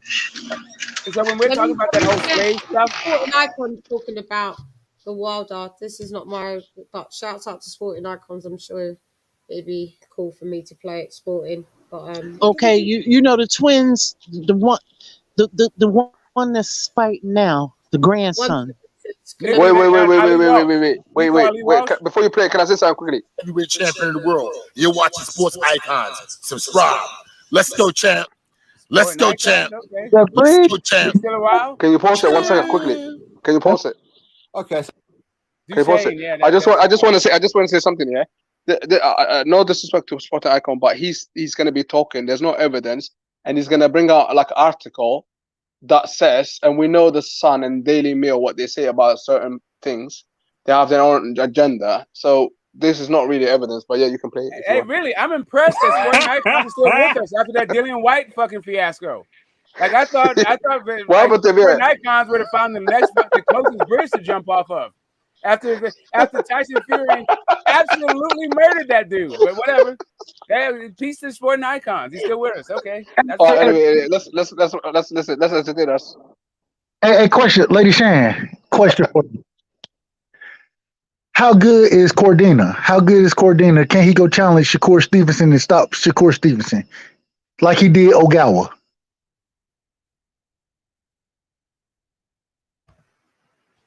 You're on mute. Muted. You're on mute.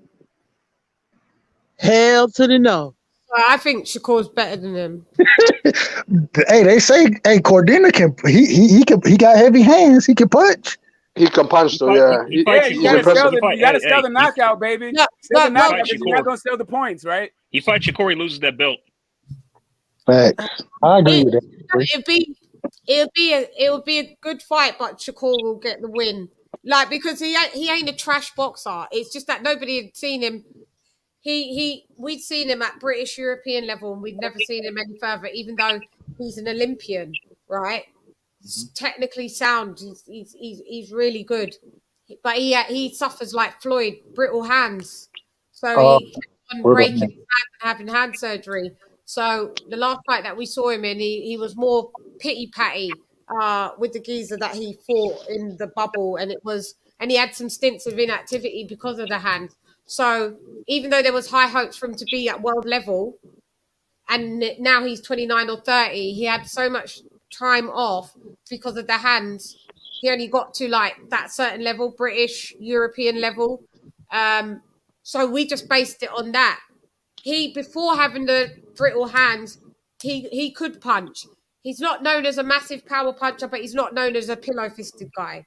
But like I said, this made him stop punching. So we based it on the last time we'd seen him, which was last year, the year before, 2020 is the last time he fought, right?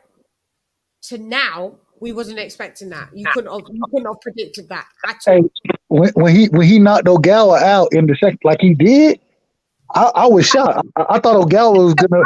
Ogawa, he can fight. I thought he was gonna punch. I predicted Ogawa for the win. Yeah, no, I had Ogawa winning the fight as well. I didn't see what happened in that fight. I was really shocked. Like you said, I had Ogawa winning. I thought it would be a close fight, but I didn't see a second round stoppage like we saw, bro. Like what we saw in that fight. I'm just saying, bro. Like, hey, Cordina, he showed me some of that. He showed me.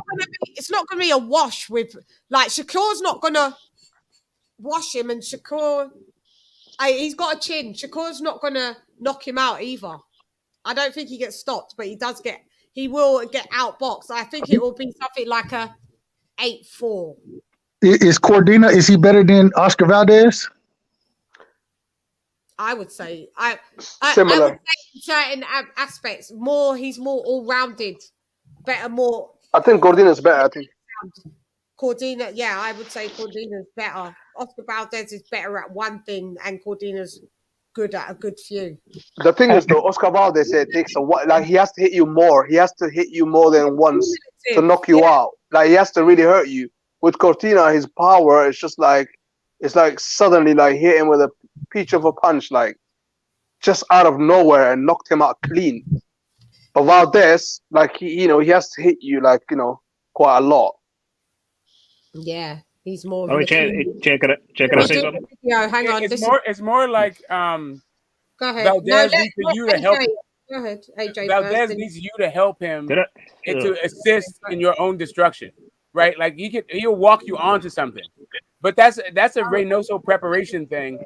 More like I feel like wow, I thought Reynoso was better at pre-fight planning than he was at in-fight adjustments. All the way up until I just saw like what Canelo looked like in the b-ball fight. Now I think he has like problems all over the place. But that Valdez fight made me think, yeah, he planned for Rochelle to come forward, and for Valdez to let him come forward and walk him onto something. And he had a lot of good ones. He dropped him early and then knocked him out late, but it was still one-punch shots. Go ahead. But he hurt him a lot though before he knocked him out, didn't he? So I've just got off Twitter and I've seen that Michael Benson, the online editor for TalkSport, has reported that Malik Scott, newly promoted trainer for Deontay Wilder, is comparing Deontay Wilder to Muhammad Ali. Man, now, firstly, this isn't about Deontay Get Wilder. the fuck out of here! Who cares what the hell's Michael Benson. Michael Benson. Sure. Man, come on. Hey, bro, let's let Deontay. I'm sorry. I didn't mean to. I'm sorry. I apologize. Let Deontay Wilder. Dialogue. Let's the video, please. You're on mute, Chann. You're screaming at me on mute. And let it go, bro. We gotta let Deontay. I love Deontay Wilder. The man lost. We gotta let it go. Yeah, I just don't love sporting icons. That's all. If he come back and fight, Mute your mics. Everyone mute your at the end of the day, bro. Let still talking. We're watching something and everybody just wants to be talking over it. I can pull up 5 different videos. I'm going to pull up the article as well before everyone discredit. We all reported on this. Malik Scott said this. Mute your mics, don't need any response. Just for clarity, but I'm talking to everybody who's involved in boxing in today's era. Please keep the name Muhammad Ali out of your mouth. Unless you are talking about Muhammad Ali as a way to say how you admire Muhammad Ali and talk about Muhammad Ali in a very, very nice way. Don't compare yourself or anybody else of this era to Muhammad Ali. A couple of reasons, really. Firstly, Muhammad Ali, his career has been and gone. Your fighter, as in this particular case, Deontay Wilder, his career is still ongoing. Okay, so again, you can't compare anybody until the career is finished. You just can't. Okay, Muhammad Ali, he sadly passed away a few years ago, so he's not around to defend himself. But you know what? He didn't need to defend himself. Okay, and to compare Deontay Wilder to Muhammad Ali, even the resume itself is laughable. Muhammad Ali has fought the greats of all time in that boxing ring. Who's Deontay Wilder fought and beaten? When he's had 44, 45 fights, whatever it is now, and you can only pull out a Luis Ortiz twice. Luis Ortiz, who hasn't beaten anybody himself, never a former Olympian, never anything, who has beaten the shit out of Deontay Wilder on both occasions. Wilder pulled out the equalizer. Okay, cool. Congratulations. Stepped up against Tyson Fury, had to rob Tyson Fury in the first fight, in my opinion, and got absolutely destroyed in. Stop the kid.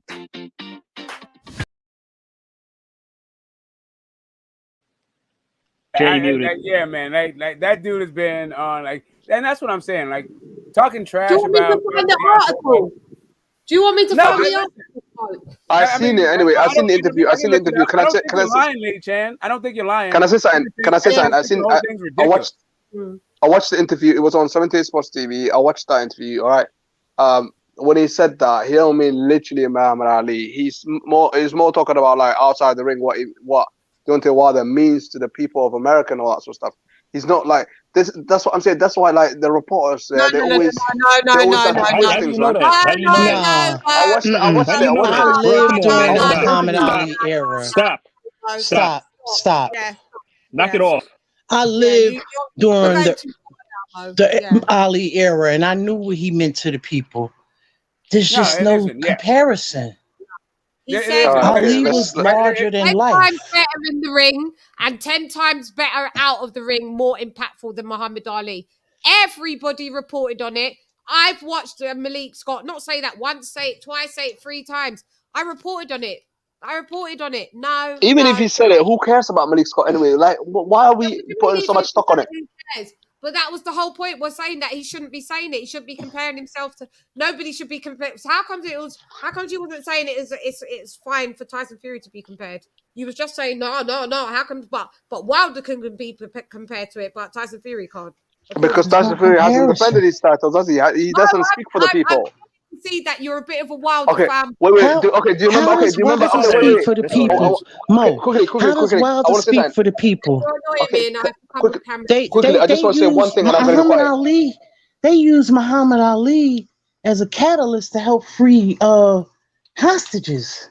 There's no comparison. I know there's no comparison. He shouldn't have said that, but I just want to say something about Lady Chann. I don't know where it's from, but I was just going to say quickly one thing. Yeah, you know, like when AJ came out for the Black Lives Matter. Yeah, do you remember that? Like, you guys obviously remember that, innit? It was all over the news. Yeah, I remember. Well, okay, when he came out, and he was like saying like, about Black Lives Matter. He wasn't even going on full on, and then like Tyson Fury the next day, like he started like chatting a lot of rubbish about like, if I did this, if I did that, people will be like saying this about me and all that sort of stuff. Yeah, but and then he came out with it, and then he done, and then he done like Tipsy's rights matter. Yeah, but Mo, but what you're like, doing? Yeah, I remember. Yeah, but Mo. And then that's why I can't compare a guy like that to Muhammad Ali. I cannot do that. I clock patterns on people pretty quickly. Whether I say it out loud or not, pretty quickly. What I've clocked is that you're down to really go down on Tyson Fury and rah. But you know, when it comes to when we've proven the same points with Deontay Wilder, you've and I don't do that to AJ as well. I already said to you, I'm an AJ and Wilder fanboy. I already said that. Yeah, well, it's fanboyism's not allowed here, especially Wilder ones. So, at the end of the day, it is what it is, isn't it? No, not at the end of the day. You agree to disagree. No. But Mo, I live. Let me finish. Because my temper will go, and I don't really want it to go. We don't rock with Deontay Wilder over here. Yeah? We're definitely not doing fanboy Deontay Wilder people. I rock with Deontay Wilder. I do. Yeah, we're not doing fanboyism. There's people you can rock with Deontay Wilder, but we're not doing fanboys of any fighter. Agreed. Any fighter. If I I'm a fanboy of Ali. Finish. Why are you talking? Oh, sorry. If I have said and critiqued my favourite fighters, Bard, AJ, and I like them and they're my favourite fighters, but I can see the pros and cons, I'm not letting anyone come on my channel. I'll be damned that they're coming on as a Wilder. Yeah, but can I say something? I critiqued Wilder. I'd like to admit something. I like to out myself. I don't like it. I like to out myself, and I just want to make sure that I'm in the right place because I am an Ali fanboy. It's not going to change.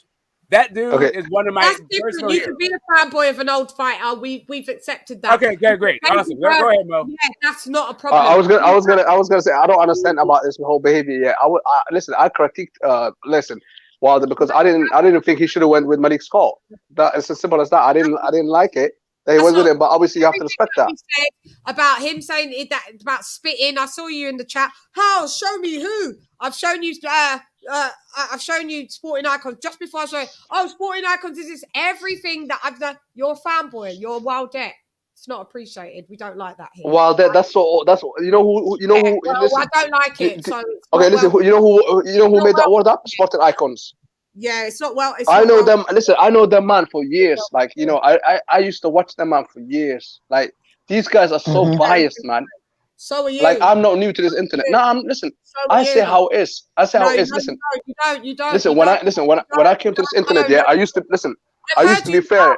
I sat here for about since you jumped on the panel, even before you was on the panel. But like my people will tell you how my mind works. I clock people. I clocked you. Of course, you clock people. Listen. And then I realized that I'd known you from before, and I used to see you before talking. Yeah, but listen, you say you clock people, but then you hang about with people like Spotted Icon. I realized I got a spark of a memory that came back, and I remember you was on Major Key Boxing, and you was. I'm on all the channels. I'm on every channel. You was desecrating Anthony Joshua. Desecrating. Wait. When did I do that to AJ? When did I do that to AJ? Yeah, you was. Okay, go on and show me. Okay, show me. Don't challenge me on my own channel. I've never said anything bad about AJ. Remember to keep the respect levels high here. Yeah. Remember, you're on my channel. Yeah. Listen. I've never disrespected AJ. Yeah, that's all I'm saying. Yeah, we see each other. Listen. I know who you are. I've clocked you. There's nothing you can say. You're basically getting angry for no reason. It is what it is, isn't it? I'm not even gonna argue with you. It is what it is, isn't it? Because you can't. You can't argue with me. Because you can't. I advise you not to. I know who you are. I know. It all came back to me. I was like, oh, I know. See me. My memory's like elephant. And I clocked your pattern. I saw you in the chat.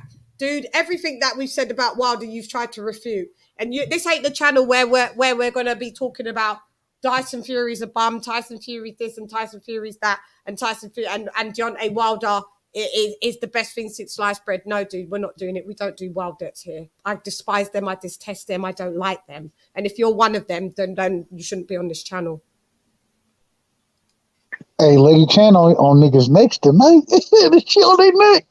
I ain't mad at it. I like it. I'm trying to tell you, like LadyChann, man, she came in and she literally he left. Didn't get a chance to say bye. Described me as a Wilder fanboy. I'm like, huh? Okay. No, there's a difference. I mean, we got standards. Come back. I know who he is. He's not to come back. Don't come back. I don't care. Don't come back. Well, I mean, it's like, man, it's like. I know who he is. My memory's long. You know, I sat here and then it just went ping.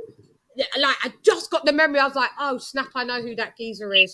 That guy, he desecrated Anthony Joshua when he was on Major Key. When I say desecrated, then he comes on there pretending that he likes Joshua. You don't have to like Joshua, by the way, to be on there. You can like anybody you want, but I knew who he was because the memory came, and the memory got ignited because I saw how he was in the chat. And then when he came on the panel and the stuff that he was saying, oh no, it's not about Wilder, no, and I was like, yeah. God always does it. Here's the memory, Shan. Here's the memory. It's that guy. Yeah. 2 + 2 makes 4 round there. You can't argue with me. The queen in the building. He taught me. He taught me something I didn't. Oh, my bad. Yeah, but my bro. He taught me something I didn't know. I mean, like I didn't know that. News articles and quotes from news articles. I didn't know that wasn't proof, like he said. That's news to me. I didn't know that. No, yeah. I quotes like if you don't hear from their mouth. Articles get quotes wrong all the time. Then they print retractions after the fact. I was being sarcastic, man. I was being sarcastic. It is proof. Hold on a second. Then they print retractions after the fact, but nobody reads the retractions. Oh no, this wasn't retracted. I actually saw Malik Scott say this as well. And which thingy? This was what up to the lead up of the third fight, and I watched him say it as well, and I couldn't believe it. I couldn't believe him saying it. So please, it's not because I detest Wilder. I'm telling you verbatim what Malik Scott. Wilder didn't say it. And then I remember Malik Scott said it in front of Wilder on Fred Barbershop. I think it was on Fred Barbershop, right? And Wilder didn't even correct him and go, no, man, like, I remember I did a live about it. And I was like, you didn't even correct the dude. Anybody that says, Shan, you know what? She's better than Beyonce. She's got better stage presence, fucking got better vocals. Do you think I'd be like, yeah. For like, I'm saying to my friend, you've gone a little too far there. Shouts out to the Queen Beyonce. I do love her. But yeah, no, I'm not better than her. I remember this was only the other day. This was only the other day. This was last year. This was just before the third fight. So Hey, can I get, Lady Chann? I need one thing from you. One thing. I showed up in the building, right? I showed up tonight. I need to hear deals. I need to hear from you. You One. won't be able to do it. So you showed up in the building. There it is. In the building. Hey, I rock with y'all, man. Much love. Much love. I rock with you, Whiteside.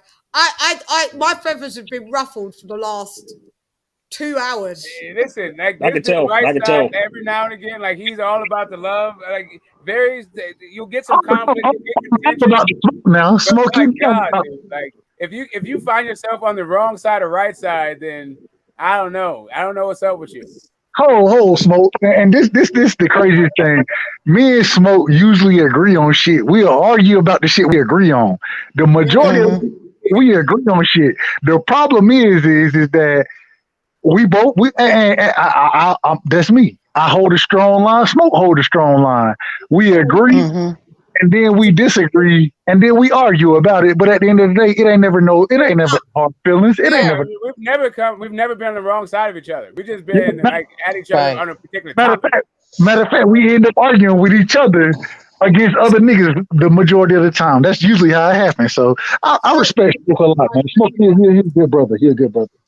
No, I just started. My energy changed because I started to realize who Mo was. So Like Chann and I, we have our thing. But like really, the only thing that like apparently Chann and I cannot talk about is the difference. But no, really, the difference between British culture and American culture. That's really where it goes sideways. I don't care enough about Wilder to go sideways on that. No, it was. I don't think that's what it is, Smoke. I don't think that's what it is, Smoke. No, it's not. I'm not that deep on it like that. I mean, right side. This is how I first met Smoke through an argument through a Wilder argument. I criticized Wilder. He got triggered. Yeah, that's what it is. It's Wilder. Because they try to they try to browbeat you to force feed him on you. You like who the hell you want to. Well, here's the thing. You know what I'm saying? And I'm hard on my square, but people are trying to tell you who you should like kiss my fucking ass. Hey, here's the thing. Some people tell Lisa. I remember when Lisa and someone said to Lisa, "Oh, you're a traitor. You don't like Wilder." And I cussed that nigga out and I cussed that nigga out from ass to zoo. Exactly. Oh, ass to zoo. I like that one. I never heard that one. No, okay, Queen. Like straight up. Like, and told him, bitch, nigga. And I told him, bitch. I was on the verge of telling I'll smack your ass. Can I say one thing? Can I say real quick, Smoke? Lisa Bell. Now look now. You can't be on when I'm on here with you. You can't be on the country like no, this yeah, but if you don't right now, because if you don't, because these people will come at you so sideways, and I really don't like to be like that. But that's you gotta. Why I don't. Here's the thing. That's why I don't like coming on live because these people are ignorant. Facts. Do you understand? I didn't mean to interrupt. These people are ignorant. Do you understand what I'm saying? They're ignorant. They're peons. Do you understand what I'm saying? And if you don't understand what acceptance is, then go fuck yourself. Shut your bitch ass up! Keep it the fuck moving. Let's go. That's what a fucking mature adult does. If I can get in there, what I would like to say is this: some fighters are immune. Like apparently, they get a pass for all of their fucking hate. Like nobody hates on Usyk. For some reason, Usyk is a made man, right? If you say something bad about Usyk, there's something wrong with you, right? Loma is also my a made man. But Usyk is not my guy. He's a great fighter, but he's not my guy. I don't have a problem with Usyk. All I'm saying is, AJ. I got no issues with him. Hold on a second. All I'm saying is, AJ, bro, can I finish my thought? I'm agreeing with you. Finish my thought, bro. You already interrupted me before that I wanted to say this thing. I just want to get it out. Don't do that. Don't do that, Smoke. I just want to get it out, bro. We know how it goes. We know how it goes. Go ahead, I know, Smoke. but I just want to get it out. If I can Go just ahead. get this thing Go ahead. out. Brother, go Right, ahead. Go ahead. Right. So AJ does not actually enjoy that same kind of consideration. Wilder does not enjoy that same kind of consideration. Fury does not enjoy that same kind of consideration. That Usyk does.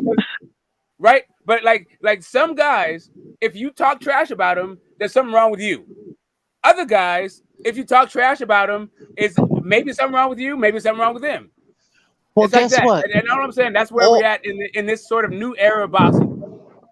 Well, all of the people after the third Wilder Fury fight, everybody was praising Fury and saying that he was the best of this era without him not having depth in his CV. He has some great wins. I'm not going to say he doesn't, but there's still not enough depth in it.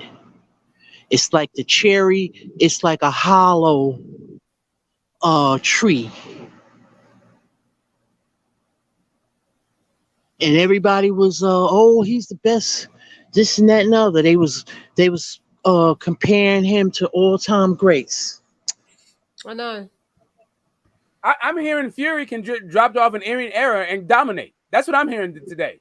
Man, let Fury go, bro. Fuck, man, let that shit go, That's bro. what I'm hearing. I'm just saying. Like some people are like, you get to praise them and say all kinds of other shit, and then other people, if you say like the slightest thing, if you compare them in any kind of way to like any kind of ATG, then you're out of your motherfucking mind. I'm just saying, like when it boils down to it, some people are made men, some people are Teflon, other people I guess attract ridicule no matter what the hell happens.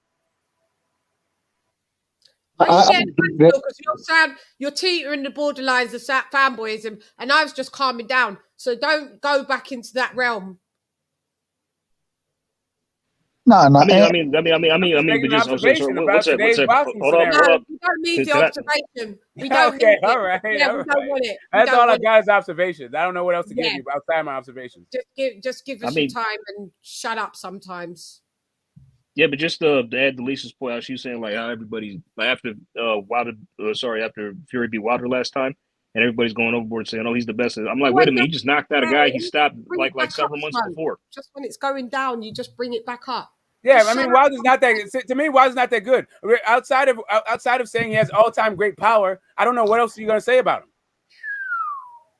Hold on. So you now, and I want to make sure I'm hearing this right. So Wilder's not that good. He's not that good. Now he's not that good. No, he's not that good. He has all-time great power. Outside of that, and he's pretty good at landing that power. Them not like me, so me not like them. Man, I figure set this straight and clarify. Put fire upon a pagan, aim for the cranium. Turn off the news, there's a bag of lies. Worst raised man, wanna informer, fun Babylon, and every one of them dirty guys. And if they wanna go around the order, I guarantee somebody's dropping fly. Sorry. Hey, Jamaica did not start hip hop. I swear to God, I thought my shit that went crazy.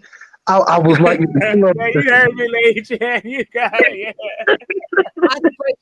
Chann, play the Los Chos Pilos Chingazos. Los Chos Pilos Chingazos. Before you play it, what the fuck is he saying? Oh, it's Jamaican. We spit in patois. That's me in the video, by the way. Oh, not the video you just played. When you play, I believe it's what's my boy name, man?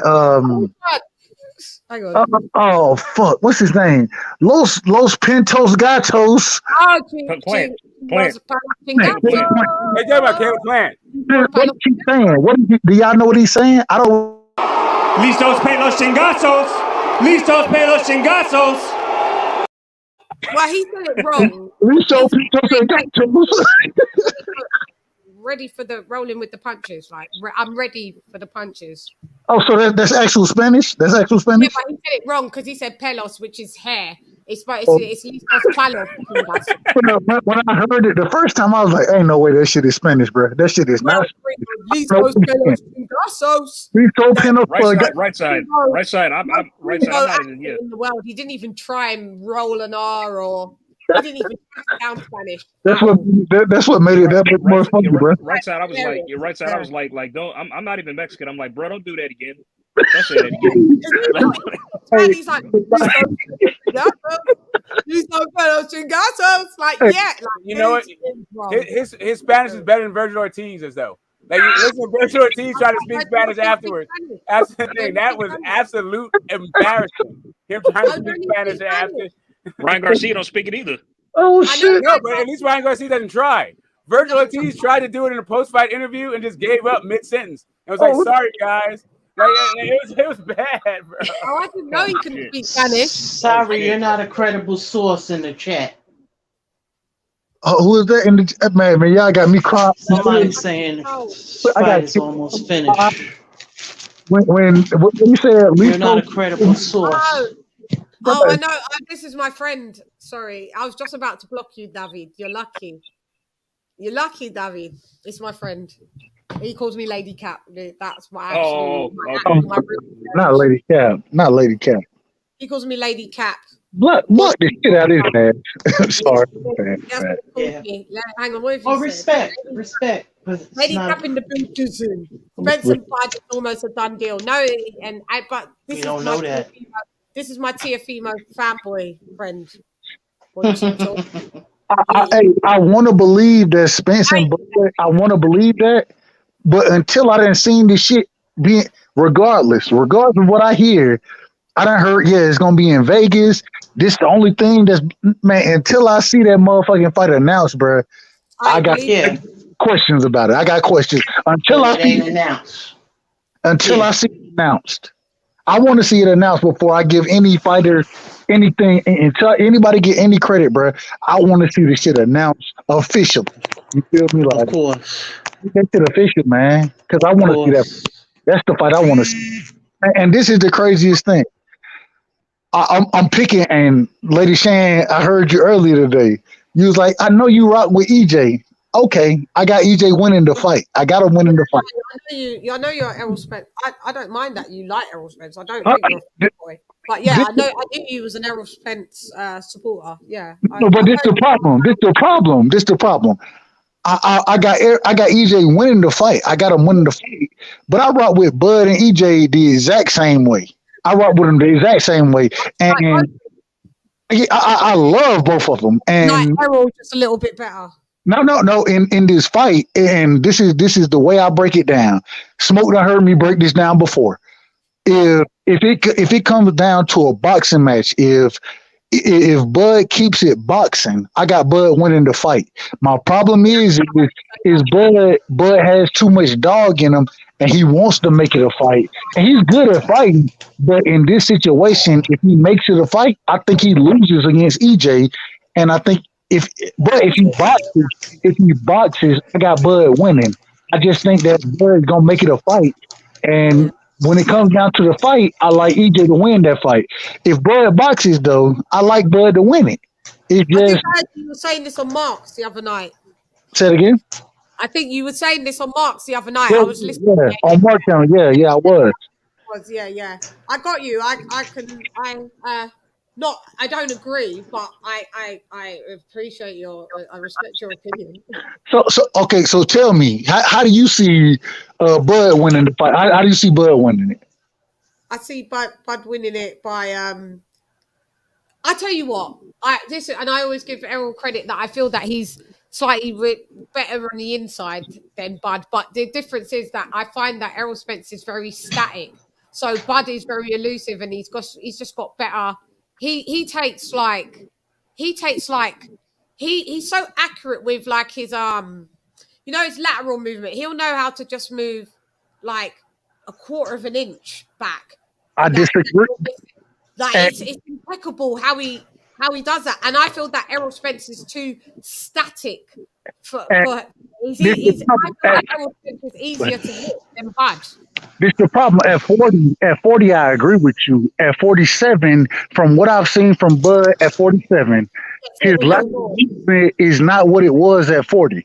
So at the end of the day, I still think he has great lateral movement, but my problem is that at the end of the day, and this is the question I have for the fight, when does it become a fight? In what round does it become a fight? And I got it becoming a fight in the third or fourth round. That's where I think. I can answer that. I can answer that.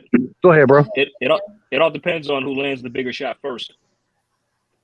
And that's when that's when it can turn into a fight. I disagree with that, and let me tell you why I disagree.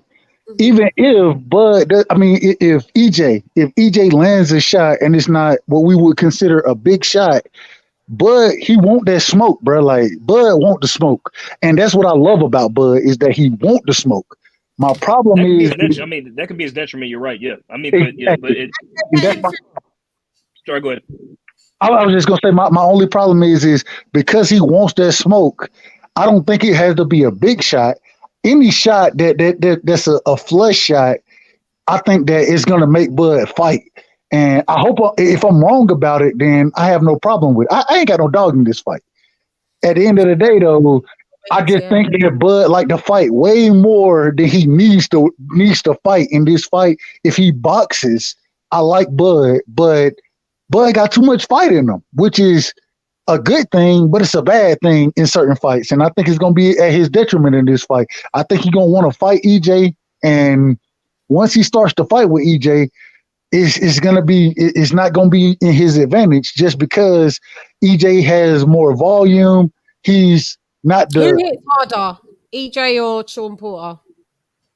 EJ hit way harder than Sean Porter do, easily. But the thing is EJ, he ain't... His knockout power isn't. He has the ability to accumulate. You know what I'm saying? When he touching the body, you know what I'm saying. He has that ability to accumulate. You know what I'm saying? Versus somebody like Sean Porter. Sean Porter is a good fighter. He doesn't hit flush though. I was gonna say the problem with Sean Porter is even though he rushes in and he makes it uncomfortable, he doesn't have great footwork, and when he does land his punches. Sean is not a big puncher. He's not a big puncher like that. And so I think that at the end of the day, if Bud stops EJ, I can see that happening. But I think that got to happen in the first 6 rounds. As the rounds progress, I think that EJ going to wear him down. And Bud is known to lose rounds early in the fight. And so I think that he got to stop EJ. And I ain't never seen EJ stop that. I ain't never seen that. Go ahead. My bad. Yeah, I think he has to start fast because Errol Spence gets better as the rounds go along. But I do think that I still think that it'd be more of like maybe like an 8th round stoppage from Bud. Right. So it's AJ's turn and then it's you, Smoke. Go ahead. Oh, sorry. Go ahead. For sure. Thanks, Jen. Not because just to continue my point, like. Everybody's saying like, because the right side is not the first ever to say that. Like, if it turns into a fight, it doesn't favor Bud. We don't know how Earl's going to respond to Bud's punches. Bud has only been stopping everybody for the last, I don't know, 9 few years. fights. Yeah, everybody at welterweight, even in undefeated opponents, even Sean Porter, who never been stopped before, and he's also been stopping people late in the fight as well. So he carries the power late. So Sorry. My bad. Go ahead. Sorry. No, you're good. You're good. And so honestly, is the rounds warrant in favor Errol, but also Bud is I still favor him late too because he's stopped people late. He's carried his power late. His stamina is held up as well. And honestly, what creeps back in my mind in the Sean Porter fight when he learned that he could have been down on the cards, he just switched up to like 10th gear and dropped Sean and stopped him. Yeah, he went Super Saiyan. He went sick with it. I thought I was after AJ. I'd like to get in on this technical breakdown. Smoke, let me say this. I want Smoke to get his. Lisa Bell, I want you to get yours. LadyChann, I want you. I'm trying to get mine, but you're talking. Can I finish? Go ahead, Smoke. Go ahead, Smoke. Thank you. I'd love to contribute to this technical breakdown of the fight. I would. I really would. And I would like to pick up where AJ just left off about carrying power late. The thing about carrying power late when it comes to Bud is because he hasn't fought guys who have a dedicated body attack like Errol does. And if you understand, the science of boxing and really just the science of body attacks, you understand it does 2 things. It slows your legs down. All the acid goes to your legs, but it also takes the steam off your punches. It's not just that Errol is a volume puncher. It's where his attack is actually situated. He's not a headhunter. He's a body snatcher. So all that activity is going to be very hard to outpoint him on. But also because he's hitting to the body a bunch, it's going to be hard to stop him late. Go ahead, right side. No. Go ahead, Lisa Bell or Lady Chann. But I want y'all to go before I go. Lisa, you can go, sis. I don't want to stop nobody. So How Bud beats Earl or Earl beats Bud? Yeah, any input on that if you want. I have Bud beating Earl. Earl is has more activity, of course, but I do not think that Bud is gonna come in here with that game plan of just trying to firefight. I think he's gonna pick his shots wisely. I do not think that Bud is gonna go into this fight and leaving himself exposed like that to all of those body shots. He's gonna take some, of course, but so he can be slowed down. Bud is gonna use his feet.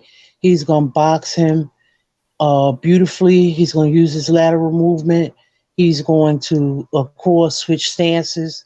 And Bud Crawford, when it does get into a firefight, somebody's getting knocked down. It's gonna be Errol Spence. Tell it again, sis. I think that Bud has the faster hands, Yeah, and when it gets into a firefight, Bud turns up. They both turn up, but I just think Bud is the bigger dog. I'm sorry. Go ahead. I just wanted to just kind of real fast comment for Lisa Bells when it comes to the fighter fight. Bud is a more accurate puncher with faster hands, but he throws looping shots, whereas Errol throws straight shots. So for me, I don't favor Bud in those firefights. And also, I expect for Errol to definitely fight at 160 pounds, maybe fight at 168 pounds at one point. So like the idea that some guy that came up from lightweight is going to be able to like outgun and knock down a dude that I expect to fight at super middleweight seems like, incredulous. Like I need to see that. I'm not just going to pick. We already have seen Bud it. Crawford is extremely strong. Yeah. But, did you see how he pushed Sean Porter across the ring? That ain't nothing. That's a small thing to a giant. I'm sorry. Bud Crawford is extremely strong. That's a small thing to a giant. No, I'm saying Bud Crawford. The example. Did you see how he pushed? Did you see how he pushed Sean Porter back, or how he manhandled Jeff Horn? Errol Spence or Bud Crawford? No, Bud That's Crawford. how both guys do that. Yeah, but I'm talking about Bud. Bud is strong. Okay, it's all good. Go ahead. I'm not saying that EJ's not strong. He's very strong. I saw Phil Brook do the same thing. Like, but what I'm saying is that he does it to the bigger man. Right. Mm-hmm. Bud is very strong, stronger than he looks. So when I saw him, and I know how strong Sean Porter is, and he just pushed him back like it was nothing. Sean Porter was getting in his ass over his athleticism and his strength like it was something. Like, really, how Bud won that fight was distance control, not because he was bullying him. Bud threw him against the ropes numerous times. No, I got it. But all I'm saying is I've also seen Spence throw him against the ropes. I've also seen Kell Brook throw him against the ropes. The issue that I'm having is not like I'd understand that point if Sean Porter was bullying Spence, but that shit didn't happen. He was giving Spence they was giving and taking with that. That fight was so close.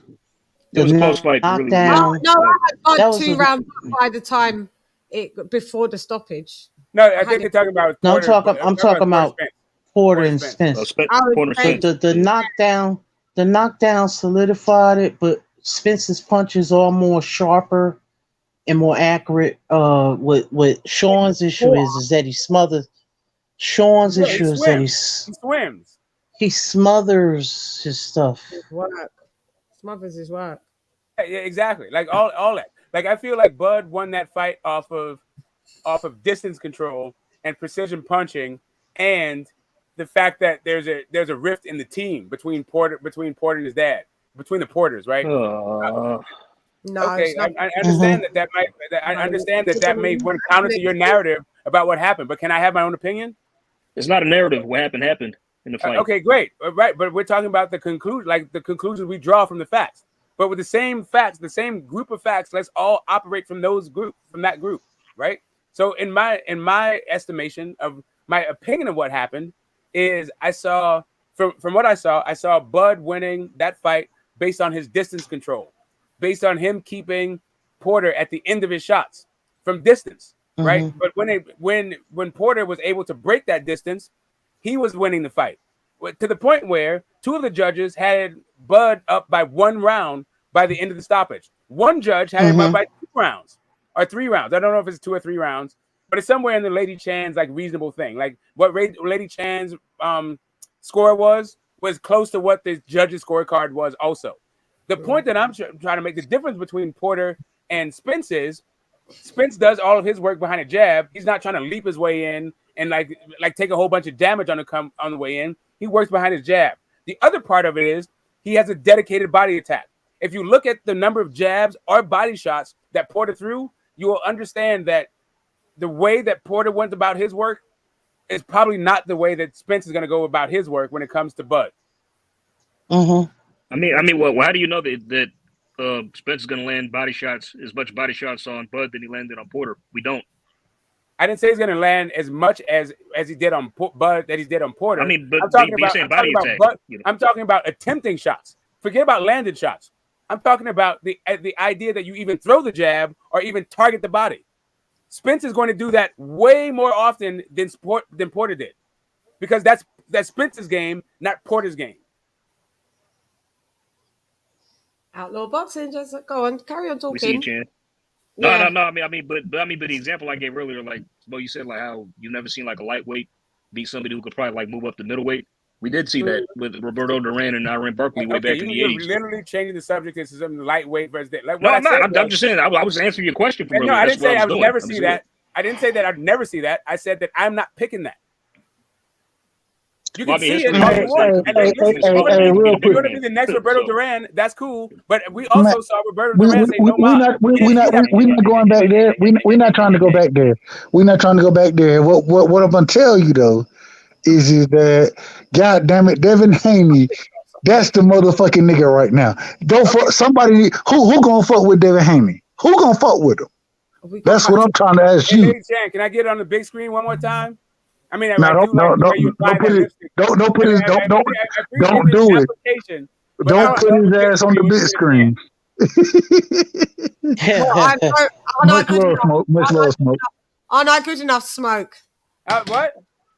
Aren't I good enough to be on the big screen? Oh my God! I mean, you're way better. You're way easier on the eyes of what I'm talking about. Like way easier on the eyes. And listen, I'm talking about 6 days a week and twice on Sundays. Would I rather see you do what you just did versus the picture I'm trying to put on the big screen? I'm just trying to say, yeah, like I'm just saying, like to go along with what Right Side's saying. Let's big up. Look at Haney. Yeah. He's little, tiny. Hey, and that's the best part about it. We done seen we done seen this young brother. We done seen this man go from a kid to an adolescent to a young adult into a grown ass man. And even at 23 right now, with the things that he's accomplished, man, give this young brother credit, man. I love that young brother, man. I love him because we've been giving him credit. Yeah, he ain't got no doubt in his heart, and he about that life. Any fighter that's like me, bro, like I love that about fighters. Those individuals who don't doubt themselves, those individuals who want to smoke, who trying to go do the best. And for him to be 23 years old right now, undisputed at 23 years, man, give that young brother some love. Give him some love, goddammit. My bad. Yeah, I've been giving him his love all week. Yeah. No, I'm not saying y'all. I'm not saying y'all. Since the fight. Yeah. I really appreciate the young man. You know what he's going over there and doing what he did. Yeah. Hey, that is special. It's very special. Yeah, my favorite youngin is him and Shakur. Thanks. But Shakur is my favorite.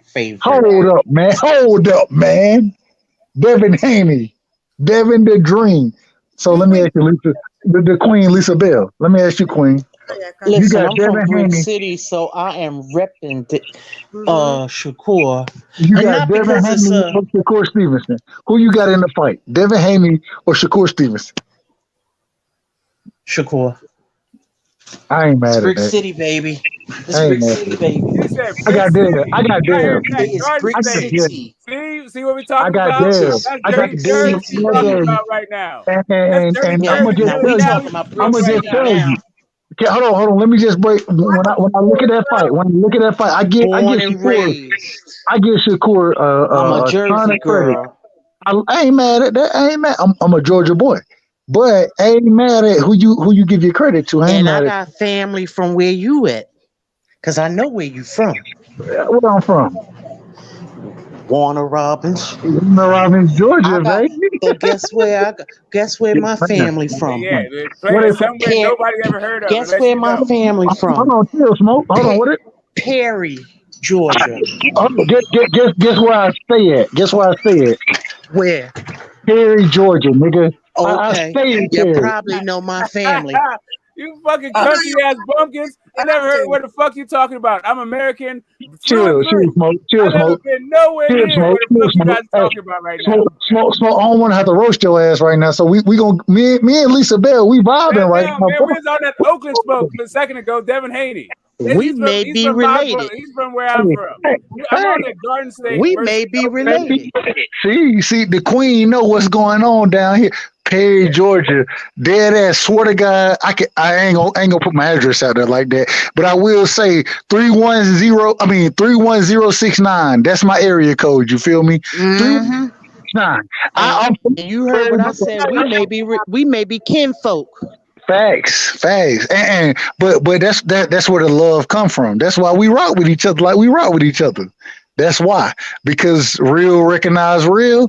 It's no questions in between that. You feel me? So much love to you, Yeah. Queen. Much love. Yeah. But Yeah, I love all both my of those roots are big youngins, city. you know. All my roots are big city. We talk about old school. We talk about centuries of big city shit. I don't do that rural stuff. My skin starts to itch. It's cool for the cool out. You know, get your thoughts and your spirit together. You know, get in one with nature and infinity and all that stuff. But then I gotta get to a club. Shout out to Oakland, the Mecca, I need home of the Black Panthers. I need to Kiss get the in that ground. service, bro. The reason you got to do your best is because right now, real recognizing and what you saying. I'm from this. No. Hey, yeah, you from the city. It's good. We rock with the city. We rock with the city. But at the end of the day, you heard what I said to you, Smoke. Shout out to Oakland. Shout out to Oakland, home of the Black Panthers. Kiss the ground. There it is. That's my parents right now. They're still with us, holding on by a thread. But yeah, hey, they couldn't even go anywhere. Like they would travel. They tried to move outside of the United States and hang out. Their friends would show up, and shit would start blowing up. Yeah. Anyway, that's that generation. Right now, that's what I'm saying. I want some kumbaya shit. Can we not have civil wars over some boxing fucking nonsense? I'm good with that. Oh, I got That's you. up I to got you. you. I'm with that. Hold on. Matter of fact, though, me and Lisa Bell, with the Civil War shit, we ain't got no Civil Wars going on. We got all love going on around here. You got the Civil War. Come on, Smoke. Yeah. Smoke. Oh no, Oh, man. Yeah. We argue over the finest of hairs. We do. Right side, like come on. We do. Like, we got to split. And Smoke, I mean, I'm talking about fine as a frog man. At the end of the day, Smoke got love for me. I got love for Smoke. At the end of the day, we got love for each other, bro. Like Smoke, my big Yeah, but homie. see, right side, we can agree to disagree, but you're not argumentative. Like, yeah, Smoke. Hey, Smoke be he Oh shit, I'm argumentative. Yeah. No, I mean, Smoke, you like to debate. I love you. You family. Hey, but Lisa, come on, you already. Lisa and I never had a cross word. It's crazy though. Real quick, Smoke. It's crazy because what Lisa Bell just said is facts. Like me and her, we rock. Me and you, we rock together the long way, Smoke. But me and you, we'll fight each other tooth and nail over an argument, bro. You know it. You know we will. I'm talking about is a penny worth more than pesos? Hey, look, you got to take the peso. You got to take the motherfucking peso, nigga. I got the penny. I'm gonna take the penny. But it's all love. It's all love between me and Smoke. It's always love. Now, I mean, even with LadyChann, like of the two of everyone, I've had more crosswords with LadyChann, and it's still been all love. Like LadyChann has done me dirty, like straight fucking dirty. But it's funny the way she does it dirty to me. You deserve it sometimes. It's actually hilarious. Like so, it's literally all good. Why don't you dirty Smoke? Why'd you laugh? I see that dental work. I saw your neck. I saw underneath your chin. Hey, LadyChann, you were laughing when you did the thing. When you were doing me dirty, you thought it was funny. Come on, man. Stop playing. Hey, Smoke, let me ask you. Hold on. Watch, LadyChann, watch this. Smoke, let me ask you a question. Smoke. Yeah. I ever said fuck you, Smoke? I mean, not like on anything that was real, like not on a real level. You might have. Boxing I talk. don't think so. Talk. I don't think so. Yeah. I guess, see the thing, I feel like I've been way ruder to you than you've been to me. I've been way ruder to you than you've been to me. What you talking about, bruh? Man, like, bro, you can be long-winded. You take the fucking long, like you go all the way out. I've interrupted you. I've been way more disrespectful to you than you've been to me. Way more. I don't know if that's that Southern I do agree. Smoke, you are more disrespectful than I am. I'm not a. There it is. That's all I'm saying. Coming from the city. Oh yeah, bro. Like I don't have time for that shit, bro. Like you said, like listen, New York City, bro. Like listen, that's where I was a grad. Like people would say hi to you on the way to work. Like on the way to work, on the way to school, I'll be like, why the fuck did you just say hi? Why did you greet me in this fucking weather? Don't you see the snow is blowing in my fucking face? You want me to pull off all my shit to say hi back to you? Fuck you. That's a problem, bro. Niggas where I'm from, everybody say what's up to everybody, regardless of what you man. Yeah, that's true. I'm not in time for all that nicety, stand on ceremonial shit. Like, yo. Like I speak my mind. Like, I like watching Lisa. I like watching LadyChann apply that lipstick. I'm not just gonna blow smoke up her. Like, yo, I'll tell you, I'm not trying to see that shit. Put my shit up. If that's the way I felt, that's not how I feel. So it is what it is. Yeah. You know what? The young people in the South still say yes, ma'am, and yes, sir. I'm 33 years old. I would never cuss in front of my mother. My grandmother will never cuss in front of them because. I got to tell my little brother about that. That's how you 33. That's why you can't believe you're 33 because you sound like when you said that you was your age the other day. I thought you was about in your 50s. No, I'm 33. No, he's a young boy. He's a young boy. Me too. Why have you got such an older name? I mean, an older voice. I grew up with an old soul, man. I grew up with my mother, my grandmother, and my great grandmother. That's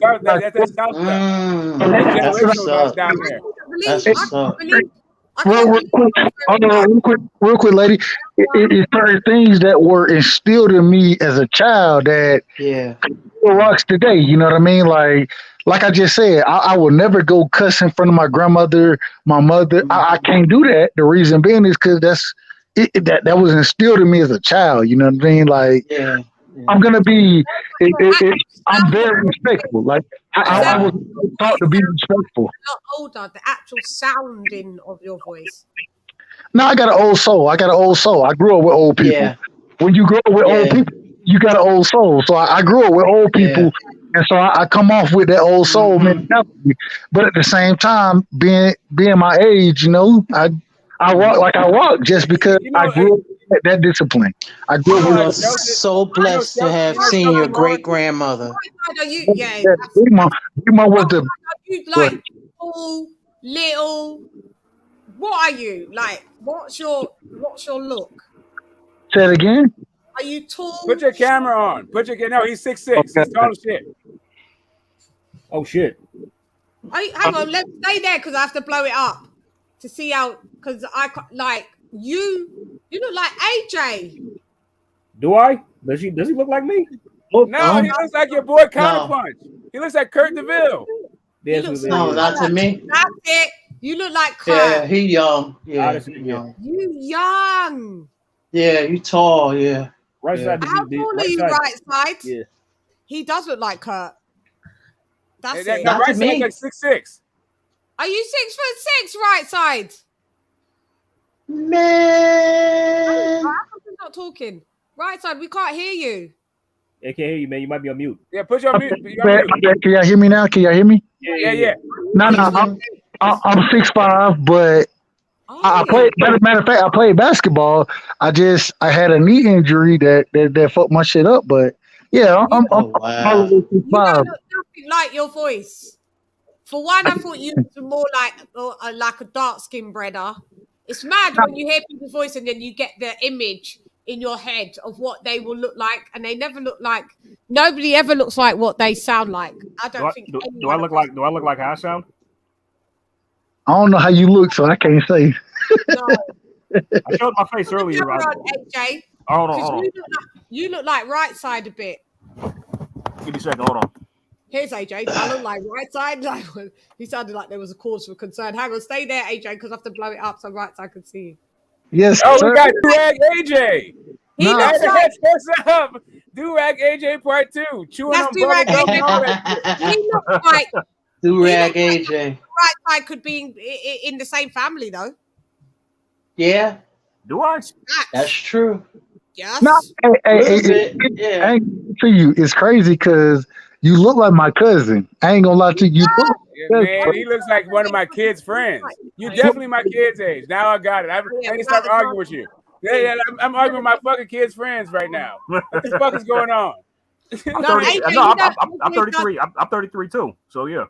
Okay. So you're not my kid's friends, but yeah, still young enough to be my kid though. No, AJ voice doesn't look Yeah. like him either. I don't know. You look not. Yeah, I don't know. Yeah, I still find it funny when AJ speaks and the camera's on. I'm like, because his voice is very distinctive, but it always throws me off. Like it's like someone faking, like someone's like doing the mime, like you're the person miming AJ's voice. That's weird, isn't it? Do you get what I mean? Yeah, I know it's true. AJ's got a heavy. Hey, can I be real? Can I be real? AJ, it's very good to know that somebody on here rocking around my age. You know what I'm saying? Like, I don't run into a lot of old niggas who out here rocking. Hey, I appreciate having those young niggas rocking who have that boxing knowledge, and you got that. Like, I'm not 6'5". I'm not 6'5" though. I'm not that tall. Nah. Hey, don't lie, bro. If I didn't play basketball, bro, I would have boxed. But I had so many advantages playing basketball, bro. Like, it was, I don't know. But at the end of the day, bro, like, I love it's gotten to the point now. I still love basketball, but boxing has always been my love, bro. Like, I love boxing. I love boxing. Oh, I always love boxing too. And then I it's, always love boxing. I love boxing. And then it's when I go down to visit my people, football and basketball is the biggest, but football is the biggest thing in Georgia. Man, hey, I mean, it's huge. Bill, so true story, right? If so I'm a single dad, right? I got a 6-year-old. I want into boxing.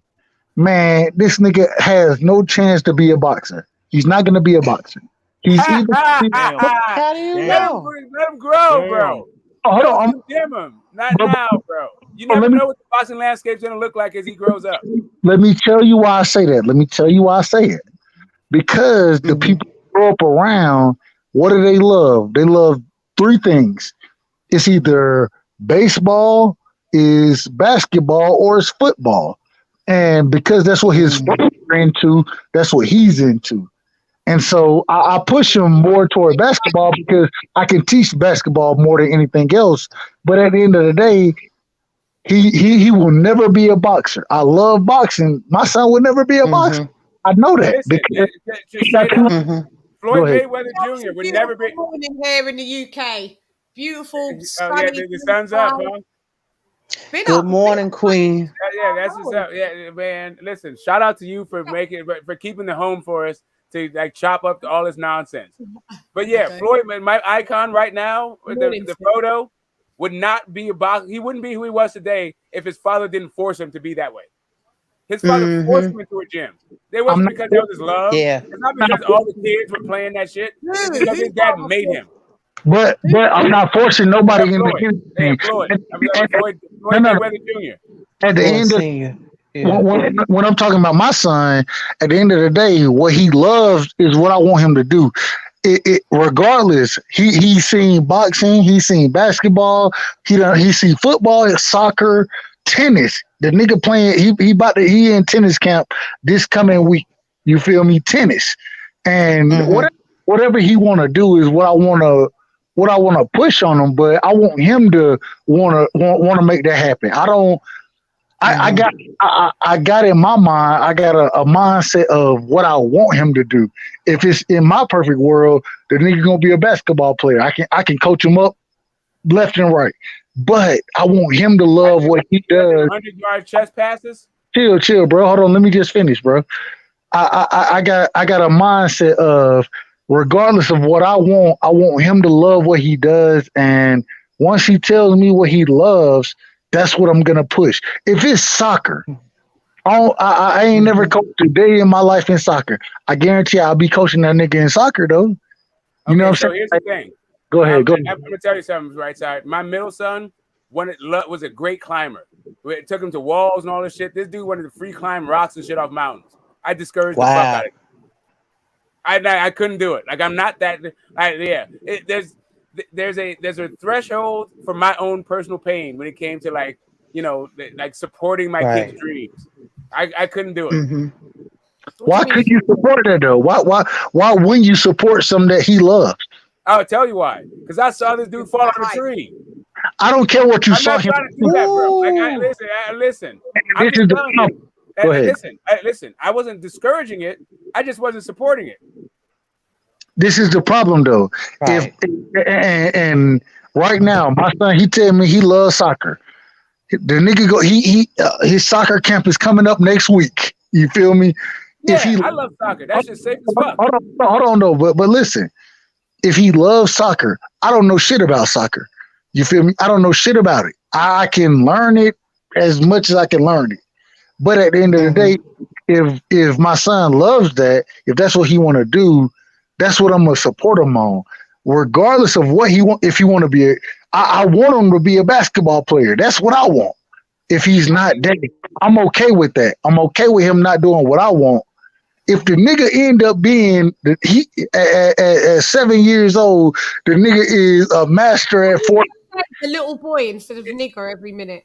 Right, but if he want to be a Fortnite champion, I'm finna put this nigga in Fortnite. All that stuff is safe as hell. If your kid wanted to jump out of planes for a living, if you wanted to skydive, and he's 6 years old, are you paying for skydiving lessons? Yes. Probably not. No, I am. Okay, whatever, bro. That's on you. I'm not like for me. I want my kid to have at least as long a life as I had. I'm not trying to go to my kid's funeral, bro. I'm not. Especially a funeral that I paid for, and the consolation prize is he went out doing what he loved. Nah, bro. Yeah, sorry. It's a difference. Love something else. It's a difference. When anything I'm talking about right now, we're not talking about life or death. We're talking about rock climbing is life or death, bro. That's what you're that's why I said anything I'm talking about. I didn't say what you're talking about. I said anything. No, that's what I'm saying. Like, no, I got it. Like all the stuff that you're saying your kid is into, I would be there with my matching t-shirts, all that shit. Fortnite, yeah. Soccer, yeah. Basketball, yeah. All that shit. Rock climbing, nervous. Rock climbing, nervous as fuck. Jumping on a plane, you out your motherfucking mind. With what I'm talking about, or cut me off when I'm just saying that at the end of the day, at 7 years old, the man loves soccer. You know what I'm saying? The man, he loves Fortnite. I'm about all of what he loves at this moment in time, because at 7 years old, bro, the man ain't putting his life in danger. That ain't what he doing. He's trying to figure out what he like, and whatever he likes is what I love for him, because I want him to be the best at what he wants to be. I don't want to. I had to pick this dude up from the fucking police department at 3 years old. He's out. This dude is fearless. Like, I gotta be this dude's conscious. Like, you don't understand what I'm saying to you. I was not about to support no damn rock climb. But we're in Belize. He just fucking bounced out, and they call him at the river and shit. Like, no, all I'm saying is, my boy is a daredevil, adventurous. I needed to tell him about being inside of his body because he was not inside of his body at all. He was running fucking wild. That free running shit, like, if you're gonna do that, if you're gonna do it, I mean, sure, but it's gonna be hard for me to support you. But that's why I understand where you coming from versus where I'm coming from. What you're talking about is something totally different than what I'm talking about. No, I got you. You're just talking about supporting your kid, and I'm telling you, the way that you support your kid is the exact same way that I supported my other kid, my oldest, and my daughter, because what they were into was stuff that did not actually rub up against my own comfort zone. Yeah, I get it. I couldn't do the rock climbing shit because I'm scared of heights, so that can't run. But I'm gonna support you. I'm gonna play football, fucking basketball. Exactly. Okay. Rock climbing. That's extreme. When we're talking about the every average day sports that niggas in, and excuse my language, I apologize. Individuals in Warner Robins and Perry. When I'm talking about the same skill set, the rock climbing, that shit doesn't come up. You feel me? The shit that you're talking about, Smoke, I'm not disagreeing with it. I agree. Matter of fact, that California shit we got out here. In Cali, with you being in Cali, you got opportunity. I understand it. What I'm saying is that at the level that I'm at, you feel me, as far as being a father, where we're at here, football, basketball, soccer, hell, lacrosse. You bring lacrosse up, niggas around here don't love that shit. Lacrosse. We don't know shit about lacrosse. You feel me? Because that ain't what we do here. We got certain things we do, and that's what I'm gonna support my son on, bro. Like, I'm not saying you wrong. I'm not saying that all shit is different. It's different. And listen, I'm trying to tell you, if you supported your kid rock climbing, then you better than me. I'm just saying I couldn't do the shit. Right. That's all. Like, I'm not even. It's not even an argument. I'm just saying, I can support him up until maybe I can't support you. That's all. Well, you know what I noticed? Well, I looked at my mom's yearbook, and she graduated in '66, right? Yeah. And let me tell you something. They had so many clubs back then in high school. And even when I was in high school, there was so many different clubs. It wasn't as many as when she was in school, but they were exposed to so many different things like archery and what do you call it? Sword and fencing, right? Fencing. I fenced. I was a junior Olympian in fencing. Anyway, go ahead. Oh, okay. And now when you see these schools now, it's like they don't even have a lot of that stuff no more. Yeah. So this is for people who even lived in the inner cities but didn't have the opportunities, or maybe parents didn't have the money, but they were still exposed to these type of different clubs and everything. And it's like it was so much more diversity back then. I had to ask somebody. I said, do they still do yearbooks? Because I had to ask, because I was like, I haven't seen nobody with a yearbook in forever. That's what They probably do digital. Do they? I swear to God. I got one. My son got his yearbook, right? And I was looking at that shit. I'm like, what the fuck kind of yearbook? Like, this ain't the yearbook I grew up on. What? And I'm looking at the shit, bro. It's like, man, that shit. Things have changed so tremendously. It's crazy. Like, even something like, and I'm gonna say this, and then I'm gonna shut the fuck up. Okay. Field day, bro. I had a field day when I was a kid, right? I had a field day. Niggas wasn't invited to field day like niggas are invited to field day today. And then the field day that they put on, you got a sack race, you got an egg race, and then the shit is whatever the fuck you want to do. And I'm sitting here looking, I'm like, God damn, this ain't field day, bro. We at field day, we turned up, bro. Like niggas was competing at field day. We was competing, and I don't know, man. It drove me a little different. I ain't gonna lie to you. It drove me a little different. My bad. We don't have yearbook. What do you call them? Yearbooks, isn't it? We don't have them. The only thing do you have them? You guys have them every year that you finish every academic year, right? Yep. Yeah. Yeah. Oh, that's pretty cool. Yeah, we. No, So you see the whole like progression. No, I think for me, I got it when I got out of high school. But I did have like a little booklet yearbook when I got out of the 8th grade, I think, or the 6th grade, one of them. Yeah. But so out of my 4 years of high school, they did an accumulation of the 4 years with everybody, and they had all these different pictures, you know, from different, like you could be in a classroom and somebody would just take a random picture of you. Yeah. You know, or just all the different things. Like they had the color guard, the marching band, all of those clubs or whatever. You know, it was just so much involved. They had pictures of the sports. Hold on, yeah. Yeah, the wrestling. I don't think they had boxing. Not to my knowledge. No, I don't think they had boxing. The wrestling and all the different you know, things. And then, you know, at the end, you know, at the graduation, you get people to sign your yearbook, and, you know, they say encouraging things, and you know, people will sign it in between, or they will sign right by their picture or whatever. But that's kind of what they would do. And then also when I graduated, I got a book of the United States Constitution. Only in America, baby. Yeah.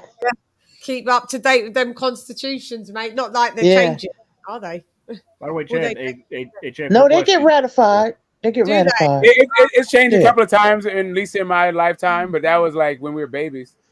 Check it out. Yeah. Could I ask something? Go to the panel. Who's my picture of? Could you blow it up? That's Oscar, isn't it? De La Hoya. Oh yeah. That's Golden Boy. Hey. That's California. Oh wait a minute. That's a weird photo of him. De La Hoya. Hey, he trying to sell Golden Boy. I just saw. Yeah, he got $1 billion. He would like to sell Golden Boy. He said at some point, not now. Thank Julius to bring IQ. He did put the finishing touches on that. Yeah. What did his mouth? Did we have to see every tooth in a man's mouth? Like I don't get that photo. It's like a Mr. Ed ass photo. Like it's like an altered photo. Like he did some medicine thing. Like he's like he turned him into the Joker. Like he's like see it again. Hang on, let me just do that. What the fuck? What is that? Julius is good at this editing shit because I just look like a natural picture, but just looks like that he's just doing a bit too much in the smiling game, but doesn't look like it's been photoshopped. Looks like he's had a bit too much something else. Julius and I are definitely oil and water. Jetstar. What's up, my sis? Hey, the shirt never looked better. Never looked better on someone, I used to say. Much love.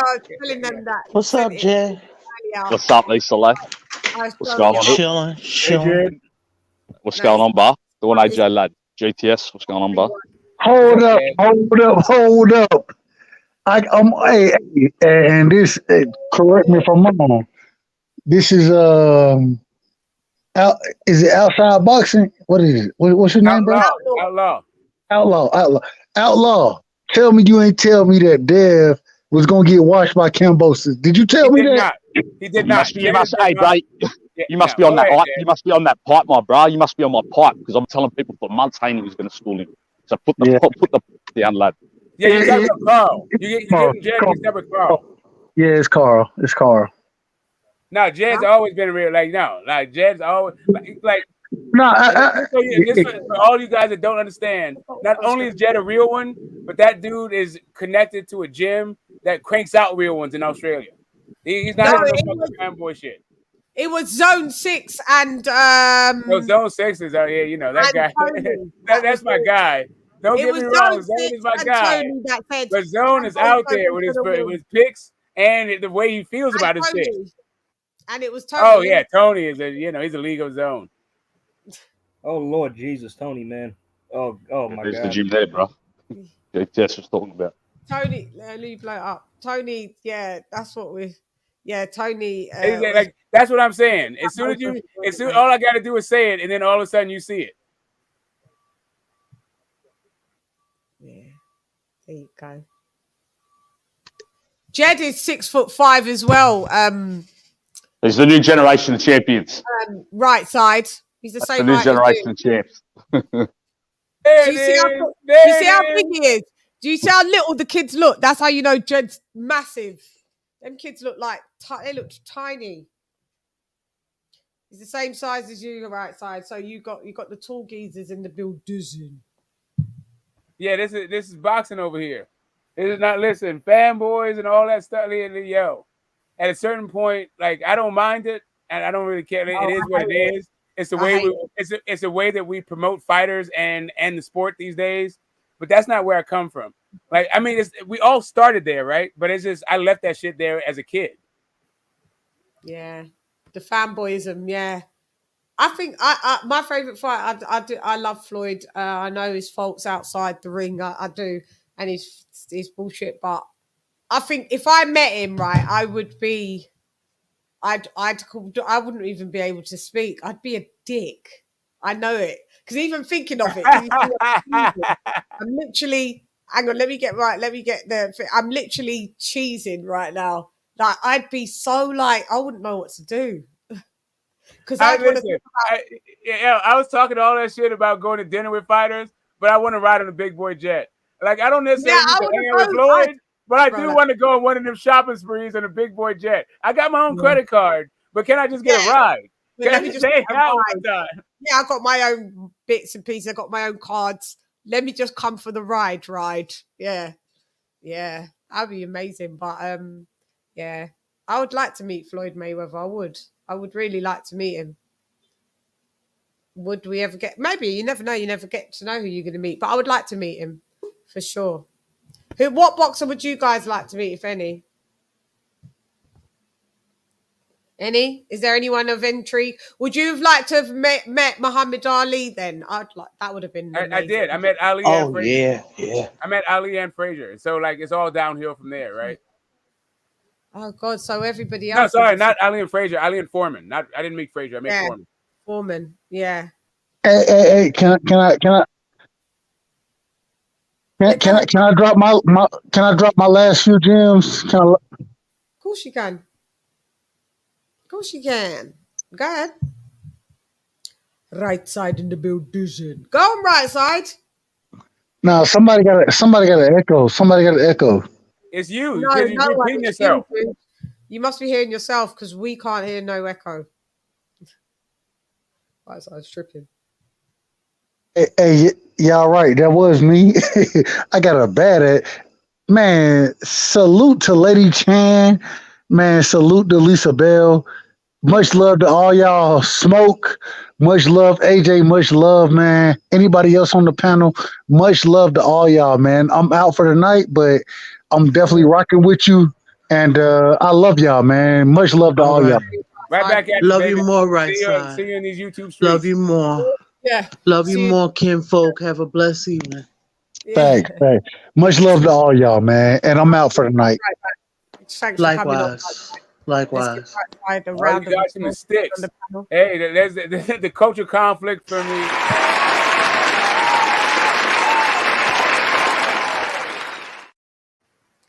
The old kinfolk ain't skinfolk ain't kinfolk, eh? But right side is kinfolk. Yeah. Oh yeah, no, right sides are man. Ever since day one, since he first showed up till right now, he's been all good. Yeah. I don't know how you guys can stand it in these rural ass places for long periods of time, but whatever. Right. I would like to meet Roberto Duran. Yeah. Legend. I would like to meet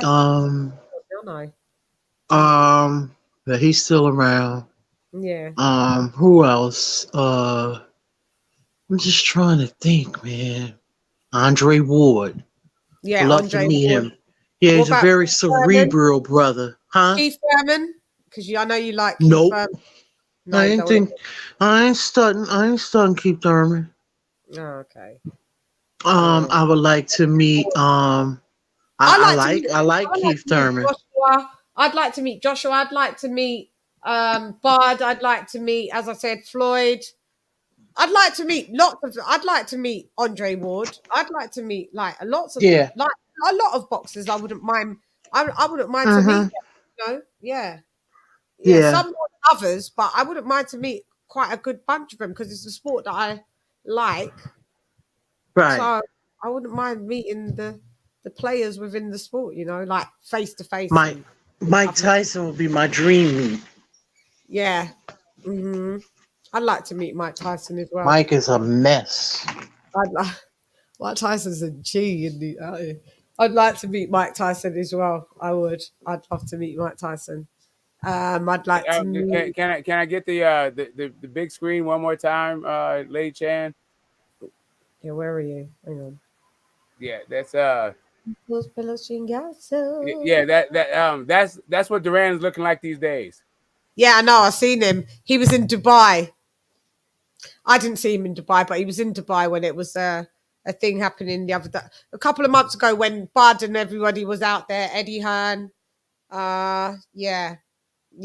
Roberto Duran, and they had to have a translator because his friend had to translate because you know he still only speaks Spanish, understands a limited amount of English. So yeah, Roberto mate is in the building. And who's the other two geezers that he's with? Smoke. Who's the woman? Hold up. I'll see. And like there's the woman in the middle is no one. But you know what? Let me upload another photo for you. I'll show you who that is. No one. What do you mean she's no one? What's that mean? She's no one to us, to the boxing community. Okay. She's like nobody. Nobody, baby.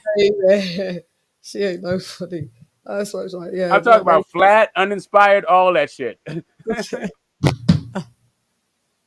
Nobody. Who's the geezer then, Smoke? Who's the man on the left? Him. I got you.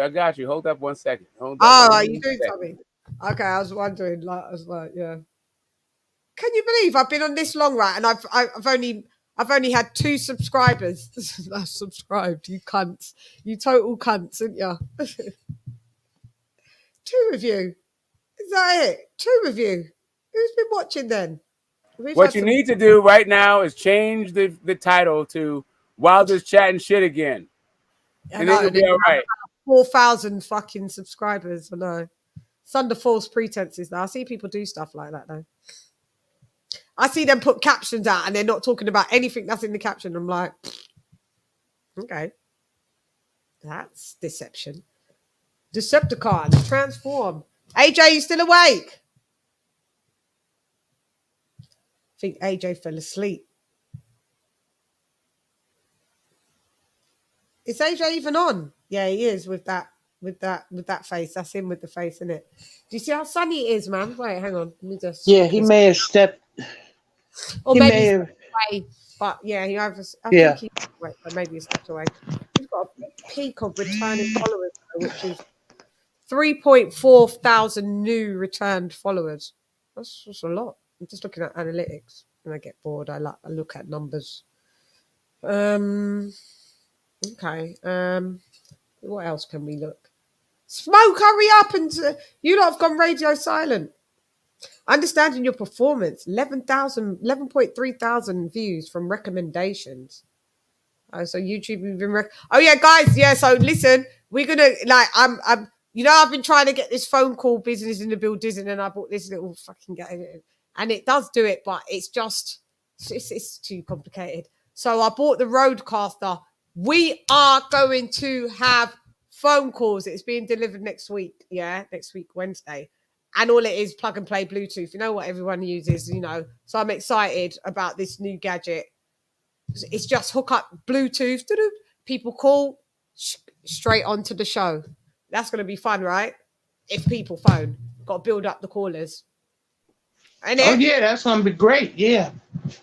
Sometimes I'll have callers, not all the time, but you know, sometimes I'll just still like it will be us and callers, or just still be us like as well. Sometimes I don't want to all the time have it callers. But sometimes we do callers, yeah. So I think it's good to. I thought fuck it, because I was getting frustrated with this other machine that just wasn't. I couldn't be bothered. I've bought every wire, oh god, I've wasted money, but hey. Yeah. Smoke. I tried to get the photo, but it won't crop correctly. Won't it? Are you sure? Yeah. Love you too, Kate Causey. Go to bed now. Go to bed now. You hear? Yeah, he's in God bless you, LadyChann. Thanks, Will. I know. I put in a bid. I put in a bid, didn't I? Yeah. It's one of those. It's a guy that Duran fought at 160 pounds. A guy named Ronnie Martinez. Okay, and you couldn't crop it. Yeah, I couldn't crop it when they were young and beautiful, fighting each other. How can't you crop it? Have you got an iPhone? Yeah, no, it's just that one guy, like the picture's super wide, so you can't see Duran. The picture I have, you can't see them both together, so you can only see one guy and not the other guy together. And it's Are you taking a picture of the picture? Is the picture in your phone? No, it's the StreamYard cropping, like for my icon from the Yes, why don't you just crop the picture yourself? I mean, you already. Now you're gonna turn me into a boomer. Right? You're gonna put me out on Front Street that I don't know how to use technology now. Oh, that's what you're gonna do to me. Like, okay, I mean, we're gonna be here for a minute. It sounds like you want to go to bed. You won't know how to do it. Like, it's easy. I might. I mean, I just don't know if we have time like that. Oh, well, it takes like 2.5 seconds to crop a picture. Oh, okay. So you're gonna start making fun of me. Now it's only 2.5 seconds, 3 seconds. Like this conversation's been on 2.5 seconds. I could take a widescreen photo right now. I don't even have my phone. Like I had to do a whole thing. Right down to this in like 1 millisecond. Smoke. And that was milliseconds. Oh my god, you're killing me. You see how you do me dirty all the time. You do me dirty. Sometimes I do. Smoke's like Shad does me dirty. Shad did me dirty. Shad did me dirty. I was like, did I do you dirty, Smoke, ever? You know, it only takes the time it takes for blink, like the flapping of a butterfly's wings. Like that, and then it's cropped. Yeah. Let's play this. Colonel Jessup, did you order the code red? You don't have to answer that question. I'll answer the question. You want answers? I think I'm entitled. You want answers? I want the truth! You can't handle the truth. Bad boy actors. I don't care, man. Jack Nicholson is a bad boy actor. Yeah, I like Jack Nicholson a lot. That's one of my favorites. Yeah, I love him too. He's one of my faves, and I got to get something done before midnight. So go ahead. Deuces, and I'm going to get that photo for you next time. Roberto Duran on deck. Do that. Thanks, Smoke, for coming through. Panel chat. All right, Smoke. Peace, Smoke. Love you. We're going to give Smoke a round of applause because he was in the motherfucking Yay. Smoke, thank you for coming through. Where was the always a pleasure. Thanks, Smoke.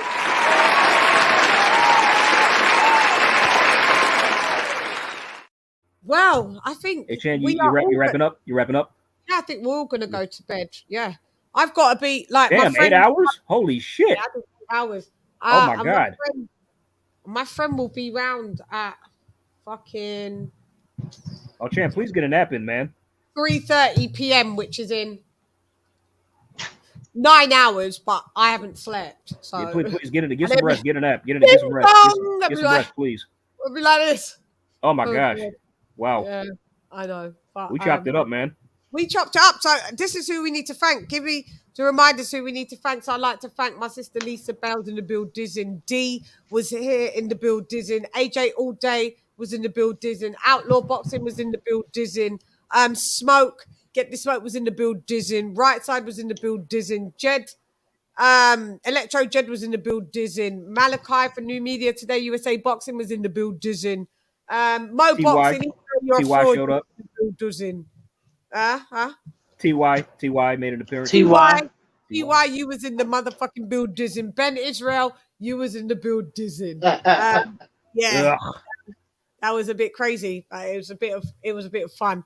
So that was about 10 of us in totality in the building. Also, I know the chat's just going to be, I can't even possibly go through everybody, but there was Kay Causey. Mwah, thank you, AJ. Thank you so much. Kay Causey was in the building. Will the Degenerate was in the building. Slim Reaper in the building. Rahawar Kokoma was in the building. Outlaw Boxing in the building. Heavy Lefty was in the building. Zone 6 was in the building. Andy 54 was in the building. Why was it like that? Okay. Who else was there? Because these are a lot of the PT was in the building. Thank you for coming through. The PT, he was here earlier. Kelvin was in the building. Fishy was in the building as well. You was, weren't you? I said right side. Rolling with the punches. I think he faded out. You was in the building. Thank you, Roland, for coming through as well, mi hermano. Oh, yeah, we had Actual Hechos in the building. Actual Facts was in the building. Eric Pike was in the building. Yeah, Mo, I peeped you, boy. I peeped you. But you was in the building. So I always shout out everybody that was here. Who else was here? Oh, yeah, TJ was in the building as well. Shouts out to TJ. Contemplating Boxing was in the building. Outlaw Boxing was in the building. Jetstar. Oh, I didn't know you was here. Shame. Sorry, let me give you the fanfare. I did not see you, D-Style.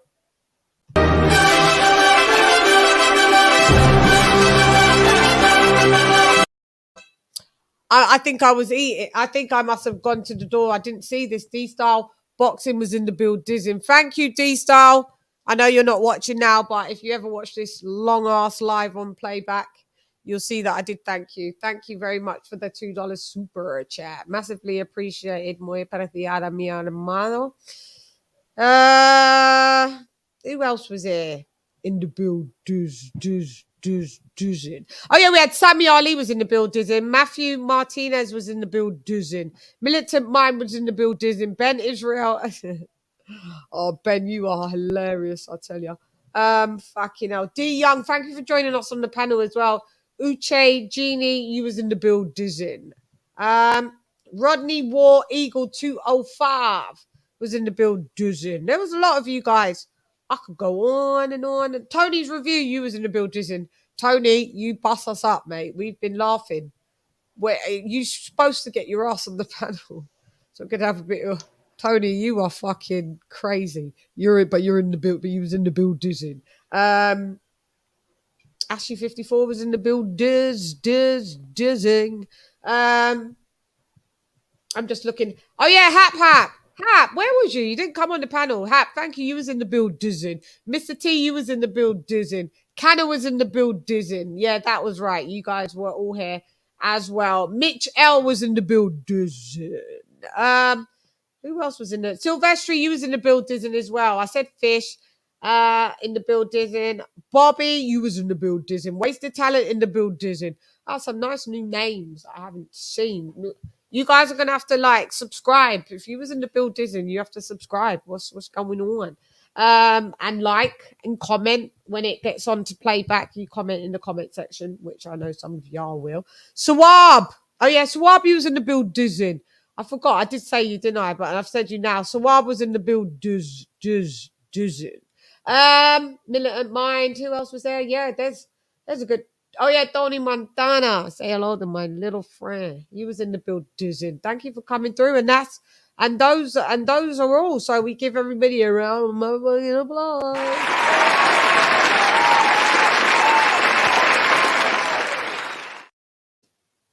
Ooh, ooh, yeah. She tied you to a kitchen chair. She broke a foam and she cut your hair. I'm it's not. That is fucking hilarious, mate. I just militant mind, yep. Yeah, in the building. That's hilarious.